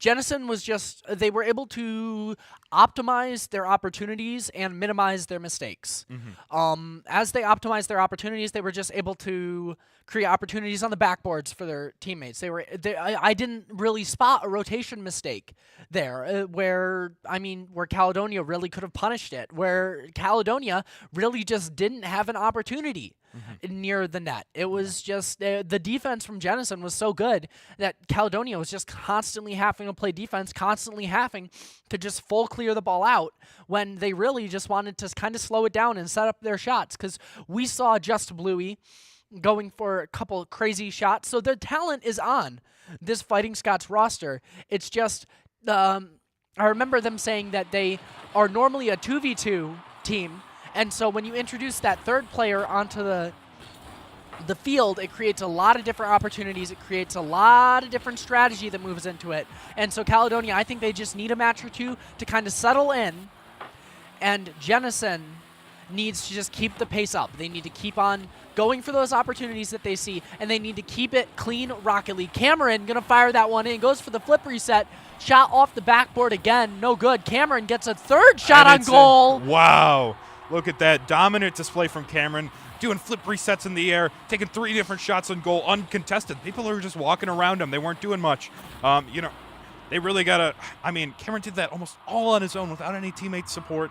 That really shouldn't have happened on Jennison's side. They got to work on that and be able to demo, bump, something to disrupt rotations and stop these shots on goal. Ball still lingers on Caledonia's side of the pitch. It's just Bluey, gets behind it, isn't going to make contact as that's going to go over to Liquid. TMC, still getting a hold of that as Caledonia is just trying to get this ball out of their corner. Into the other corner we go. And finally, the Fighting Scots are able to clear this ball out.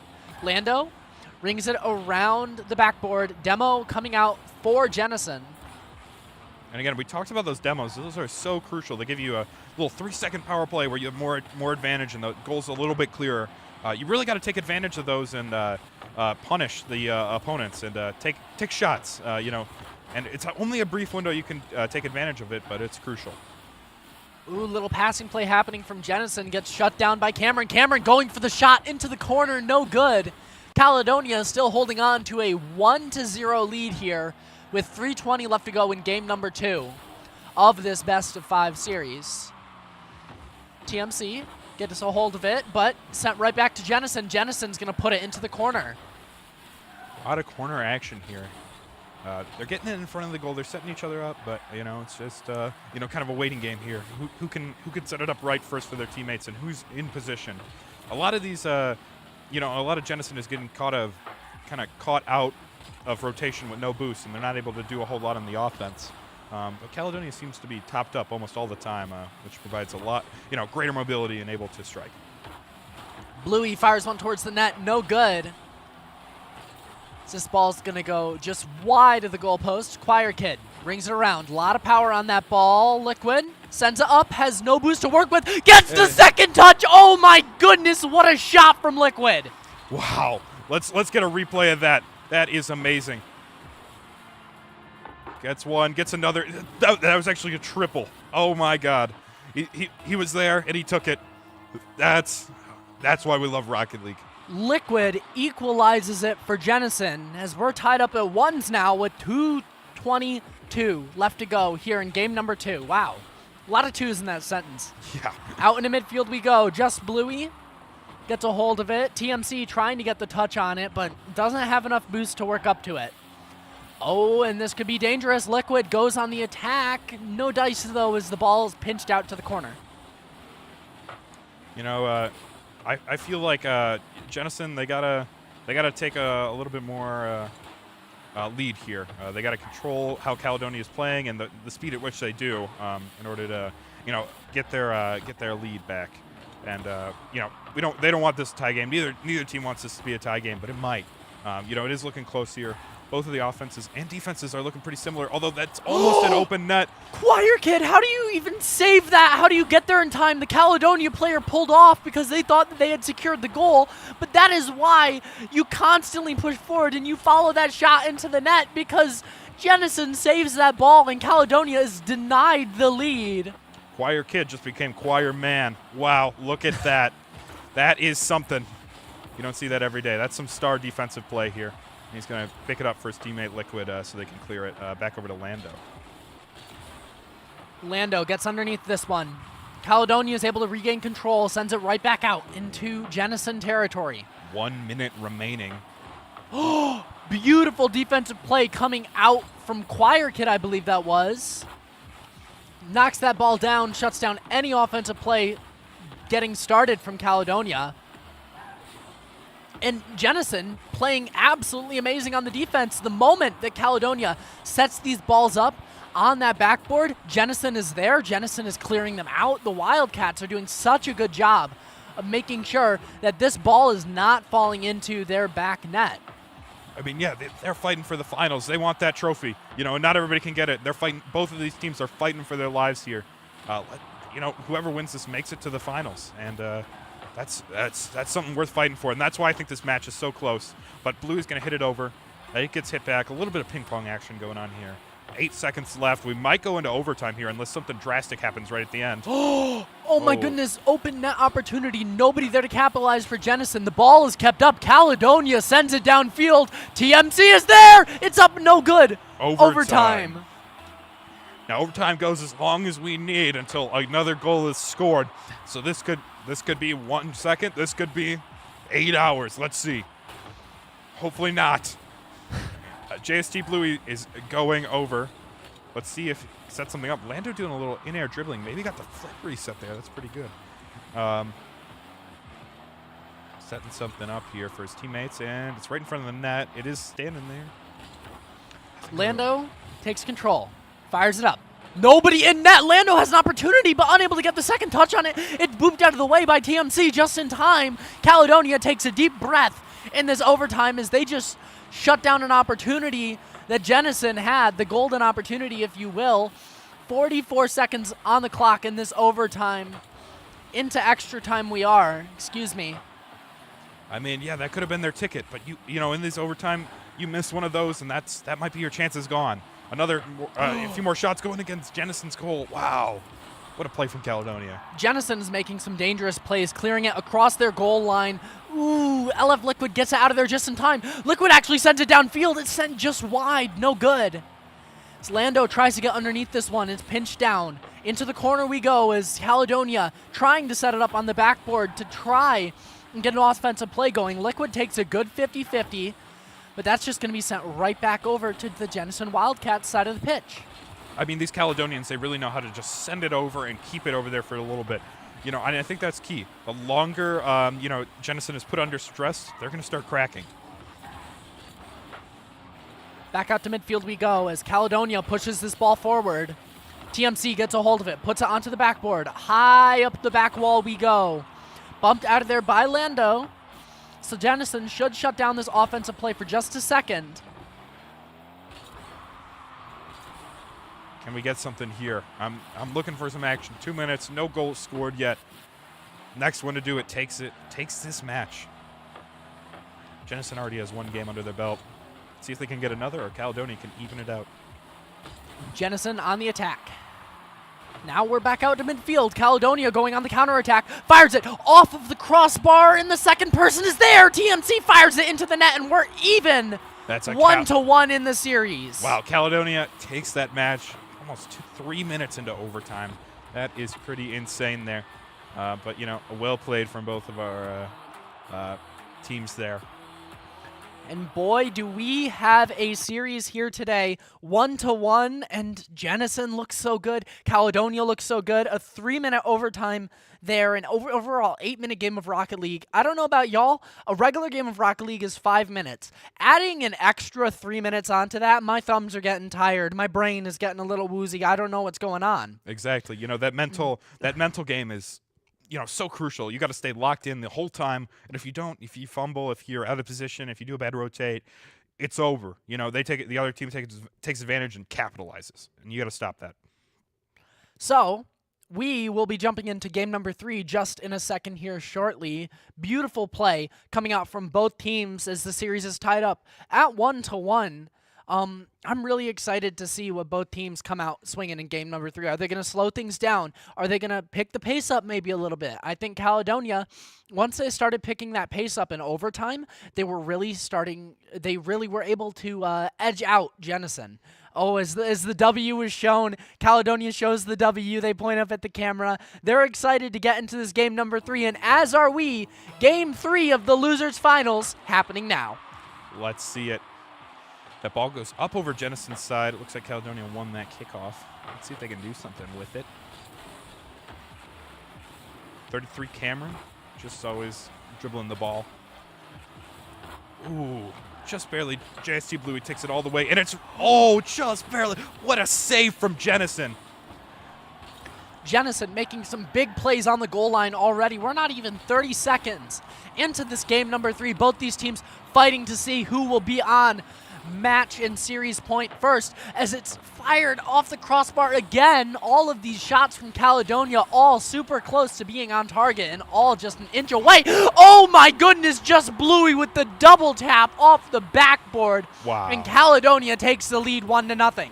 JSD Bluey really with the mechanical skill. We've seen a number of exciting goals from them, repping the Canada flag. Wow.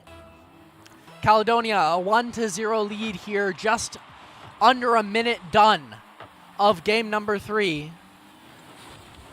4 minutes about left to go. Oh my God, Choir Kid, how does that happen? How do you find that lapse in rotations? Choir Kid literally just slowly pushes this one into the goal as the entirety of Caledonia is left wondering where on earth did that ball go and how did we let that one in? He just walked that ball like it was his dog right into that net. Wow, that is something. 4 minutes remaining, 1-1. This is an exciting game already. I think both teams have begun to feel out, okay, this team, they're kind of weak on this and they're kind of strong on this, and they're really trying to find each other's weaknesses here.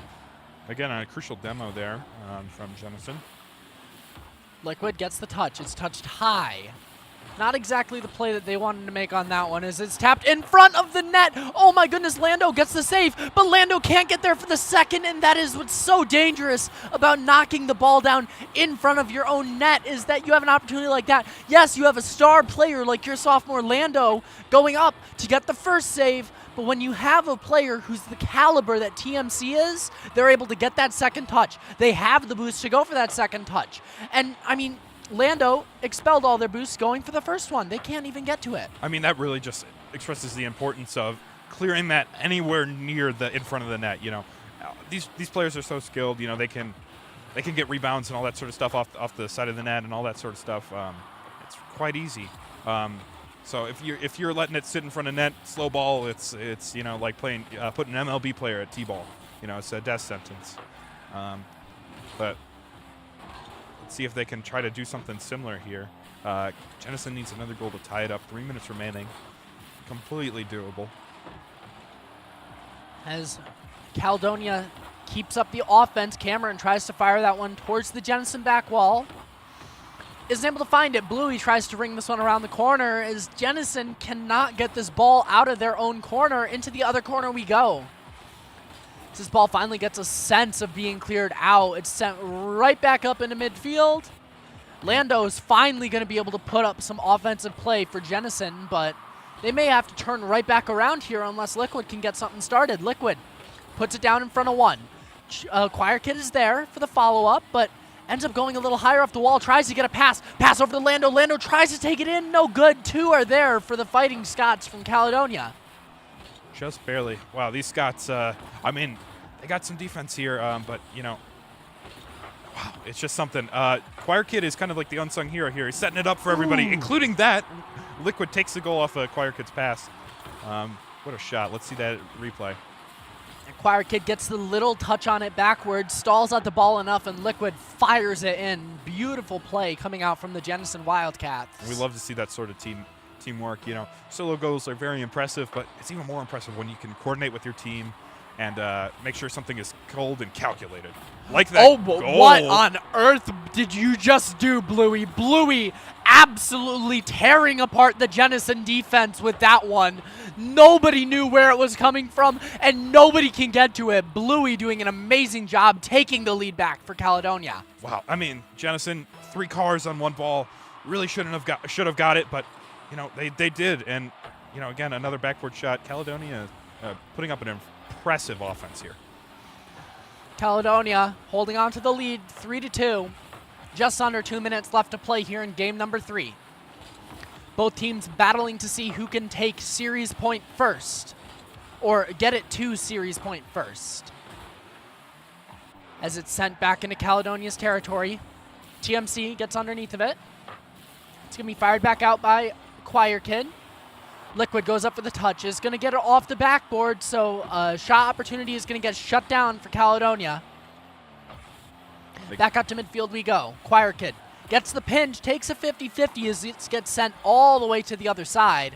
See if Liquid can make something. Misses the hit. It's going to go over to Jennison's side, right in front of their net. Lando clears it. Let's see if he can clear it over and maybe net's wide open. Can he get something here? Oh, it bounces right over, and it looks like somebody gets the touch. Wow. Yeah, Cameron gets there in time for the save. 1 minute remaining. Caledonia leads by 1 here in game number 3 of the best of 5. Yeah, Jennison really needs a goal here. It's going to be over for him. You know, then it'll put him on match point. You know, that'll be real trouble. And again, just hearing match point, you know, puts your mental game. Your brain's working overtime. You're a little more stressed, and you know you might make more mistakes. So they really don't want that to happen. 30 Bluey. seconds. Ooh, Bluey, a great little move to get a hold of that full pad as well as clear the ball out, as Liquid has full boost and is trying to run around, but Cameron sees the rotation slip up, slips right in between the two of them, and fires it into the back of the net. Beautiful play from Caledonia as they lead now by 2 with 24 seconds on the clock. Caledonia is only just extending their lead here. You know, this is very impressive. Jennison's going to have to get 2 goals in 24 seconds. I don't think it's possible. I mean, I could be proven wrong here, but you know, let's hope for our Jennisons. So see if we can get to overtime. In Caledonia's territory we go. Jennison, if they want to make a play, this is their opportunity to do so. As booped out of the way is Choir Kid, so that is going to be getting shut down. Choir Kid fires one more towards the net. Another one. Lando takes one for the road, but Jennison's going to lose game number 3 by a score of 3-4. And you immediately saw that player in the middle for Jennison immediately look over to their teammate and immediately start giving tips, immediately start giving coaching. I have to expect that that's their captain. Yeah. Right there, who's just giving that coaching, giving those tips. Because when you're in this scenario, it's match and series point. You've played since 9 a.m. this morning. Yeah. And now you're here, and you gotta win this or you're out. This is do or die here. And if you don't take it seriously, it's over. You know, and you know, they clearly are, but you know, the coach is giving them advice and all that sort of stuff. So yeah, this is an impressive series. It's, you know, nail-bitingly close. Who do you think's going to win? I think Caledonia, they're carrying their momentum just a little bit too much right now, and I think that Caledonia is just going to pull this one out in the end. But Jennison does have a big opportunity to prove me wrong, because I can now eat my words if Jennison proves me wrong here in game 4 and 5, which we are just about to get into. Game number 4 of this best of 5 series. Jennison trailing by 1 by a score of 1-2 over the Caledonia Fighting Scots, and Liquid is going to put a goal in 5 seconds into the match. Jennison come out swinging, those words from the captain, getting their mark, hitting their mark, as Liquid puts that one into the back of the net. Wow. What a good kickoff goal. That's gonna start the momentum here from Jennison here. Caledonia, you know, now starting on the back foot, only 10 seconds into the game. That's truly something. Let's see if 33 Cameron can clear it here. It's, you know, dangerous combination of that ball being slow and right in front of the net. No good, no bueno. But Lando trying to set something up here with his teammate. Might pass it, get a touch. No, cleared by TMC. And Choir Kid taking it, bouncing it off right in front of the goal, and Liquid's going to clear it back over to Caledonia's side. Caledonia now having to play defense again. Choir Kid fires that one towards the net. No good. Beautiful defense from the Fighting Scots. Lando fires it up, gets a shot on goal. He's going to use a lot of boost to try and get underneath this one. Actually fakes it so Choir Kid can come in and try and take a shot, but the defense read that one perfectly from the side of Caledonia. And the ball's going to creep towards the goal, not quite. Choir Kid goes up, misses, caught out of position, no boost. Unfortunate. Lando's going to do some dribble, try to get the flip reset, doesn't quite get it. Shot towards goal, and now it's in the center. Unfortunate. Cameron's going to get the ball super fast. No, not quite. TMC, it's a midfield battle. Let's see who takes possession of this ultimately. Ooh, shot fired just out of the range, just sent wide. Lando going to knock that one out of the way from Cameron's shot on goal. Cameron fires it down. Oh my goodness, Lando, how do you even get to that in time? Lando, again, 3 for 3 on shots, and 4 for 4. Oh my God, Lando. Give this man a biggie bag and start it with a 5 for 5. Where is it? Yeah, let's see it. Lando gonna get another shot, try to clear it. Wow. Lando is a star goalkeeper and a star technical player with these shots. I mean, we saw those flip resets and all that sort of stuff. He's really an all-star talent here. Can do it all. Let's see if that transfers into the offense here and try to get a goal for them. Yeah, back to offense we go, but Cameron's going to carry this one down. Bumps a player out of the way. Lando's there to knock it back out into midfield as Jennison is just playing on the back foot. They do not have the boost to work with here, as Caledonia is just controlling the boost on the field.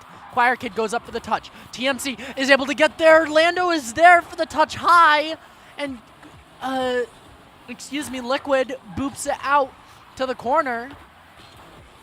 Cameron still keeping the attack alive for Caledonia, but Lando, just going to carry this one out into midfield. Onto the back wall it goes. Offensive opportunity for the Jennison Wildcats is shut down as it's into the corner. Not quite. Yeah, it looks like, Jennison's been pretty dominant with their offense in this last game here. They're always trying to get it over to Caledonia's side. They got that early goal, and they're trying to save it here. And that defense is stellar, especially with Lando, saving like 5 shots in a row. That's simply incredible.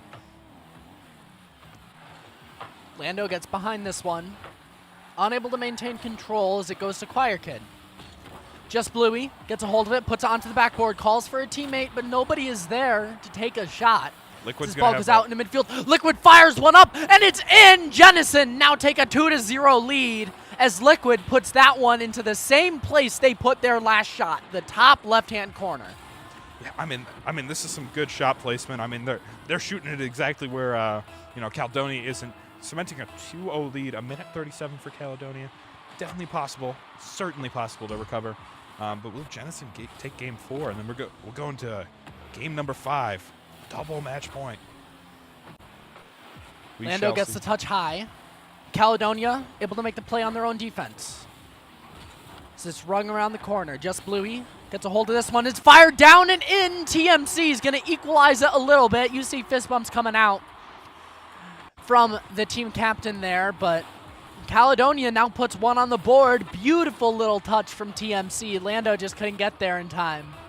And that's what we talked about when we talk about rotations being out of place. That is what we're talking about. Lando was on their way back and just couldn't get there in time. Lando now firing this one downfield. It's touched out of the way just in time by TMC. Yeah, Liquid's going to try to set it up for a teammate. Nobody's there. Everybody's out of rotation. There's not even teammates around him. What is going on? But Bluey's going to try to take it back. 1 minute remaining. Caledonia's got to get aggressive here and get it away from their goal. Get over on the Jennison side if they really want to tie it up. Oh, it's slow right in front of the goal. Recipe for disaster here. It's lingering, if you will. Yes. 40 seconds left to go on the clock. Liquid bangs this back out in midfield. It goes to the other side of the pitch where Lando gets behind it. Lando gets it past one. Isn't able to get it past the second, who knocks it up high. It's Caledonia, 30 seconds on the clock to make something happen. They need to put one on the board here unless we're going, oh my goodness, something tells me that we're going to that illustrious Game 5 as Liquid taps that one and it rolls into the net at a 27-mile-per-hour pace. 3-1, Jennison, Caledonia. This game is almost certainly won by Jennison, but, Caledonia might be able to do some quick, easy goals, and it's not looking like it. They don't get the kickoff. Jennison, they've really recovered from their last Caledonia game, and they're well on their way to Game 5. And I think they're looking positive. I think they might make the upset. I'm feeling pretty positive. Jennison is looking good as they're going to make me eat my words. Oh my goodness, Bluey is going to take one for the road. Last second goal put in. Caledonia makes this one look a little better on the scoreboard for them. So they only lose this game number 4 by a score of 3-2. And now we are in the losers final in game number 5. Both of these teams battling for their tournament lives. And Jennison's going to make me eat my words. I thought Caledonia was up. I thought they had the momentum. Jennison comes out, 5 seconds, gets their first goal, and then just progressively builds up their momentum to higher and higher and higher, where Caledonia just can't get past it. Yeah, really, Jennison, their momentum, they're able to dictate the course of play and how fast things are played, and I think that's great. They come back from their earlier losses and they said, okay, we're here, we're ready to take this series, and I think they might. I think they do. That's where my bet lies. But who knows? Maybe the Wildcats or Scots take it. It's up in the air, literally. And whoever wins this series goes on to play West Catholic in the grand finals of this tournament. West Catholic beating Caledonia in the winners finals, as you see their logo right behind me. Once again, I mean, this is so cool. I'm just going to take a second while we wait for match number 5. This is so cool. We've got the lights on both sides. And this is my first time being in the production studio here at the Laker Esports Center. And my goodness, Riley Long has done such a good job with this production center and with the Laker Esports Center. Just shout out to Riley Long, the director of GVSU Esports. Yes, exactly. Without him, this LAN would not be hosted. But here we are, all the same, for game number 5. 4 minutes, 45 seconds of pure mind-melding action.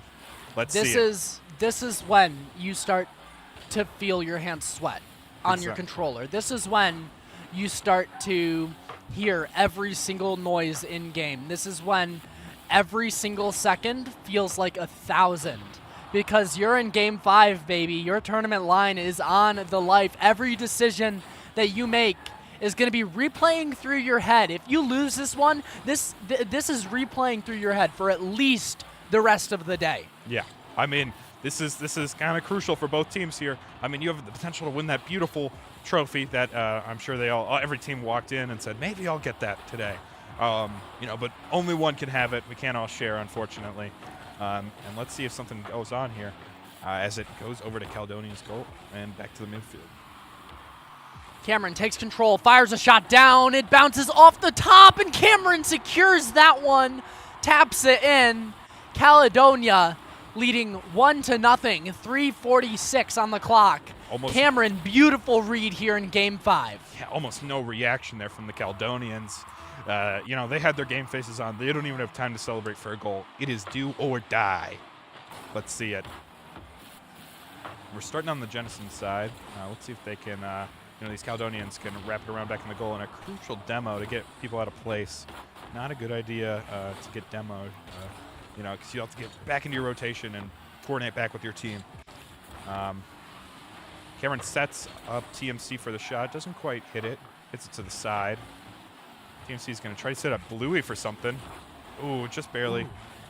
Good defense from Jenison, able to get that one out in time. Yeah, exactly. The Jenison defense, they're looking pretty dominant here. They did let up 1 goal. Ooh. Actually, they let up 2 goals. It looks like they're not looking too dominant in this game. 3 minutes remaining. Caledonia's up 2. Let's see the shot replay. Yeah, Cameron just reads that ball perfectly and fires it directly where Liquid can't get to it. Exactly. Liquid went high, he went low. Caledonia now leading 2-0. 3 minutes left to play in this series unless Jenison can put 2 on the board for OT. Just Bluey brings it to the Jenison back wall. Back out to midfield we go as Liquid's going to push it forward. TMC is going to defer it out to the corner. Yeah, getting that ball clear, that goal is crucial here. I've kind of been Gaster's curse. If you talk about something and the opposite's going to come true. But you want to get that clear and make sure they don't have a single opportunity to shoot on goal, because the more opportunities they do, the more they're bound to win. Again, they're on Jenison's side. Let's see if Caledonia can get another goal here. Choir Kid doing a great job on defense, knocking that one forward. Just Bluey has a lot of boost to work with, so is going to take advantage of that and puts it out to midfield. Gets a second touch on it, so just carries it all the way downfield, just casually. TMC fires this one towards the net. Choir Kid gets behind it, but isn't able to win the 50-50 as it's fired towards the net. Sent to the corner we go. Cameron gets the demo onto Liquid. So that ball sent high. Landon gets the touch on it and goes for the second, takes the challenge and wins it. Into the corner we go as it's touched high. Choir Kid wanted to go for that one, but was unable to, as the rotations may be just off. No, they are not. Liquid is back in time to make the save. Double demo coming out on the field on the side of Jenison. So Caledonia, extreme power play for just a moment. 1:30 left to go here in this game number 5 in regulation. Caledonia leading 2-0 over Jenison. Jenison needs to find something soon if they want to stay alive in the Griffin-Laker Invitational, and Bluey is going to make it harder for them to stay alive as Caledonia now increases their lead 3-0 here in Game 5. And again, 3-0. Super hard to come back from that. The momentum is so in Caledonia's favor. The mental game must be stressed. You know, everybody's all stressed out, and you're down 3 points. I can't imagine what's going through those players' heads right now. Over to Jenison's side of the pitch we go. Lando takes control. Liquid trying to set something up here, maybe. Back to a teammate. Nope. Cleared by Caledonia up top. Yep, they're just going to step back midfield. Lando's going to catch it. Try to get it away from his goal. Not going to work. And it looks like Cameron's going to cement a 4-0 lead for Caledonia. You know, not good for our Jenison fans here. It looks like Caledonia may be taking the series, but, you know, 52 seconds. It's not too late yet. About, 12 seconds per goal. It's not unheard of. Everybody believed in a dream once. Jenison holding on to their dream of going to the grand finals. Maybe holding that trophy one day. Is Slipping. that today? Who knows? Let's find out. 35 seconds. Caledonia leading 4-0. 30 seconds now on the clock. Jenison need to make something happen, and they need to make it happen now. TMC puts it back into the corner, and Jenison, this is not what you need. You need to be on the orange side of the turf. Yeah, it's looking exceedingly unlikely that something is pulled out here by Jenison, especially when they're playing on the defense this late into the round. And yeah, I think this series is Caledonia's. 4-0 in the last game. Beautiful showing from the Caledonia Fighting Scots as we are going to have a winners final rematch. Wow. We have Caledonia versus the West Catholic Falcons. And I am excited to see that. West Catholic took the first series, I believe it was 3-0. Yes. And so hopefully Caledonia coming back in, a little warm, maybe they can surprise the West Catholic Falcons a little bit. The West Catholic Falcons have had a second to sit down. They've had a second to rest, take a little bit of water, and Caledonia needs to jump right on that. Exactly. They need to jump on that opportunity that their opponent has just been taking a moment to relax, to take a second, and we need to be ready to fight. We need to be ready to go. We need to be ready to win while they're sitting off taking their water break. So we are going to be bringing you the grand final matchup between the West Catholic Falcons and the Caledonia Fighting Scots in just a moment here while the teams get ready. Once again, my name is Palm. I am joined by the wonderful Ben, and we will be right back in just a few short minutes. Stay tuned.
Hello, everyone, and welcome back to the Griffin-Laker Invitational. We are bringing you grand finals of our Rocket League Invitational tournament. I am Bayuch, joined by the wonderful Palm, and we could not be more excited to get into the matchup of the Caledonia Fighting Scots versus the West Catholic Falcons.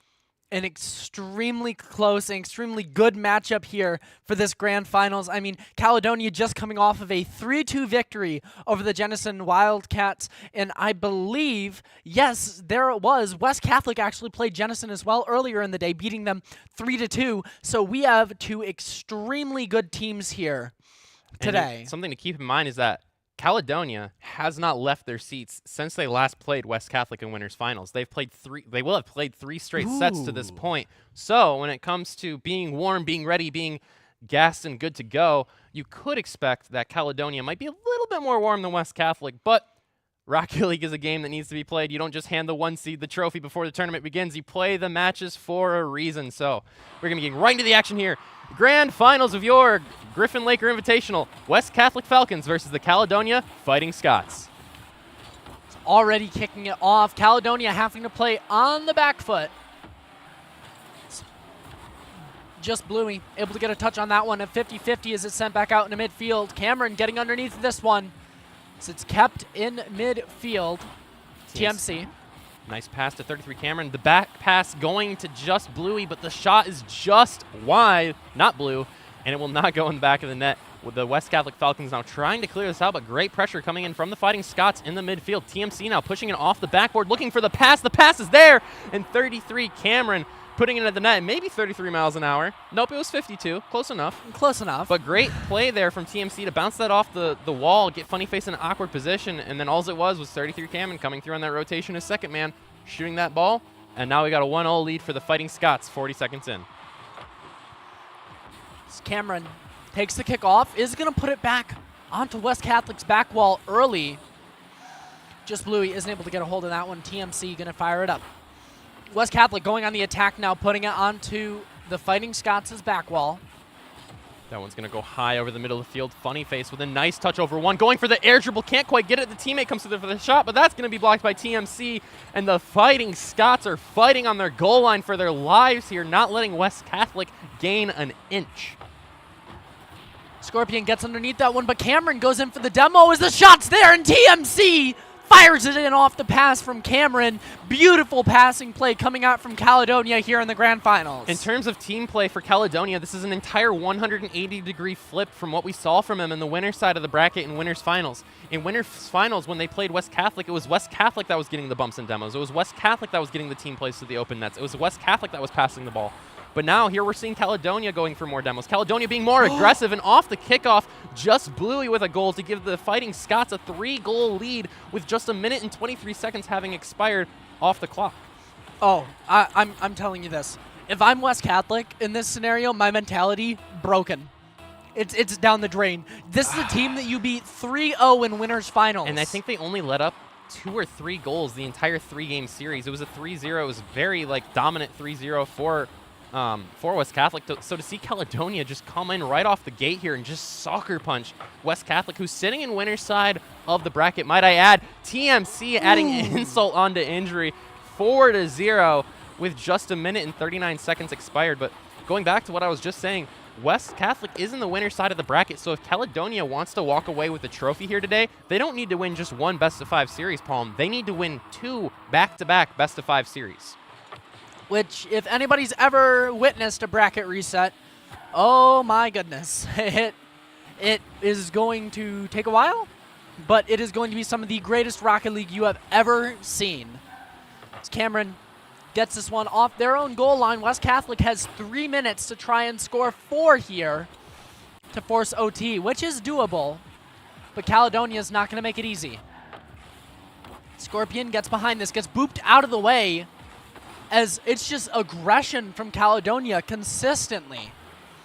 Keller brings it up the sidewall. TMC is there to put it back out into midfield. The touch from West Catholic is there, and Scorpion puts it in. Great shot from Scorpion there. Way to get that off the back wall. It looks like it wasn't a very contested touch. 33 Cameron in net, but just no one going off the back wall to contest that. A free shot for Scorpion and a free goal for West Catholic. Finally starting to see a little bit of momentum start up for the Falcons here. 2 minutes, 42 seconds left in this game number 1. They still could make a comeback in this game 1, but it's definitely good momentum for overall for the series for West Catholic to get on the board. Ooh, West Catholic starting off trying to get some passing plays going, but Bluey's going to shut that down. TMC there as well to shut it down. Touchdown in front of the net, but it's going to get booped out of the way by Bluey. Scorpion settles underneath, trying to set up this passing play out to midfield as Keller isn't able to get to it in time. Caledonia now goes on the front foot on the offensive. It's going to be fired right back the other way, though, off the crossbar. Beautiful save coming out from the Fighting Scots. Shot coming through from the Falcons. That one's off the crossbar as well. Another shot also off the crossbar. Another shot also not on target. They just cannot hit the back of the net. This one's going to go off the back wall looking for the pass out to the teammate, but he's not able to make the shot. And now we're going to see the Fighting Scots get the ball in the half of the Falcons. Ooh, Keller trying to make you eat your words, puts it right back to the back wall. Funny face, fires it up. Keller's there for the shot, but no good. Pass coming through in the midfield there to TMC. TMC with the flick over one, gets the demo, but does not get the shot on target. Now we're going to see Scorpion looking in the midfield for Funny Face. Funny Face not able to get a good 50 on that ball. We're going to see Keller have to go back a little bit here as TMC plays a controlling Dutch down the middle of 33. Cameron, the shot, and a little bit of lapse of judgment there from the defense on the side of West Catholic. Looks like they were kind of caught sleeping at the goal line as they were not ready for 33 Cameron to take this shot, and he just shot it right over Funny Face's head. Yeah, they were just not prepared in that. Lapse in rotations, just like you said. 5-1, Caledonia leads West Catholic, this is a complete turnaround from what we saw in the winners final. I could not have said it better myself. An absolute 180 flip around as that one's going to go right off the crossbar, down and out. Caledonia having another opportunity at net there, but not able to capitalize, as we'll see West Catholic now trying to push the ball into their half. 33 Cameron with a nice flick over one to be able to get a little bit of pressure for the Fighting Scots. This one now in the air down towards the towards the Caledonia net, not able to fall in as West Catholic can just not get these shots on target, it seems, this game. Yeah, and West That's Catholic made. Ooh, yeah, that's a free double. Goodness. That's a free play shot. Don't give him credit for that. That's a free play shot. He gets those all day. I mean, that was uncontested off the backboard. That is money in the bank, deposited, gone, goodbye. That's a double. And just yeah, I didn't mean to cut you off like that, but no, it's okay. My premonitions, it was just happening. That was like the set in voices got stone. too loud. Yeah, that was just set in stone. Scorpion here off the wall, trying to play it off the ceiling touch, not able to gain control of the ball, and with 35 seconds remaining, a 5-goal deficit, it would seem that Caledonia has this game secured, the first game of this best of 5, possibly best of 10 if we see a reset here. Ooh, Scorpion tries to force that one in, unable to do so. Keller off the crossbar. Teammate isn't there to follow up on it. Scorpion has to chase this one all the way back to their own back wall. Nice pinch against the wall to be able to create a little bit of space there for Scorpion, but still just cannot get it past this Caledonia pressure. A shot coming through, but TMC just misses, flips underneath the ball. And with 3 seconds remaining, Funny Face going to air dribble this one out, gets a shot on net. It doesn't matter. Caledonia taking game 1 of your grand finals of the Griffin-Laker Invitational with a score of 6-1.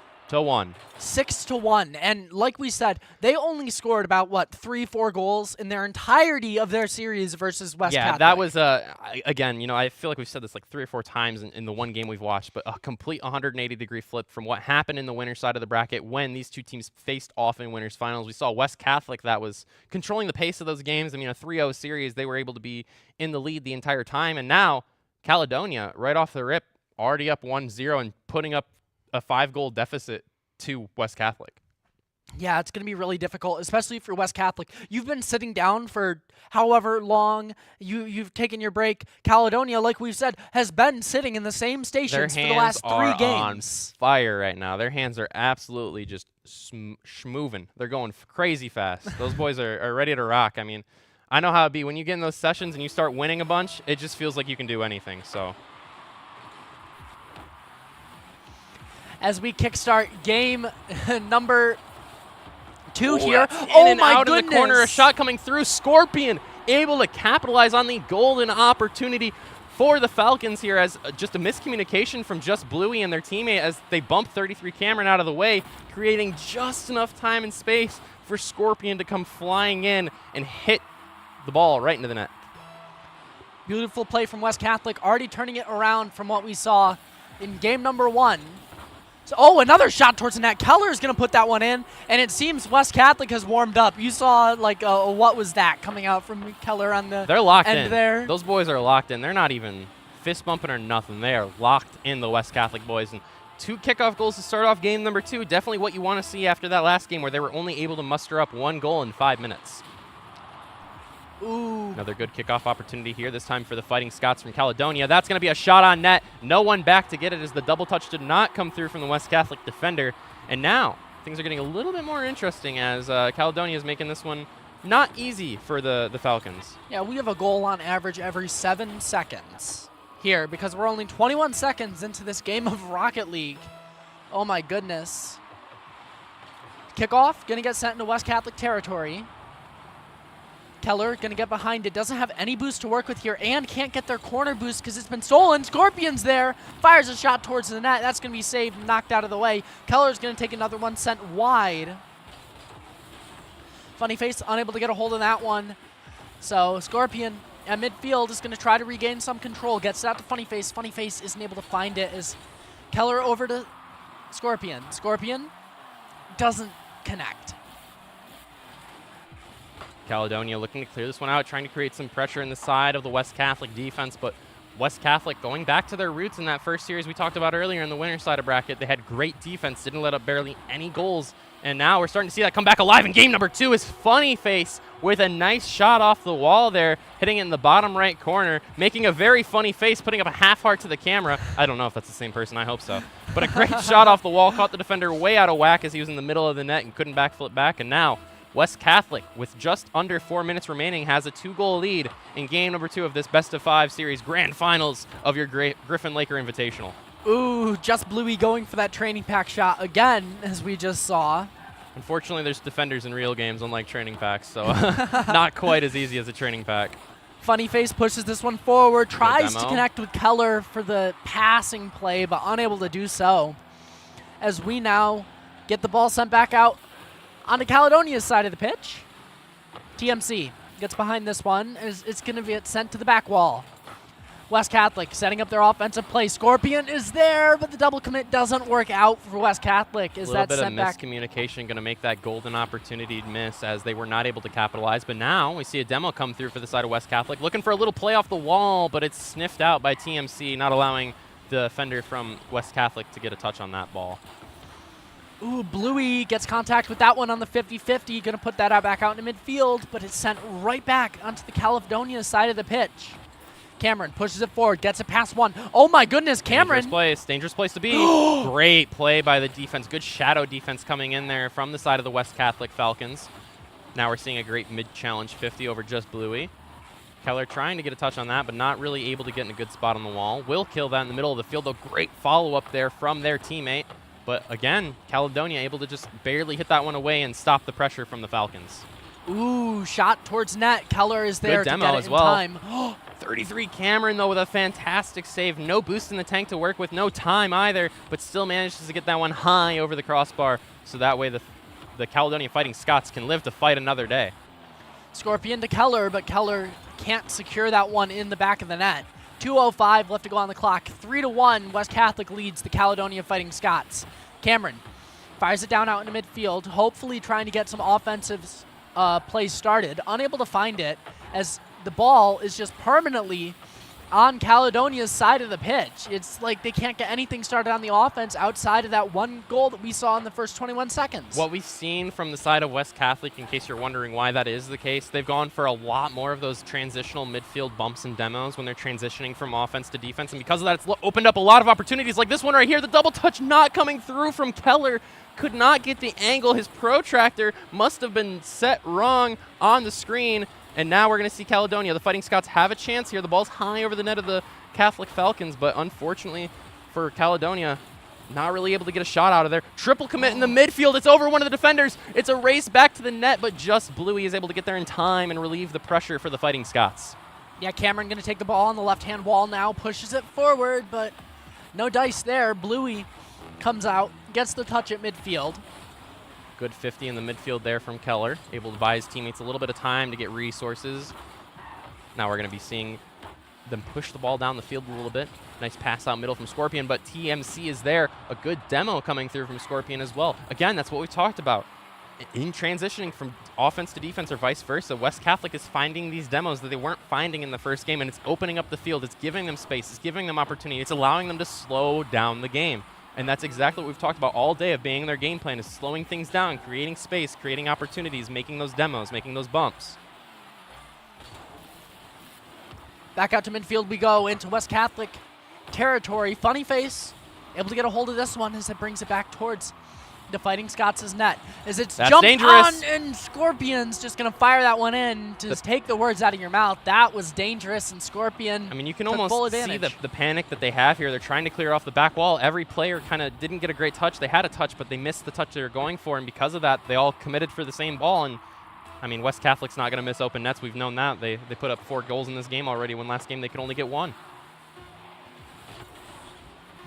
5 seconds on the clock. Caledonia is going to try to get a hold of this one to try and take one for the road, but that's not going to do it, as TMC is going to knock that one to the ground and finally hits the ground. Beautiful play coming out from West Catholic, as the full heart. We heart you too, back from the studio. That was a fantastic game plan switch up from West Catholic. Not to ignore the hearts. The hearts are fantastic, but that was a fantastic game plan switch up from West Catholic. They were much more aggressive that game, especially in the middle half of the field, kind of where it's really important to win your 50s and get the boost, because it's going to determine if you're on offense or defense. They were really able to just pull away with those 50s. They got those bumps and demos that they weren't getting in game 1, created that space that they needed, and they forced Caledonia to play their game. That's all day what West Catholic has done to be able to win these series and advance as far as grand finals winner side of the bracket, because they forced everyone to play their style of Rocket League, and they haven't forced themselves to play what they're not comfortable with. I think I was saying this during losers semis or losers round 2, during one of the losers rounds, that if you can force the other team to play your style of Rocket League that you have scrimmaged, that you have practiced, you are going to win that game 9 times out of 10. I mean, I would argue 10 times out of 10. You're not going to get beat at your own game unless, you're playing a higher ranked team or higher skilled players or whatever you may have. But regardless of that aside, we're going to get right back into the action here in grand finals of your Griffin-Laker Invitational. We're in game number 3, tied up at 1 apiece for the Falcons and the Fighting Scots. 4:40 on the clock here in this game number 3. TMC tries to regain some control, and it looks like West Catholic is going to bang this one into the corner. Steals the full boost as well. Funny Face does. Nice touch from 33 Cram in there to be able to release some of that pressure. They're going for a solo dribble play, but not able to get control over the ball. And because of that, they are not going to be able to get an opportunity on net. Now West Catholic in the transition, trying to get a counterattack started in the corner here, but the ball gets caught up a little bit, and 33 Cameron's able to clear that one out relatively easily. 4 minutes on the clock as Keller sends that downfield. Bumps Bluey out of the way, looking for the shot opportunity. No dice. 3:50 on the clock now. Caledonia tries to clear this ball out of their own territory. West Catholic is just keeping the siege on at midfield. Shot towards the net, and Cameron is going to take first blood in this game 3. The Fighting Scots taking a little bit of a page out of the book of West Catholic here. They get that midfield demo. It opens up some space, and where do they shoot the ball? Exactly where they got the demo, where they created that space. Instead of trying to find space that West Catholic has left in their defense, because I'll give you a hint, there isn't any, they created their own space, which is what they've needed to do in this series to be able to make it close. Great play from the Fighting Scots there. Keller to Scorpion. Scorpion takes it high. Fire, and it looks like Funny Face was going for a aerial pinch off of that one, but not going to be able to make that one work out, as Caledonia now goes back on the offense. Good touch there from Funny Face, trying to be able to create some time and some space for his teammates to get back and get in position. Nice 50 there in the midfield. Funny Face trying to make a play on this ball. It's going to fall into the corner. They're going to drive up the wall, get a little bit safer there. A little bit of an awkward situation in the corner, but a great pinch out. That one's on target, and that one's in the back of the net. Funny Face is making me have a funny face right now, because what was an awkward situation where it kind of felt like they were panicking turned into just a goal because they were able to pinch it right off of the defender. Way to have that killer mentality and always be looking for a way to score. Yeah. One's tied up here in game number 3 of the grand finals. Both teams tied at 1 in the series. It's ones all around here. Ones all around. Literally ones all around. We have 4 ones on our graphic right now. Wait until it hits 1-1-1, and then we're at 1-1 and 1-1, and then it'll really be a lot of ones. I don't think my brain could take that, so somebody needs to score beforehand. Keller is trying to make that opportunity happen, getting it back to Scorpion. Scorpion taking it forward. Good play. Good play. That's such a smart play from Scorpion. I'm not trying to just call him out, but that is such a fantastic play. He looks like he's going to go for the shot. He realizes he's too close to it and doesn't have the angle, and he goes for the bumper demo. That is such a good team play coming through from Scorpion. And again, I'm going to call back to how we talked about in the first series. West Catholic was such a team-oriented focus, and that was how they were able to do so well. And we're seeing them kind of cook that up here again in series number 2. This one's on towards the net. That's a little bit high and off the crossbar. Almost another golden opportunity for the Falcons, but that one will not fall. Ball now out at midfield. It's sent high. Keller able to get a touch on it. Gets the second touch, so trying to send it back into their own corner to try and set up this ball just a little bit for their offensive opportunity. This touched high, trying to bait out a little bit of the boost from Caledonia. Maybe force one of them to go up so that maybe they're a little less and the rest of them can rotate. Funny face with a nice clear out, but TMC sitting in a perfect position to be able to get that touch over to his teammate 33 Cameron. Now he's going to come through and try to get a 50 on that ball, but no boost to be had. Funny face was looking for a little bit of a passing play there, just didn't get the touch they were looking for. Going to play this one in the corner, looking to follow that up, but a good challenge from TMC to be able to keep the pressure in the half of the Falcons. Yeah, TMC is doing a great job with 0 boost, just keeping the pressure up. As it's sent back out into midfield. Oh my goodness, what a good catch beautiful from demo as Keller gets knocked off.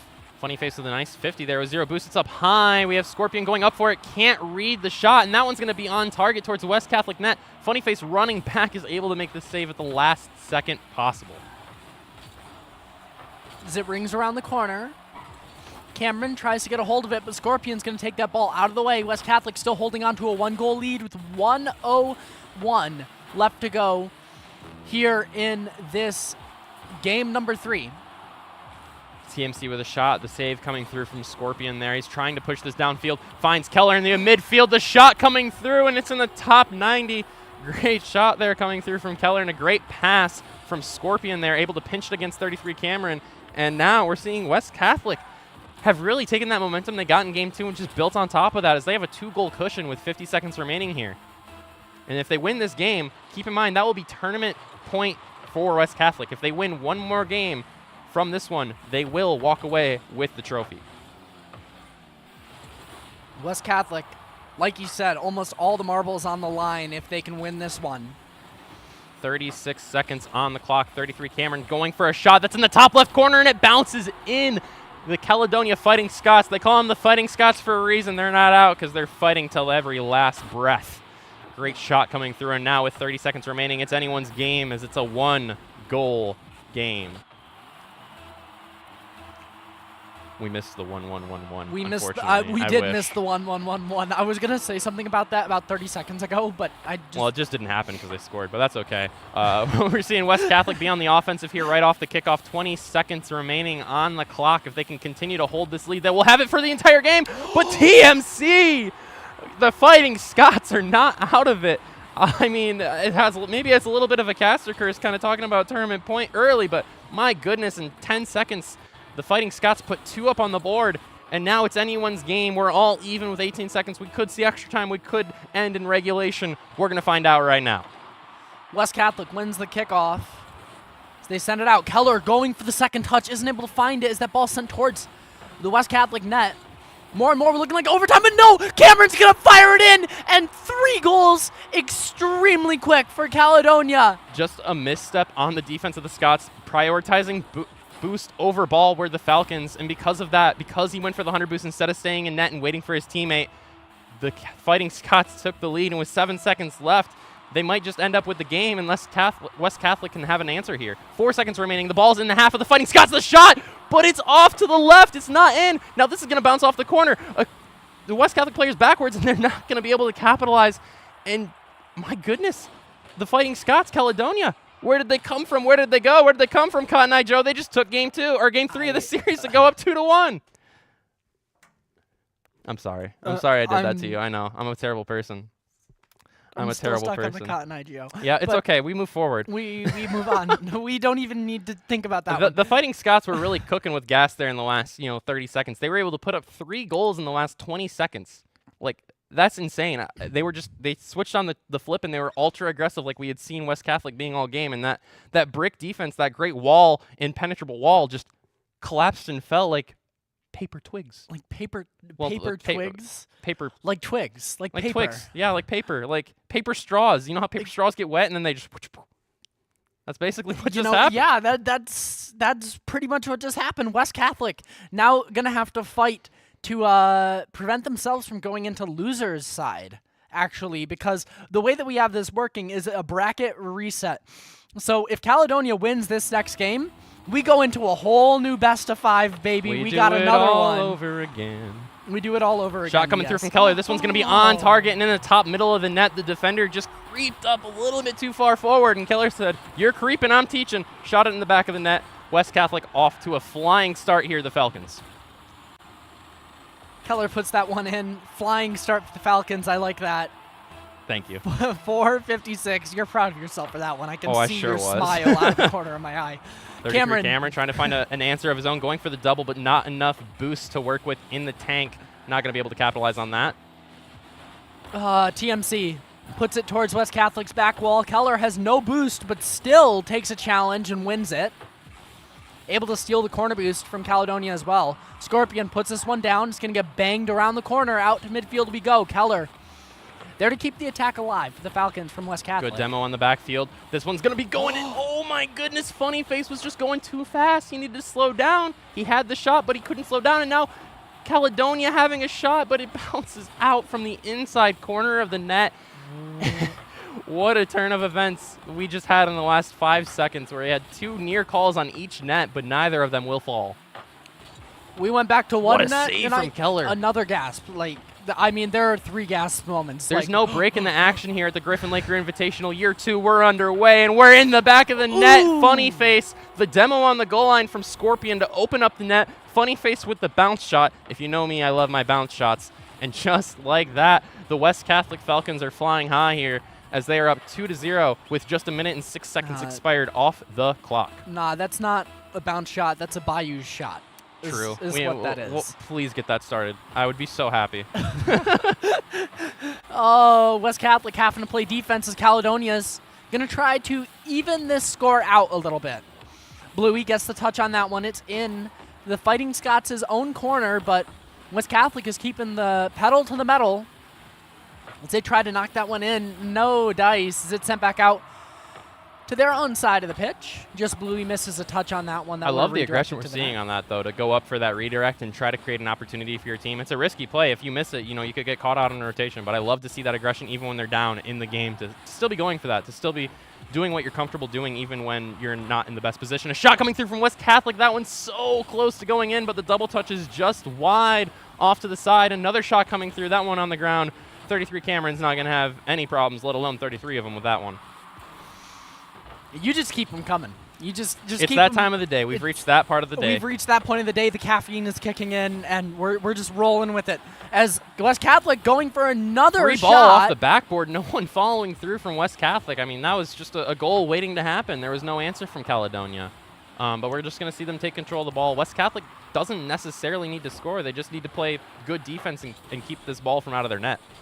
2:35 left to go on the clock here in game number 4 of the best of 5. Caledonia wins this. They reset the bracket, but they've got an uphill battle to do so. As it's sent towards midfield, actually towards the West Catholic net. Scorpion is there, and a demo coming out. TMC is going to be removed from the field for just a second. Shot Scorpion, no good. Great opportunity there from West Catholic, but yet again, Caledonia able to get back just in time. The Fighting Scots, they're not out of it. They might be down in this particular game, but they are never out. You cannot count them out. So they'll keep fighting to the last second. As I say that, another close opportunity, but great defense coming through from the Falcons to stop that, and another great save from Keller. My goodness, there's no break in the action here today. This grand finals is just on fire. Another shot coming through, and 33 Cameron able to get that one in the back of the net. And so Caledonia inching closer and closer to resetting this bracket. We saw this last game where they really didn't put any points on the board till the last, minute, last 20 seconds, and now yet again we're seeing they were struggling to get a goal in the net, but now that they have one, are the floodgates open? Will we see the Fighting Scots add on, or are they going to be stuck at one? West Catholic really needs to step it up on offense here.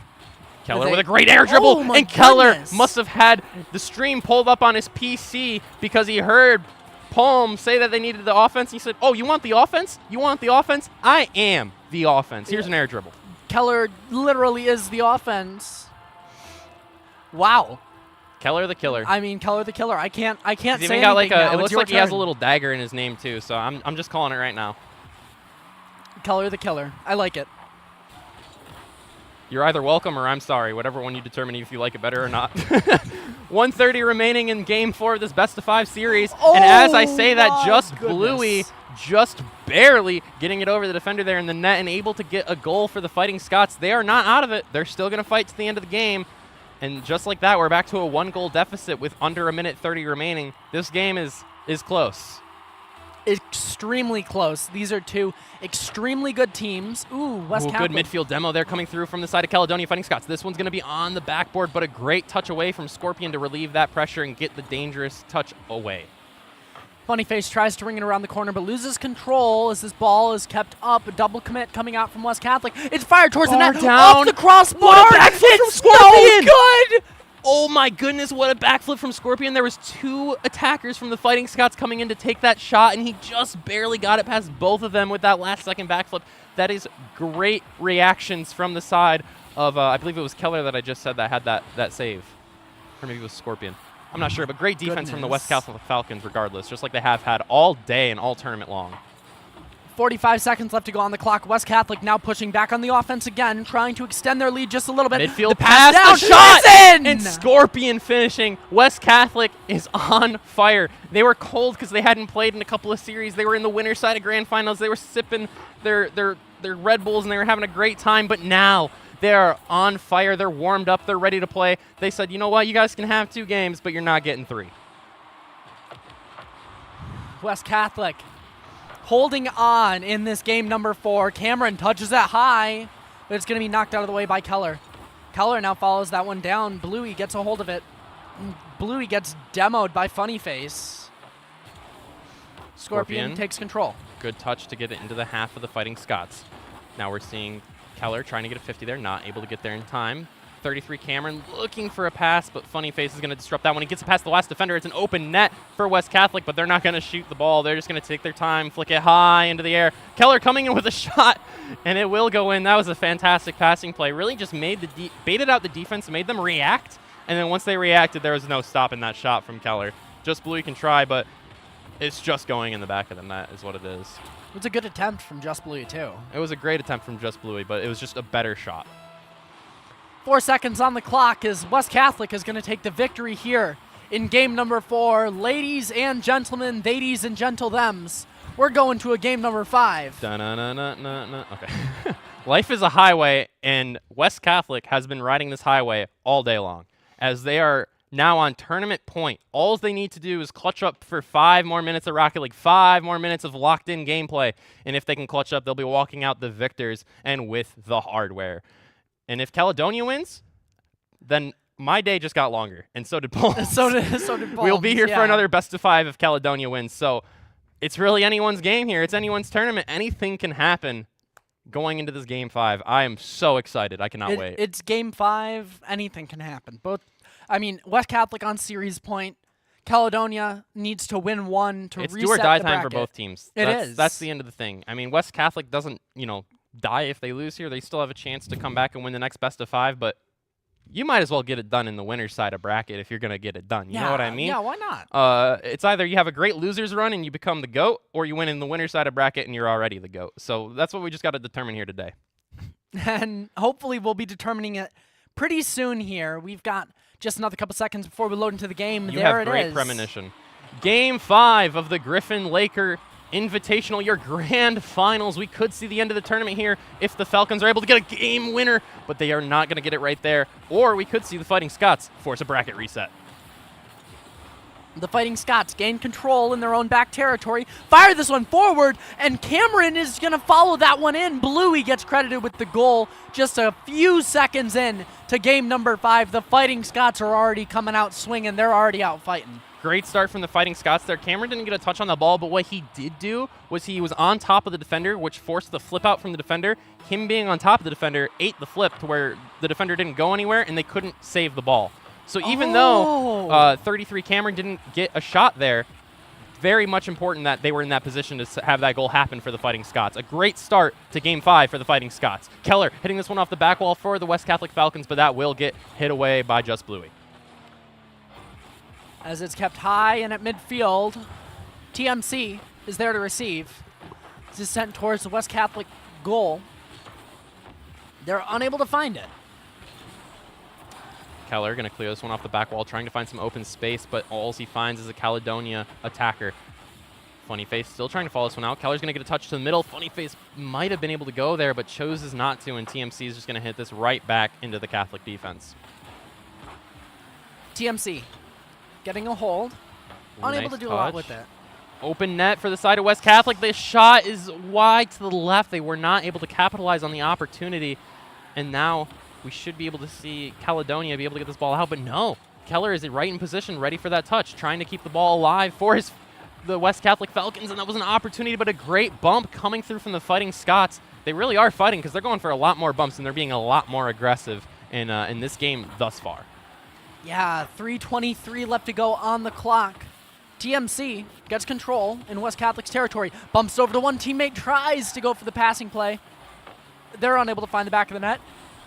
Cameron takes a high passing play again, and Caledonia now a 2-0 lead with 3:10 on the clock. The Fighting Scots just catching the West Catholic Falcons sleeping on defense. Their bad rotations pushing up field when they didn't have anyone back, and 33 Cameron with a great pass to TMP to make them TM pay for their mistake. And now with 3 minutes and 10 seconds left in game number 5, the Falcons have their backs against the wall as they could be facing a bracket reset situation, but Keller's going to take this one high off the back wall, gets the 50 down, but 33 Cameron is there to hit that one 33 miles away. You did it twice. I know. Okay. It's okay. We just keep moving. Okay, yeah. Keller takes control on West Catholic's side of the pitch. TMC's actually going to touch it high to the backboard. Keller and Scorpion trying to regain some control, but no, it's just kept on their own corner. Bluey fires it down, looking for a teammate, and just a little too fast on that one. Cameron with a high play over the back wall. Funny Face gets the touch off to the side, but 33 Cameron still there, lying in wait, ready to get another touch. TMC trying to get the shot, but Funny Face able to get a 50. Funny Face trying to save that one, but not able to get the touch. This one's going to be on target and in the back of the net, and 33 Cameron saying, I'm him, with putting in another shot in the back of the net. I believe that would be his second goal so far this game, and he did assist on that first when we talked about that great bump that he had to open up the net. 2:22 on the clock. West Catholic needs to make something happen here if they don't want to get reset and go down into that loser's bracket. Scorpion touches it high. Scorpion with a great touch. This one's on net, but it's just off wide to the left, and they're not going to be able to capitalize on that opportunity. Now we're going to see Caledonia, the Fighting Scots, passing this one out. TMC able to get some control in the left-hand side of the field here in the corner. Hits it out over the middle of the field, but no one able to follow that one up from Caledonia. And we'll see West Catholic be able to regain. But then, oh my goodness, Just Bluey is just catching out West Catholic on their rotations. They've not been on top of their rotations this game. They've been a little bit too antsy, a little bit too aggressive. And because of that, we're seeing these open nets for Caledonia come in flurries. So Caledonia now leading 4-0 with 2 minutes on the clock. West Catholic really has to do something, and has to do something now if they want to get back into this one. I couldn't agree more. 2 bumps coming through on the goal line there from the side of West Catholic, trying to create some space like we talked about earlier. There's a shot, but that one's going to be wide to the left, and 33 Cameron will have no problems clearing this one out with Just Bluey. Into the corner we go. TMC gets control. Keller does get the touchdown. It's passed high off the backboard and rings around the other corner. Just Bluey takes the shot, and Bluey's going to put it in. That's Bluey with 3 goals, the hat trick for them. I know your name is Just Bluey, but I'm certain you're not blue right now considering the fact that you have a hat trick. But my goodness, I mean, again, just catching the rotations of the West Catholic Falcons on a bad rotate, seeing there's an open net and taking your opportunity on the open net. Doing a great job of having that field vision right now are the Fighting Scots. Out to midfield we go. West Catholic getting absolutely throttled in this game number 5 of this best of 5. Shots out towards goal from West Catholic, no good. Bluey knocks it out of there. 1 minute remaining. Caledonia leading 5-0. Good touch from TMC in the corner there, trying to buy out some time for his team to be able to rotate back and get in position. Now we're seeing Scorpion push the ball, high flick over the middle of the field, but TMC is going to be able to get that one pushed back into the corner.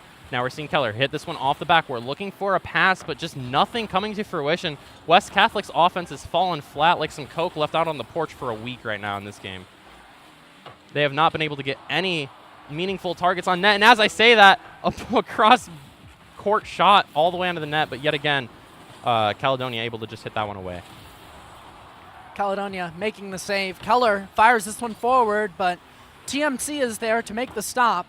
Scorpion makes a stop in the air as well. 10 seconds left to go on the clock, and that is going to be all she wrote for series number 1. It wouldn't be the Griffin-Laker Invitational if we didn't have a Grand Finals reset. For those of you unfamiliar, as I talk through the last second of this game, last year at the Griffin-Laker Invitational, it was Lowell that we saw come through the losers bracket and bulldoze the competition all the way into Grand Finals, and then in Grand Finals, Lowell was able to win both sets and reset the bracket after the first set. Now, who was that against? Dude, I believe that was also against West Catholic. I don't know. It was a year ago. It's a long time. It was a year ago. Anyway, but now the tables have turned. Caledonia, your losers bracket champion, coming through all the way through losers, forcing the reset, and now, for the second time in a row, back-to-back years, we are having a Grand Finals reset. We went from a best of 5 to now it's basically going to be a best of 10 series, if you want to look at it that way, but only 5 more games can be played. But still, just extra Rocket League. Extra Rocket League. Extra Rocket League, and we will be bringing that to you in just 1 second. We're going to take a short break while we get this lobby set up and get everything set up for the Grand Finals matchup as the bracket has been reset. This one's for all the marbles. We will be right back.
Hello, everyone, and welcome back to the Griffin-Laker Invitational. I am Bayouj, bringing you set 2 of this Grand Finals, what has been a best of 5, now becoming a best of 10. As if you did not know, Caledonia just reset the bracket against West Catholic. What that means is in the first best of 5 in Grand Finals, they won 3-2, and now they have to win another best of 5 to be able to go home as the tournament champions. So, this will be our final series of Rocket League. We will play at most 5 games, at least 3 games. And when we are finished here at the second ever Griffin-Laker Invitational, we will have a champion and we will have someone walking home with that trophy. Should be getting into the game in just a moment here, waiting for the lobby to get started up and the players to get ready. Going into the second best of 5, and we really saw that in the first best of 5, Caledonia was able to kind of take a little bit of that gameplay that West Catholic had from the first series they played in Winners Finals, and they were able to go for more of those bumps and demos, able to go for more of that aggressive style, and because of that, they were able to reset the bracket against West Catholic, against the Falcons, and Palm, now that you have rejoined us, I wonder, what do you want to see from West Catholic here? 10 seconds, go. West Catholic, we really need to see them just play their own game. It feels like Caledonia has forced them to play a game completely separate than the one that they wanted to play, and Caledonia's completely flipped the script. So West Catholic, they need to fall back into their own groove. They need to feel comfortable on the server, because if they can't do that, they have no chance in this game. Thank you, Palm. I appreciate you for that. And here we are. The ball's in the Caledonia side of the field. West Catholic is trying to get some pressure on the net. But again, Caledonia's defense has just been rock solid in grand finals so far. They really haven't had too many opportunities in these last few games. But now I say that, and of course, Scorpion getting the midfield pass from, I'm not sure who it was, to be honest. From Keller it was, the midfield pass to be able to open up that net and get that shot just past 33 Cameron and just before TMC. Great positioning from Keller and a fantastic, great pass from Keller and a fantastic finish from Scorpion. Back out to midfield we go. Good shot fired. A lot of power on that one. Cameron's there to get it just in time. As Funnyface going to fire this one up off the crossbar. All day, baby. And Keller puts that one in, secures the goal off the pass from Funnyface. Keller might get the goal secure there, but that was all Scorpion there with that double touch. Didn't miss the double touch, hit it straight down off the crossbar, and all Keller had to do was walk right into the ball. West Catholic, the Falcons, they're really going for it here. They do not want to have to give up this trophy. I mean, they were in the winner's side of grand finals, and even if it takes 2 sets, they want to be able to walk away the champions. And West Catholic now leading 2-0. 4 minutes left to go here in game number 1 of the reset bracket best of 5. This is for all the marbles. Whoever wins this series is your champion and will go home victorious, feeling just fantastic about their Saturday. Ooh, good little pinch towards the net. Not going to find it, though. TMC tries to regain control, but Keller is there to push this one out of the way. Bluey and Cameron. Beautiful little duo play to get this ball out of their own territory as Cameron gets the demo. Keller goes up for the touch. Doesn't go up for the touch. TMC is there to knock it out of the way. As Keller rotates back to play some defense, Scorpion touches it high, loses the challenge. I believe that's Bluey. It's Cameron at midfield. Going to try and set up an opportunity. TMC and Cameron both set up for the opportunity on shot, but Funnyface is going to be there and knocks that one out of the way. Nice clear coming through from the Falcons here from West Catholic, but unfortunately for them, Caledonia is always winding away at those fighting Scots. You can never count them out. We're going to see Just Bluey take this one out of the corner, trying to get into some open space, but the Falcons are ready for him. Scorpion, nice 50 in the midfield, tries to get a controlling touch towards net. He does, but that's not enough juice, not enough power. And we'll see Caledonia have their chance at a counterattack here. Just Bluey looking for the shot, and Just Bluey has been so fantastic at finding these opportunities where there's no one in net and hitting it just hard enough to get it to go in net, just past the defenders. Right here, another great one. They had 2 people on the right-hand side, no one in the net. They end up bumping each other because of the bad rotation. Free goal for Caledonia because of Just Bluey. Yeah, and that's what I mean, West Catholic. That's when they fall out of their groove. They mess up their rotations, they mess up those movements, and you fall out of your groove, you fall out of your rotation, you fall out of how your system is set to do things. And if you fall out of that, it's just so hard to get back into it. Yeah, 100%. Even if you have an entire best of 5 series, it can be hard to regain that momentum that you have lost. I mean, that's why momentum in these series is such a big factor, and it's again why we don't just look at the seeding of an event to determine who wins, because you have to play the games. You're here for a reason. You play the games for a reason, because it's not set in stone. Anyone can beat anyone, and we've seen that here today plenty. As you'll remember, in winners finals, West Catholic swept Caledonia 3-0. And I don't know if y'all watched Grand Final Set 1, but that did not happen. That great shot, though, from Funnyface, and able to just take advantage of the poor rotations from Caledonia, just puts it right in the top of the net. And West Catholic, they're ready to come back after that Grand Finals reset. They are not happy with what happened in Set 1. No, I don't think I would be the happiest person, too, after coming in and I know how I would feel. In winners finals and then having that happen to you. I don't think I would be too happy. As both a former coach and former player, I know how I would feel, and it's not good. However, they've really come out in Game 1 of this second series and have really just set the pace so far. 1:30 remaining. Scorpion having an open net, going for the shot, but 33 Cameron able to get back just in time to relieve the pressure and get the danger away from the Caledonia net. So it's going to be on West Catholic's back wall. Out in the midfield we go. Keller takes control, but unable to get a hold of it because Cameron is there already. Cameron on the down low tries to push it forward, but is going to get 50-50'd, and that ball's going to get sent back out into Caledonia territory. Scorpion pushes it forward, looking for a teammate. The demo is Open there, net. but the shot is not. No follow-through coming through from the side of the Falcons. 50 seconds remaining. They still have their 2-goal cushion. If they can hold on to it, they'll get the first game of our penultimate set of Rocket League here. Nice midfield 50 to keep pressure. That's a shot on net coming from Keller, but that one's not going to go in. Keller does get the rebound, though. You know, a little pass to himself, a little pat on the back, and just like that, Keller's taking that highway all night long. If you can hear the Rocket League audio, it just said all night long. That's why I timed it up that way, but it's really quiet, so you might not be able to hear it. Yeah, that may be also a copyrighted song. So Oh, it is a copyrighted song. There's no doubt about that. Don't start singing. We don't want. Stop it. They can. Oh my goodness. Andrew's just singing in her ears in the production booth over there. Gotta love it. West Catholic having a 3-goal lead with 30 seconds left. They have to love that. And really great way to start off this second set of grand finals. Scorpion now just trying to buy some time for his team, trying to make that clock tick, tick, tick closer and closer to 0 seconds.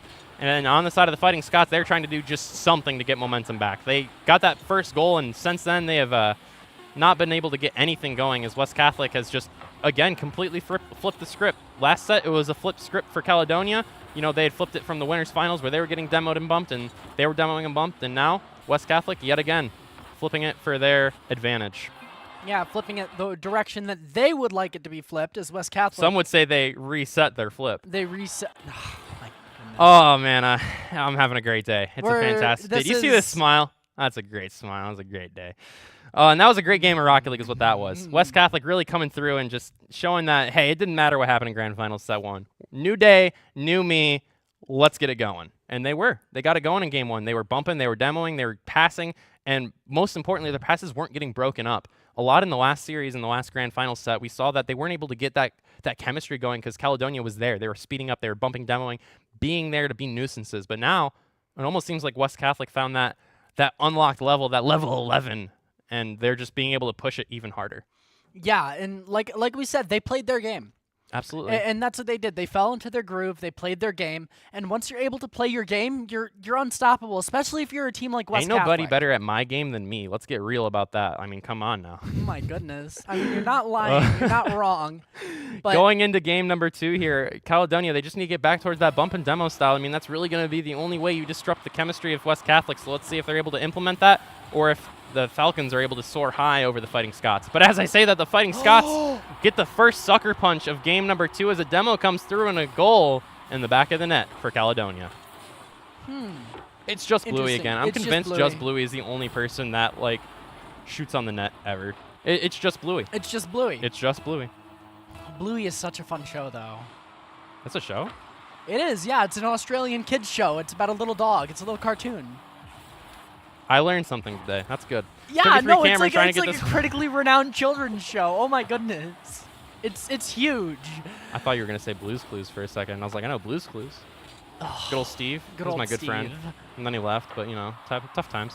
Going back to what we're here for, though, Caledonia is trying to get this one out of their corner, but West Catholic is really just trying to get something towards the net. Funny Face is going to be able to pop this one high and keep it in the half of Caledonia.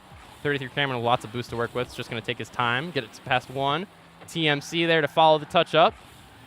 Caledonia having a counterattack opportunity, but there we see the demos coming through from the Falcons. They love their demos. Keller gets the touch high. Ooh, double commit coming in from Caledonia, but nobody there to punish That's on on the side of West Catholic. a great clear, but again, you know, West Catholic has just been ready for those clears. They have someone sitting back. They never leave the net open, and because of that, Caledonia is not getting these transition goals that they were getting in the first set of Grand Finals. In the first set of Grand Finals, they were catching West Catholic out on the rotations. They were shooting on nets that didn't have defenders in them because they weren't ready. But now it seems like Caledonia is not able to find those opportunities as West Catholic has tightened up those rotations a bit. They have someone back. But as I say that, it doesn't matter if you have someone back if the touch they get is back towards your own net. My goodness, 33 Cameron does the air dribble. Keller going up for the touch, but it just gets touched past him, and his back wheels actually hit the ball to send it in the top part of the net so his teammate couldn't save it. And now the Fighting Scots are up 2-0 with 3:30 left to play in game 2. Ooh, and the Fighting Scots getting an opportunity to go on offense first, excuse me. TMC isn't able to get a hold of that one. Bluey pulls it around, gets the touch high, looking unable to get the second touch because of the run out of boost. But TMC, little out of position, was able to keep the attack active. Cameron now has to use a lot of their boost to rotate out. Tries to pinch against the wall. It's touched up. Oh my goodness, it gets saved at the last second. Shot Another fired fantastic again. save coming through from just Bluey. He has literally been everywhere for this Fighting Scots team, but he can't be there for that one. Pressure's going to burst those pipes, and West Catholic's been putting on more pressure than any team I've seen today. They've been keeping the ball in the half of the enemy team pretty much the entire game for what they can help, and Scorpion, yet again, being the finisher and closer for this Falcon squad. 3:01 on the clock here in game number 2 of the best of 5. Oh my goodness, it actually just kind of rolls back into Caledonia's side of the pitch. Cameron gets a demo onto Keller, being a little bit of a menace over there. Looking for the pass over to Funny Face. Funny Face is there, but just Bluey is there as well. Now Keller, he's going to be trying to get something over the middle field. TMC can't get the touch, and the shot coming through from Scorpion. Who did I say was the closer? Who did I say was the finisher? It's none other than the Desert Menace himself, Scorpion. Great shot there, able to just catch the rotations of Caledonia off, hits the bounce shot, or as Palm lovingly called it, the Bayou shot. And now, with 2:43 remaining, we are all tied up in game number 2 of this best of 5 series between the West Catholic Falcons and the Caledonia Fighting Scots. So, ball staying on the Falcon side of the pitch. Scorpion tries to get a challenge on that one. It's just going to be 50-1 by the side of Caledonia. Demo coming out from Caledonia as well. It's West Catholic just trying to clear this ball out. Keller trying to get a shot on net here. Can't get it past TMC. Now for Funny Face. He's going to try to get a shot of zone. That's a nice redirect, and that's going to be in the net. Funny Face just hits the dirty angle, grabs the protractor, says, how do I get this to go in here? All right, boom, boom, bang, it's in. Goodbye. How does that go in? Well, TMC by the transitive property. Anyway, going into back into the game here, West Catholic has a 1-goal lead with just over 2 minutes and 15 seconds remaining on the clock. TMC trying to make that lead go away, though, with that touch, but they are not able to get it to fall for the Fighting Scots. Ooh, another opportunity coming out from West Catholic, but Scorpion isn't able to make it happen. It's like Funny Face trying to make something happen on the sidewall themselves, but Scorpion going to keep the ball in this corner. Keller calling it their midfield, looking for the passing opportunity. Oh, get this redirect. Oh, so close. Scorpion with a great opportunity there. Had the right idea, just did not get the right touch there. Keller looking for that pass to Scorpion again. Scorpion having a chance at redemption. This one's going to go high off the backboard, looking for a teammate. No one there for the Falcons, and that one's just going to fall aimlessly to the side. Funny Face gets a hold of that one, kicks it out to the other corner. Bluey takes it high. Bluey isn't able to maintain control as that's just going to get banged back downfield. 1:20 left to go on the clock here in game number 2 of the best of 5. West Catholic holding on to a 1-goal lead. Good Scorpion. touch from Scorpion. Looking for that midfield pass. Finding his teammate. Teammate's there, but the shot is blocked. Another pass coming through. Another shot, but that one's just wide. And my goodness, the chemistry, the team play, the passes from West Catholic right now are on point. Nice flick over one there from Scorpion. He's looking for another guy in the middle. Passes it back. Another pass going to the middle, but one pass too many as Caledonia had just enough time to recover there. Ooh, TMC getting a holding that one as Cameron actually fakes it out, gives it to TMC. TMC fires it in, and we're tied up here with 47 seconds on the clock. I didn't think that ball had enough juice on it to get past the defense, but it was just over the head of Keller, and no one else from West Catholic was able to get it. They had the man on the back wall, Funny Face, but he just missed the touch. And now with 47 seconds left, Game 2 could be anyone's game as we are all tied in this best of 5 series at Game 2. West Catholic still leading the series 1-0. This one's going to go safely towards the corner there for Caledonia. And Caledonia now trying to set up the play in their own corner. Bluey isn't able to get a hold of that one as West Catholic still pushes it into the corner, still presses their attack. Out to midfield we go. Funny Face with a banger towards the corner, looking for their teammate, but just Bluey is there. Just Bluey going to get the touchdown. Doesn't matter. Funny Face is there, but no one is there to follow up the touch. They're getting these initial touches, but West Catholic needs to start getting these follow-up touches if they want to be able to have a shot on net here.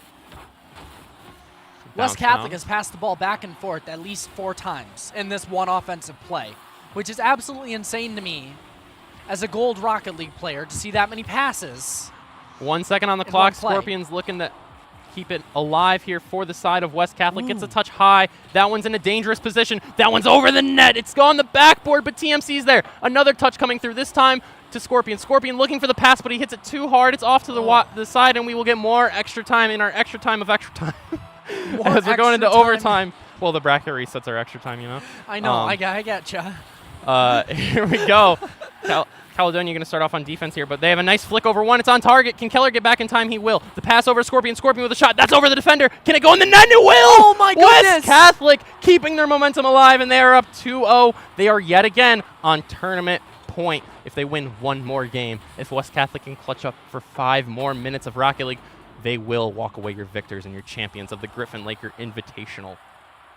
What a shot from Scorpion, and I mean, one overtime goal from Scorpion. Scorpion with the most shots on goal, and there are the kids. Someone better get Scorpion a crown, because that dude is MVP of this tournament right now for West Catholic. He has just been everywhere. He is their finisher. He is their demoer. He is their passer. He is a part of every single play. I mean, even earlier we talked about, just Scorpion demoing. Was the player to highlight from West Catholic. I went around and asked all the coaches, who's a player that we want to highlight today? Who's a player that we should really look out for? Scorpion was the name that the director of West Catholic gave me. So, I mean, always one of these star players, and glad to see that that player is getting that recognition from, 1, their coach, 2, because they deserve it from the desk. As a former coach myself, ain't nobody no better than coach. So good to see that the coach knew he was going to have a big day today, but Scorpion probably had an even bigger day than anyone could have guessed. I mean, he's just been everywhere for West Catholic, and it's really been the Falcons' key to winning these games. When Scorpion's popping off and they're getting those bumps, those demos, those passes, those shots, the West Catholic team's doing great, and when that's not happening,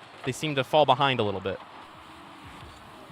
Just a little bit. Funny Face is going to take early control off the backboard, looking for a teammate. Nobody's there to take the shot. Unfortunate. A big opportunity nice missed. Controlling touch there from Scorpion, trying to play this out towards the middle. That's a shot on net, but a great save from Just Bluey coming through. Scorpion keeping this ball in the half of the Fighting Scots.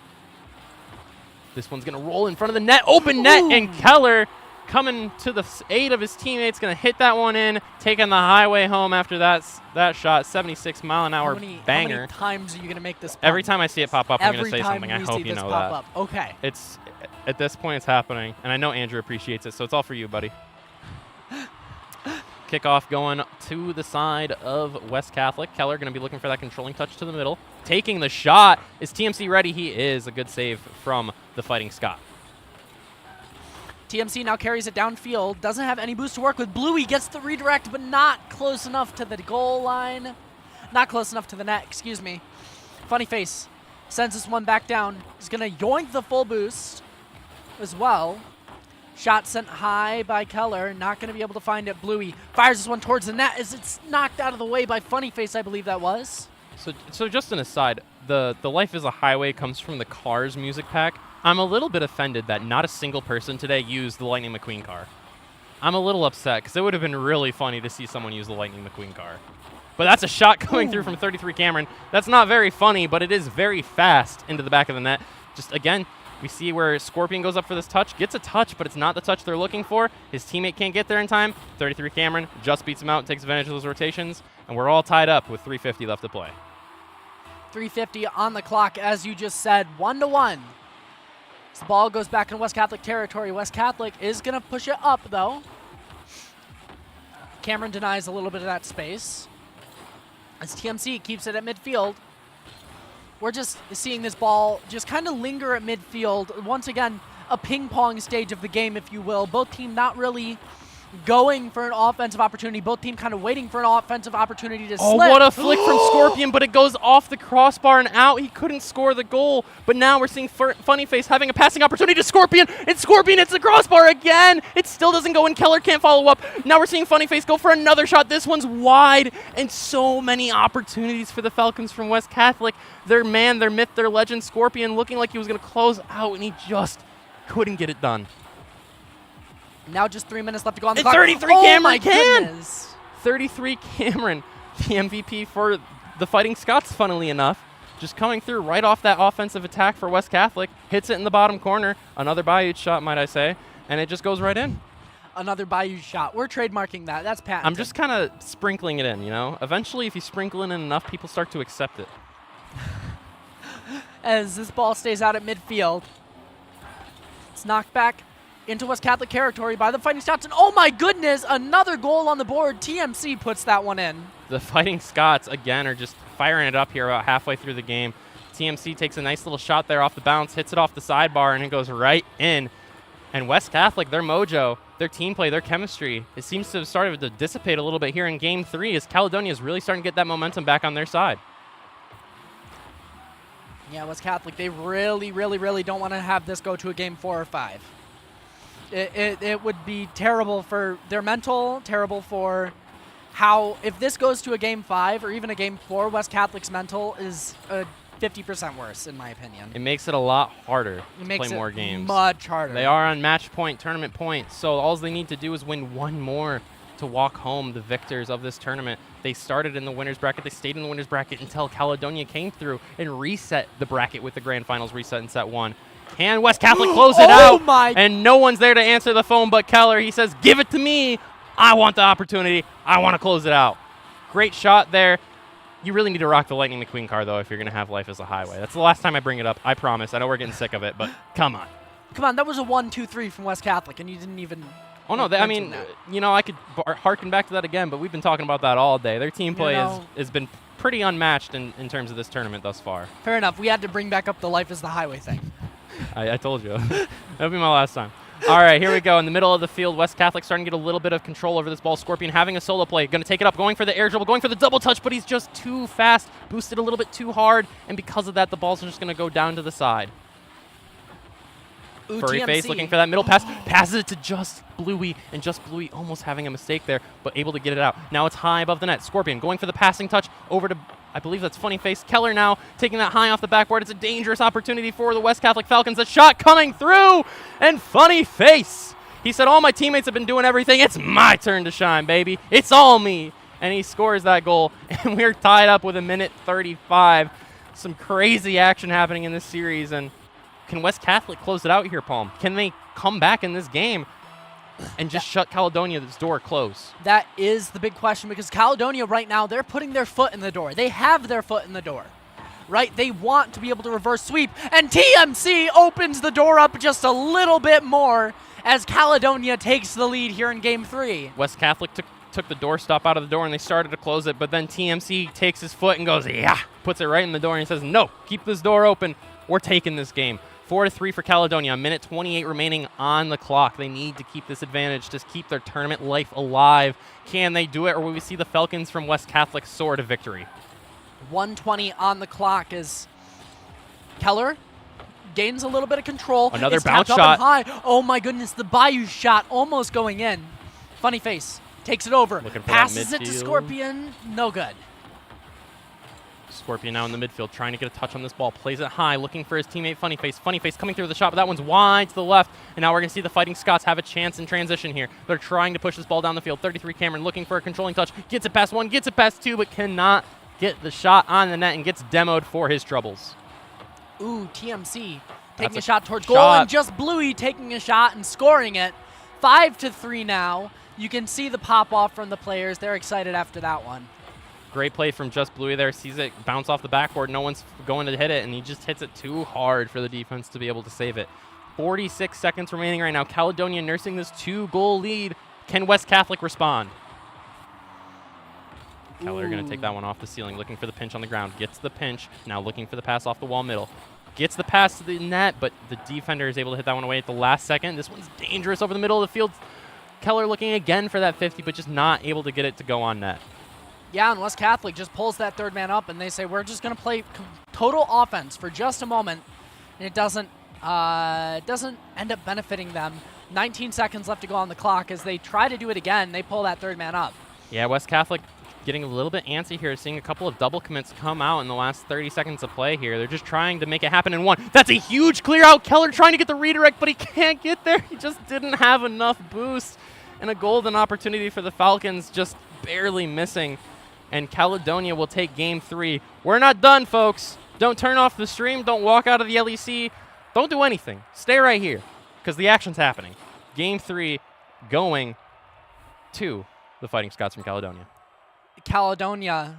Yeah, point to that camera. Show him. Point to that Give camera. it to him. The fingers Give up. him the one. Give him the one. Give him the two. One or two more. The one, the two, the three, the four. Great game from Caledonia there. They really just, again, I feel like when Caledonia wins the games, we see them kind of play lax for the first like half of the game, and then after that they turn the Jets on and they're ready to roll. And they go as hard as they can for the last half of the game, the last 2.5 minutes. And while that might not work out for some teams, that's Caledonia's strategy, and that's what's been working for them. West Catholic, on the other hand, what's been working for them, how they got to tournament point, they've been bumping, they've been demoing, they've been really aggressive, and they don't miss their open nets. They have super solid rotations, and as long as, you know, they're not getting bumped, demoed, or Caledonia's not breaking down their door, they're fine. So going into Game 4 here, it's really going to be interesting to see how this one plays out. If West Catholic can get it started early and get that goal lead going higher, maybe we don't see the comeback from Caledonia. Or vice versa. Maybe if Caledonia starts early, we could see a comeback from West Catholic. I don't know what's going to happen, but we're about to find out. Funny Face carrying this one forward, already going for the shot on goal, but no dice, no opportunity there. 4:50 on the clock here in game number 4. West Catholic still on tournament point. Caledonia fighting for their lives here in the grand finals. Keller getting this one off to the side, just Bluey's there. He gets the pass back to his teammate, but that one is contested in the midfield. Now Funny Face gonna bounce this one low off the wall, looking for his teammate. Nice passing play from West Catholic. Like, this is what they perform well with, but they're not able to get that shot on target as the defense is too strong from the Fighting Scots. Ooh, yeah, and TMC is able to knock it out of there so that the rotation from West Catholic is all messed up. Demo coming out from West Catholic. They're going to have a bit of a power play on the field, or at least shut down the attack from Caledonia for just a second. They can gather some boost, speak some rotations. Cameron pushes this one forward, and the passing play is there. That was a pass off the ceiling, a ceiling shot pass, whatever you want to call it. A great pass there from Cameron. Hits it off the wall, goes up off the ceiling, passes it over to his teammate. They weren't ready for it, and just Bluey is just the finisher for the Caledonia Fighting Scots, as he's just been scoring just all of their goals practically. Just all of their goals. How many times can we say just in one sentence? I can really keep it going, but I don't think anybody wants that. Just Bluey here taking another shot on net. This one just missing off the post. And now we're going to see the Fighting Scots go back on defense. TMC trying to clear this one out, but not able to in time. This ball sent back into West Catholic territory. The Falcons going to try to get a foothold on this one. Scorpion. Along the left outside. Might have been a little bit of miscommunication there, as there's 2 West Catholic players in the vicinity of the ball there, and neither of them went for it. Scorpion here trying to make something happen, trying to get a pass out to his teammates. Going to take a high off the back wall, trying to pass it down, but Cameron is there, just not allowing that to happen. Yeah, nobody makes contact with it, so 3:15 on the clock as the ball sent towards West Catholics. The goal again. Unable to find it. That's a shot on net, but that one is just wide as well. The Fighting Scots have really been fighting to keep the siege on the net of the West Catholic Falcons. They've been doing a great job, but as I say, that West Catholic with the counterattack, a shot coming through. This is in the bottom left corner, and Funny Face actually catching Caledonia out of their rotations. Normally it's Caledonia getting these shots that catch West Catholic out of their rotations, but Funny Face just sees that they leave the bottom left corner of the net open, hits it as hard as he can, and just sneaks it past the defenders. And now, with just under 3 minutes remaining, we're all tied up. It's game 4. Caledonia's life's on the line. West Catholic's pride is on the line to win this tournament. Can they do it?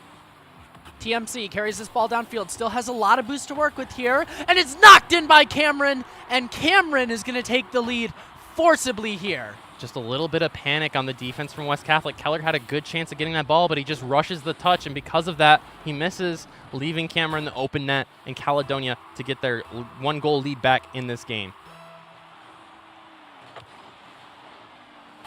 Out to the sidewall we go. TMC gets the touch on it, leading the charge for Caledonia. As it stays in the West Catholic corner. Scorpion pushes it forward.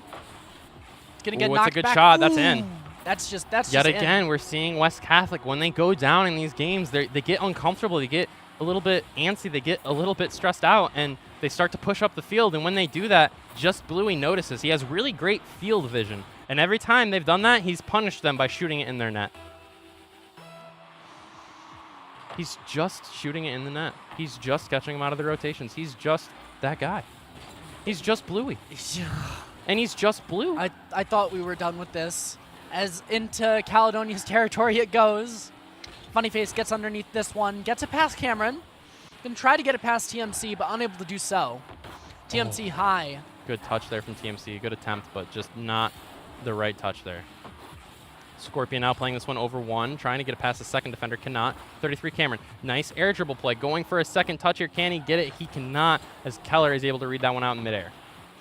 Just under 2 minutes left to play here in game number 4 of the best of 5. Caledonia leading by 2 in this game 4, trailing by 1 in the series. It's touched high. Funnyface trying to just get this ball out of there. Has no boost to work with. It's fired forward towards the goal. No good. Beautiful save coming out from Scorpion. Good play there from Funnyface, trying to get it up to Keller. Keller's going to try to read this one off the corner, but it's a good play from 33 Cameron. He's able to get this one out. 33 Cameron taking it down the side, but Funnyface able to get that one out as I make a funny face. I mean, Caledonia has just not been allowing West Catholic to get any passing plays this game, it feels like, and they've just been sniffing out every opportunity and keeping control of the ball, which they were not doing earlier. Yeah, they've been in really good control of the ball. As we see control of the ball right now, Cameron knocks that one in. A beautiful flick pass on the ground there coming in from Just Bluey, and this time instead of Just Bluey finishing, it's 33 Cameron, but just a great team play. I mean, Caledonia, while they might not have had a ton of team plays, they do have a few, and when they do, they look real pretty. Just over a minute left to play here in game 4. West Catholic trailing by 3 now, as a game number 5 in this bracket reset best of 5 looks more and more likely. I was talking with Andrew during the last series, and we were talking about the possibility of a bracket reset, and I may have done a little bit of a not caster curse, but of a jinx, of a spectator curse. I said something along the lines of, it's either going to be a 3-0 or we're going to game 10. Oh my goodness, and we're going to game 10. We're going to game 10, everyone. But hey, I couldn't ask for a better grand finals. I couldn't ask for a more fun time. I mean, this has just been fantastic. These are clearly the 2 best teams that were here today, and they're duking it out to see who's number 1. As another beautiful shot coming in from Funnyface, but the defense from Caledonia this game has just been impeccable. Well, I say that, they get a bad touch back towards the net, and Keller almost makes him pay, but he just can't get there. Now TMC actually taking a shot on the net of West Catholic, and that's a huge counterattack coming through from the Fighting Scots. What was that, 2 touches to the net? 1, 2. Yeah, 2 touches to the net from their own half. Great play. And with 11 seconds left in the 4-goal lead, it's not impossible, but it certainly isn't likely that West Catholic can mount an 11-second comeback. But let's see. Am I proven wrong?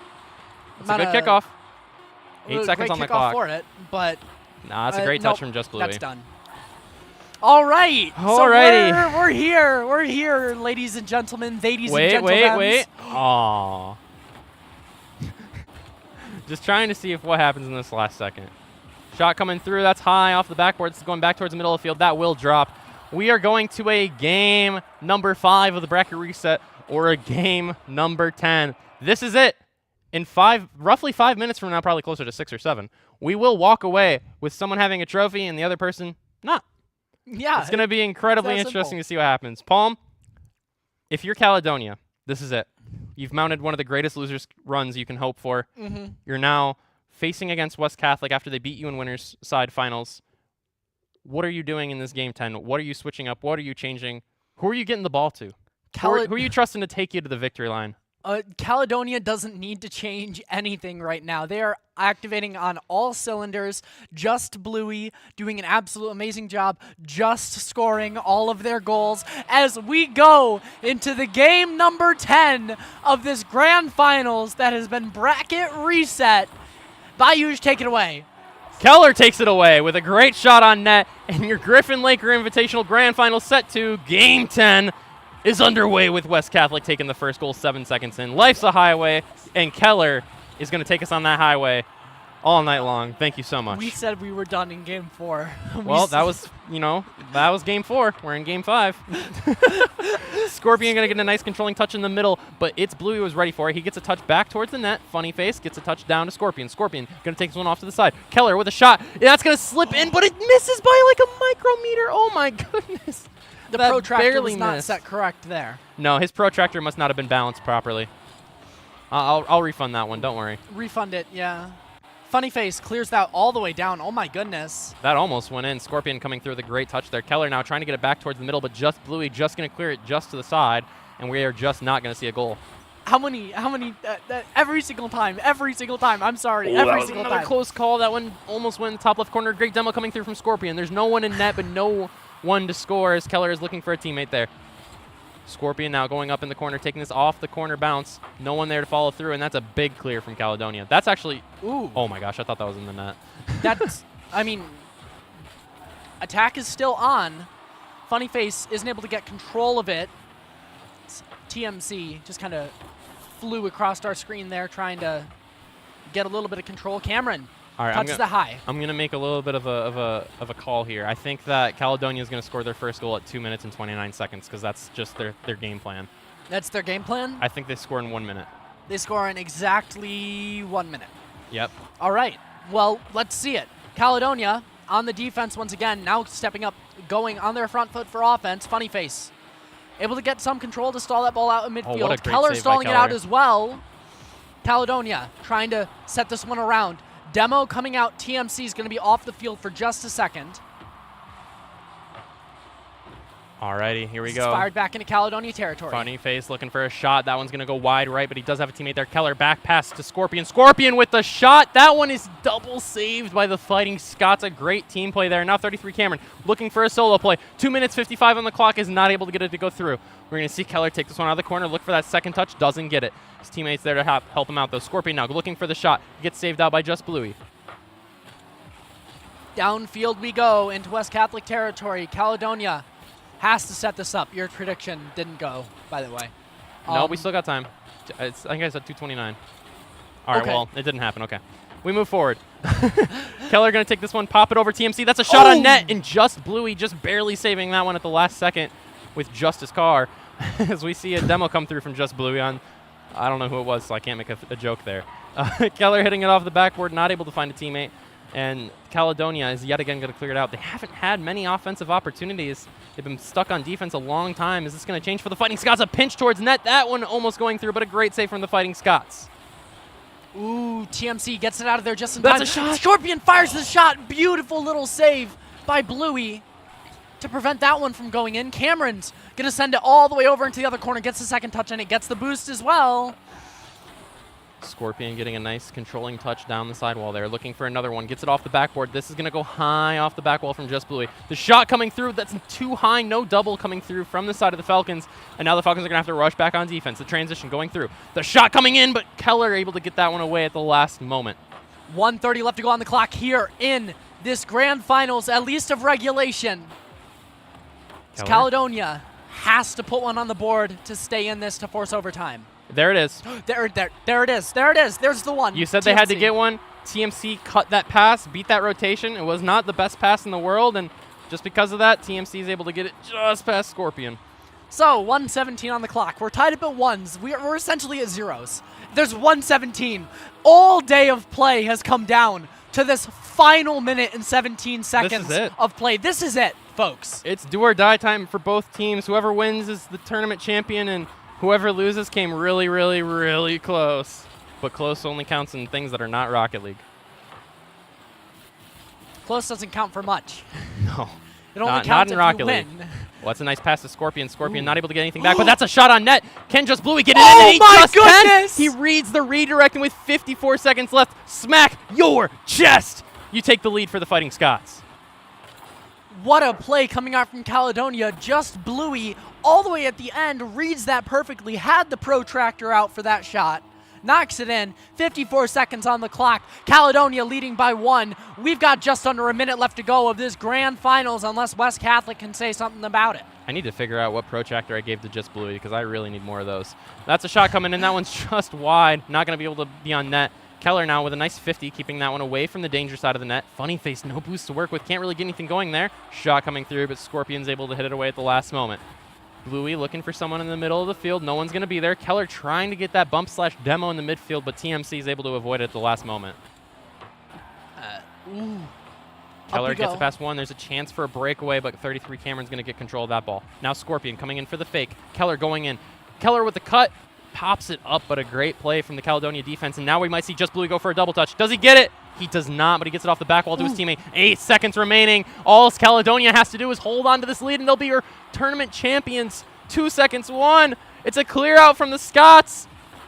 But a catch from Keller, a pop-up from Keller. He keeps it alive. He keeps the Falcons' hopes alive. They're flying, they're soaring, and it's over. Caledonia, the Fighting Scots, are your Griffin-Laker Invitational Rocket League champions. They not only come from the losers bracket, they not only reset grand finals, but they win the second set of grand finals. By It took them reverse 10 sweeping games. them. 10 They reverse games. swept in the grand finals reset.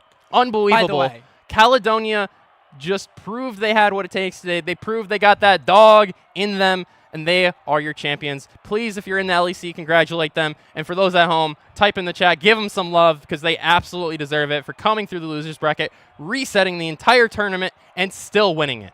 Congratulations, Caledonia. Caledonia is going to be taking away that fancy piece of hardware that we saw posted on the MHSEL Twitter. But at least West Catholic is going to have something to walk away with too. There is a second place trophy that does. Yes, I believe they have two look up there. Pretty nice as well. So still a great showing from both these teams. But Caledonia, at the end of the day, takes the victory here at the Griffin-Laker Invitational and in stunning fashion. I won't lie to you. After that winner's final set, I would not have expected the outcome that we got today in grand finals, but I could not have asked for a better series to cast with you, Palm, to close out the day here at the Griffin-Laker Invitational. I appreciate Riley Long, the director here at Grand Valley, for inviting us out to do this event. It's been really great to see Grand Valley's new studio that Palm and I are presently in. It's great to see the LEC again that I was here last year for, so thank you to Riley. Thank you to the Griffins, of course, for working with Grand Valley for this. Thank you to MHSEL. This could not be done without MHSEL. Thank you so much. Got the pin over here to show that. But that's going to do it from us here. Andrew has been in the production. Please, if you see him around or if you hear from him, just tell him he did a great job because he did. We couldn't have done this without him. We couldn't have done this without Riley. So make sure if you see a staff member to tell them you appreciate them. Have a great rest of your day, and thank you so much for closing out the second ever Griffin-Laker Invitational here at Grand Valley State University at the Lakers Esports Center in West Michigan. Have a great night. Goodbye.